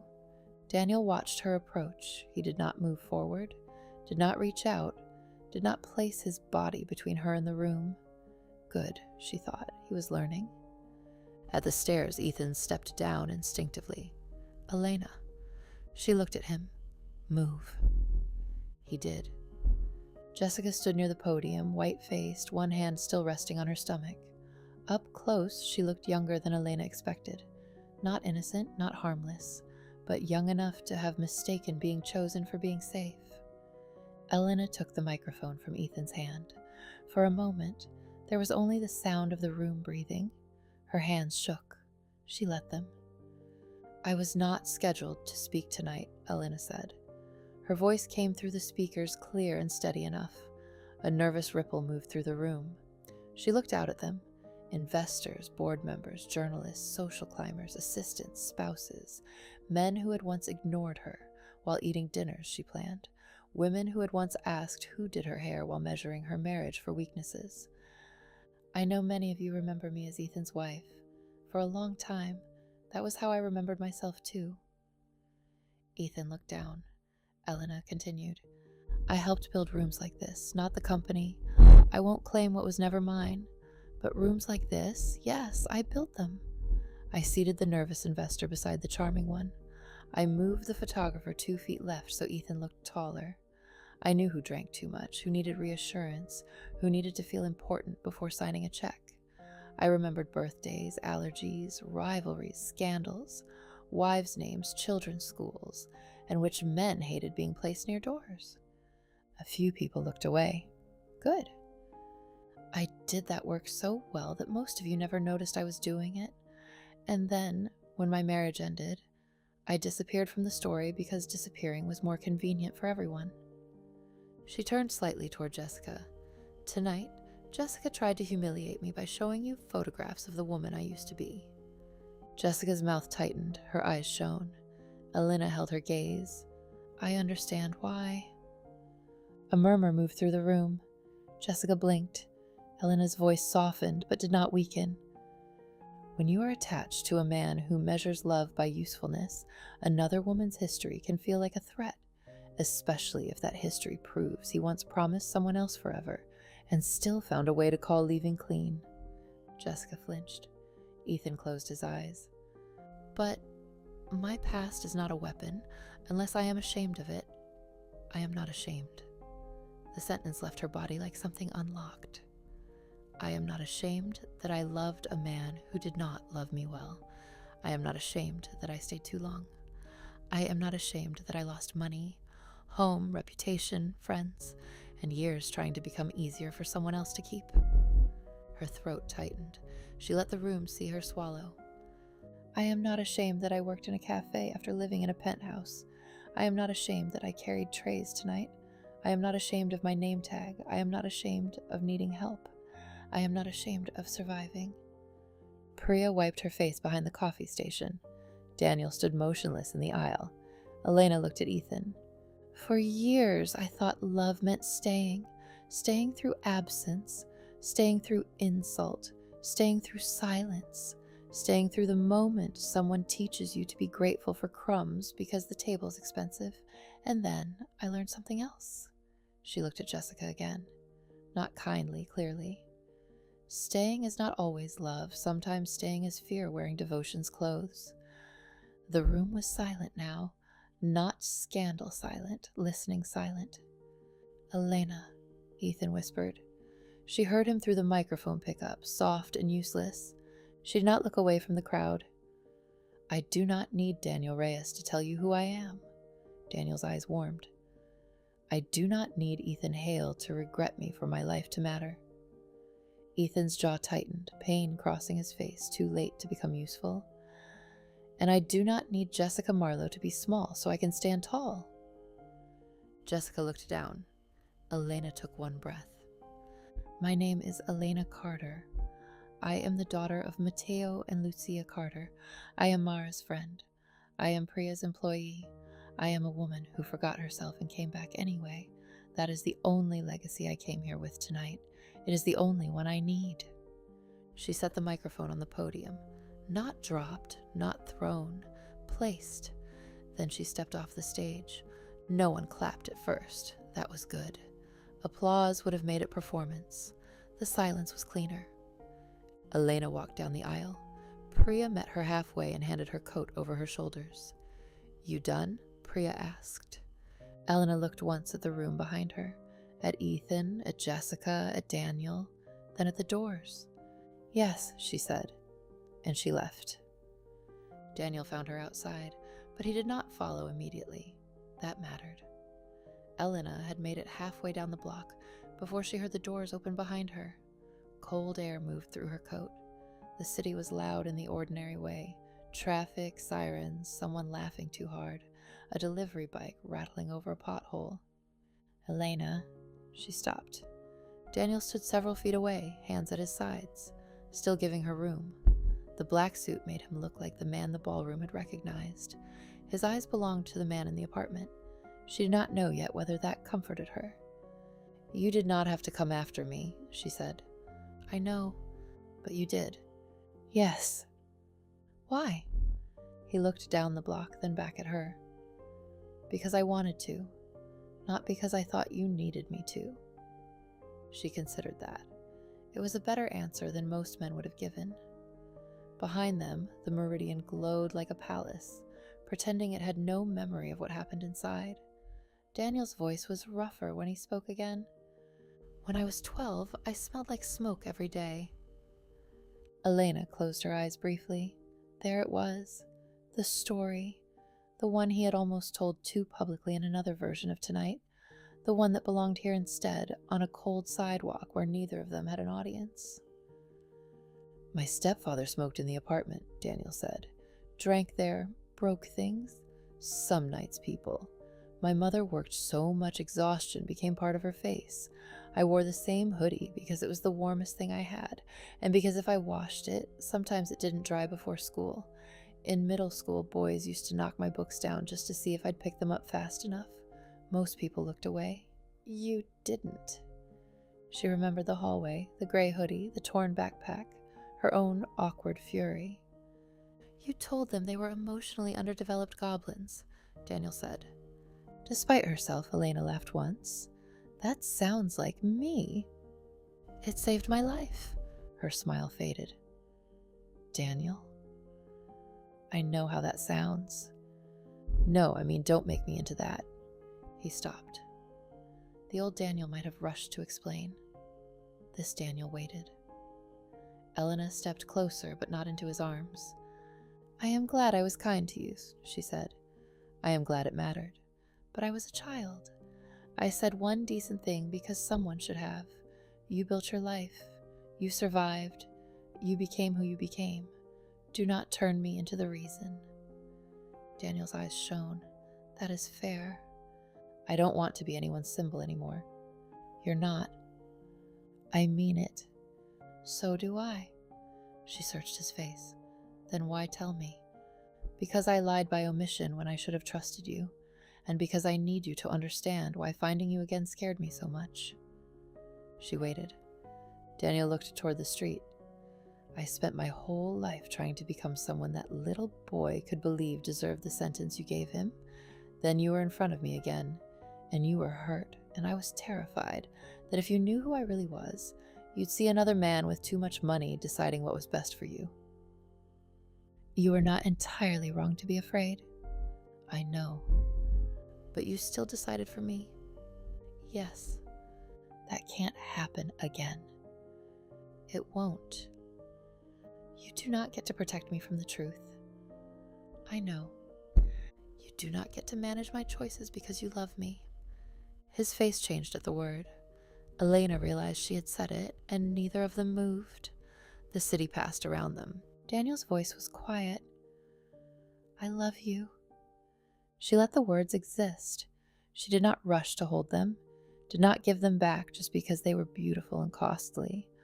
Once she had given too much of herself to words offered at the right time. "I know," she said. Pain crossed his face. He accepted it. "I am not ready to answer that the way you want me to," she said. "I know. But I need you to hear this clearly." "I'm listening. I do love you." The words came steady. Daniel went still. Elena looked down at the sidewalk, then back at him.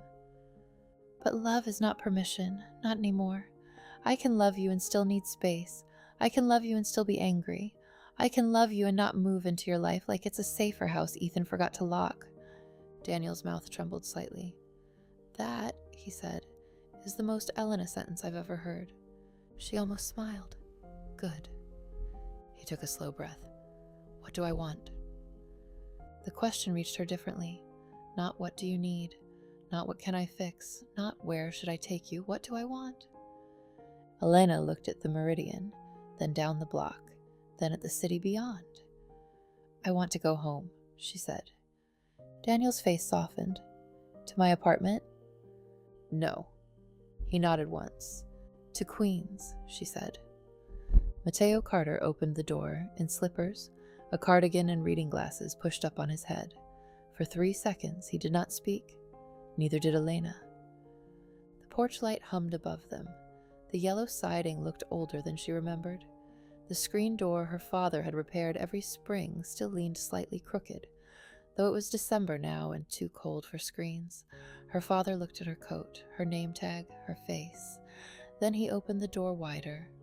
"Mia." The word broke what the ballroom had not. Elena stepped inside, and her father folded her into his arms. Not carefully, not cautiously, like he had been waiting years to do it and had decided gentleness could come later. Lucia came from the kitchen, wiping her hands on a towel. When she saw Elena, the towel fell to the floor. "Oh, baby." Then her mother was there too, warm and crying and smelling like basil, soap, and home. For a while, no one asked questions. That was mercy. They brought her to the kitchen. The table was the same one, scarred by years of homework, bills, birthday cakes, and elbows. A pot simmered on the stove. The window above the sink still held basil, though the plant was smaller now. Elena sat. Lucia placed food in front of her without asking if she was hungry. Mateo sat across from her. His eyes were older. That hurt. She had missed years, and they had not waited for her. "I'm sorry," Elena said. Her father's face changed. "No." "Dad, no." His voice was firm, but not angry. "Not tonight. I should have called." "Yes." "I should have listened." "Yes." The honesty startled a laugh from her, a wet, broken sound. Mateo reached across the table and took her hand. "But you are here now," he said. "That is the part I care about tonight." Lucia brushed a hand over Elena's hair. Elena looked down at the food, then at their hands, then at the old kitchen that had once seemed too small for the future Ethan promised. It did not seem small now. It seemed real. "I spoke at his gala," Elena said. Her mother froze. "You what?" "I was working it." Mateo closed his eyes briefly, as if asking God for patience, and possibly the names of several people to haunt. "I was okay," Elena said. "Were you?" her father asked. Elena thought about it. "Yes," she said. "Not the whole time, but at the end, yes." Lucia sat beside her. "Tell us." So Elena did. Not all at once, not perfectly, but enough. She told them about Juniper and Third, about Priya, about Daniel, about the Meridian, about Jessica's slideshow, about taking the microphone, about saying her own name. When she finished, the kitchen was quiet. Mateo wiped his eyes with the heel of his hand and pretended he had not. Lucia did not pretend. "My brave girl," she whispered. Elena shook her head. "I wasn't brave for a long time." Mateo squeezed her hand. "Brave is not a permanent personality," he said. "Sometimes it is a thing you do late." Elena laughed softly. Her father leaned back, studying her. Then he asked as he had asked when she was young, as if no years had been lost, as if love could resume without demanding repayment first. "How was your day, mija?" Elena covered her mouth. The question traveled through her, through Manhattan, glass and marble, through coffee rituals and locked elevators, through shelters and sidewalks, through Daniel's apartment and the Meridian stage, through every day she had spent belonging to someone else's weather. She lowered her hand. "It was mine," she said. Lucia began crying again. Mateo nodded like that was the answer he had waited 11 years to hear.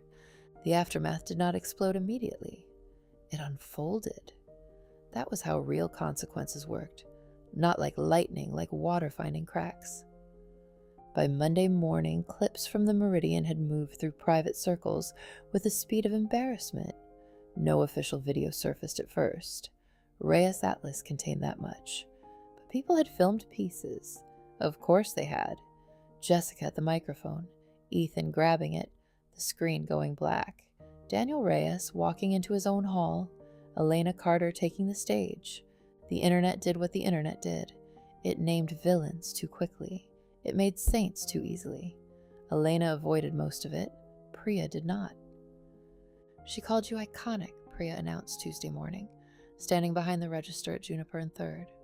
"Who?" "Some woman with 300,000 followers and terrible eyeliner. She said, 'I am not ashamed of surviving' is the line of the year." "Priya." "Fine. I will silently enjoy your fame." "I don't want fame." "No one good does. That is why you are tolerable." Elena tied her apron. "How is Milo?" "Terrified of you now." He labeled the decaf correctly. "Good." The cafe bell rang. A familiar figure entered, wearing a navy coat and a face full of uncertainty. Mara. Elena went still. Mara looked around the cafe, saw her, and stopped near the door. For a moment, they were girls again and not. Braces, bad haircuts, prom dress panic, missed calls, years of silence. Everything that had been broken, not by one dramatic betrayal, but by the slow pressure of a man convincing Elena that old love was a threat to new ambition. Mara lifted one hand awkwardly. "Hi." Elena's throat tightened. "Hi."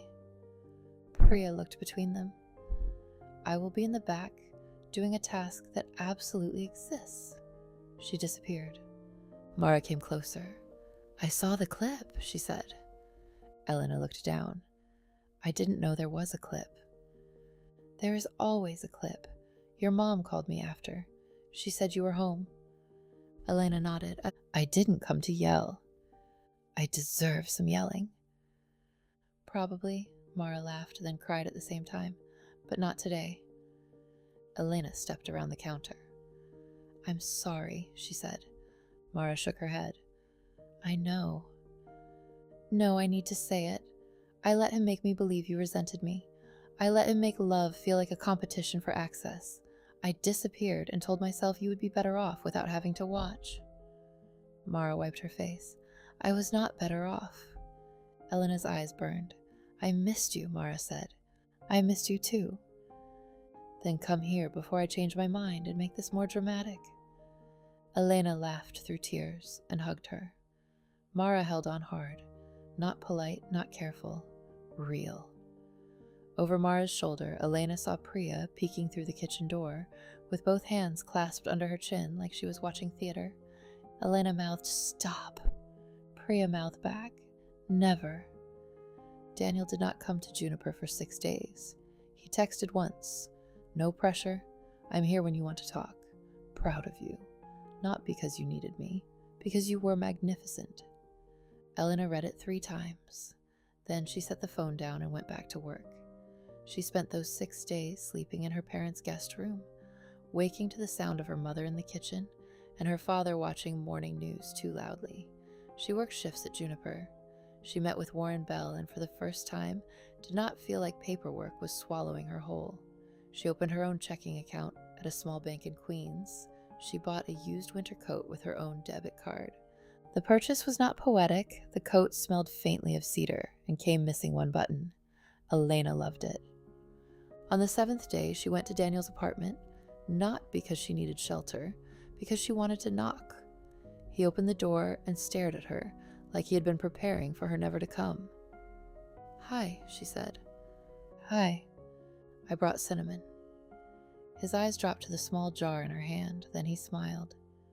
It nearly undid her. "Come in," he said. She did. The apartment looked the same and different. The sofa, the lamp, the kitchen where they had once written rules, the window with the city beyond it, the place that had saved her and frightened her, because safety, after control, could feel like another kind of trap, until it proved otherwise. Daniel stood near the kitchen island. "I didn't know whether to call," he said. I know. "I wanted to." "I know. You said space." "I did." "So I tried not to be emotionally athletic about it." She laughed. "Emotionally athletic?" Priya's phrase. Of course it is. He looked at the cinnamon jar again. Is that a peace offering? No. His smile faded. It's cinnamon, she said, not a contract. He breathed out. She set it on the counter. I am staying with my parents for now. Good. I'm working at Juniper. I know. You checked? No. Marisol told me Priya threatened to throw a biscotti at a reporter who came by asking for you. Elena smiled. That sounds true. Daniel's gaze softened. She leaned against the counter. I need my life to be mine before I share it with anyone. I understand. I don't want to move in here. I don't want you to move in here because you need a place to land. But someday I might want to come here because I want you. His face changed slowly. Hope, cautious and almost afraid of itself. Someday is allowed, he said. I also want to work. At Juniper. For now, maybe more later. Events, hospitality consulting. Something that uses what I know without returning me to what I survived. Daniel nodded. You would be exceptional. I know. His smile widened. Good. She looked around the apartment. I was angry that you had power and hid it from me. I'm still angry. But I also understand why the boy in the gray hoodie learned to hide before he learned to trust. Daniel looked away. Elena stepped closer. That does not excuse it. No, but it helps me understand the shape of it. She met his eyes. She touched his sleeve, not his hand yet.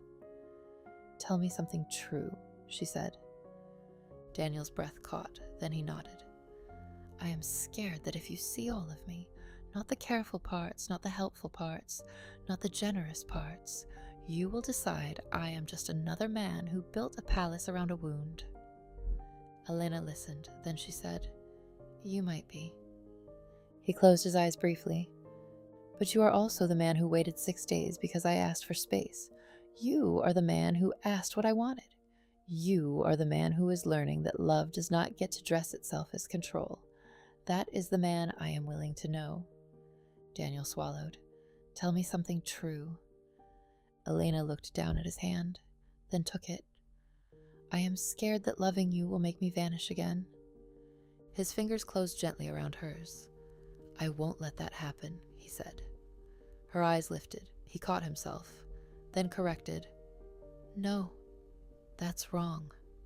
His thumb moved once over her knuckles. I will not ask you to vanish, and if I ever do, I want you to tell me. I want to be the kind of man who listens when you say stop. Elena's chest loosened. That was better. I am teachable. Occasionally.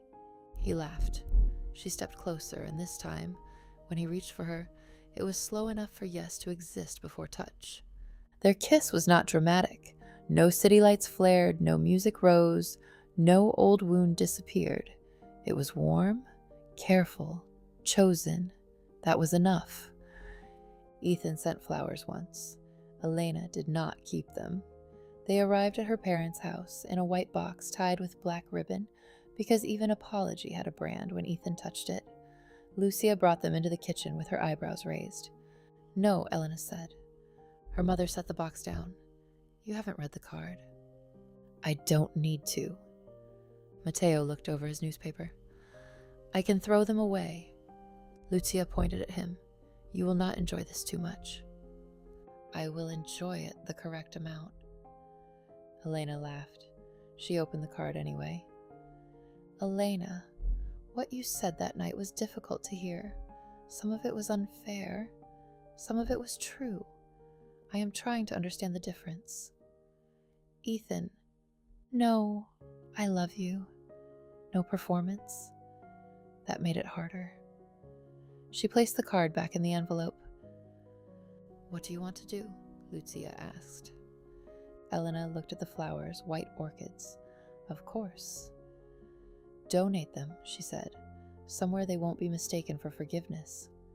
Matteo folded his newspaper. Excellent answer. A month later, Jessica had the baby, a girl. Elena learned from Mara, who learned from someone who knew someone who still worked near Haley Bridge. Rumors said the company was under review. Rumors said investors were nervous. Rumors said the lease at the Meridian had become complicated. Rumors said Ethan had stepped down from 2 public panels. Rumors said Jessica was not appearing beside him as often. Elena did not chase them. She bought a soft yellow blanket, no note except, for the child. May she be loved without being used as proof of anything. Ethan texted 2 days later, "Thank you. I am trying." Elena stared at it for a long time, then replied, "Keep trying." That was all. Not forgiveness exactly, not bitterness, something freer. 1 year later, Daniel took Elena to a diner in Queens. Not a gala, not a rooftop, not a private room with a curated menu. A diner with cracked red booths, pancakes at midnight, and coffee that tasted slightly burnt no matter how much cream she added. "This is your anniversary plan?" Elena asked. Daniel looked around. "I was told ordinary things matter." "They do. Also, Priya threatened me against anything involving chandeliers." "Smart woman." They sat across from each other, knees touching beneath the table. Elena wore jeans, a sweater, and the tiny gold cross her mother had given her. Daniel wore a baseball cap pulled low because someone had recognized him twice that week, and he hated it. The waitress poured coffee. Elena added cream, a little sugar, and cinnamon from a shaker Daniel produced from his coat pocket like an insane person. She stared. "You carry cinnamon?" "For emergencies." "You are so weird." "You love it." She looked at him. She had said the word before by then, many times. Still, each time felt like choosing it anew. "Yes," she said. "I do." Daniel's smile softened. He reached across the table and took her hand, not because she needed saving, not because the room demanded performance, because they were there, because the day had been long, because the coffee was bad, because love, Elena had learned, was not proven by staying through every kind of pain. Sometimes love was leaving the place that erased you. Sometimes it was coming back to yourself slowly, one choice at a time. Sometimes it was a boy remembering a sentence a girl had forgotten. Sometimes it was a man with too much power learning to tell the truth before protection became control.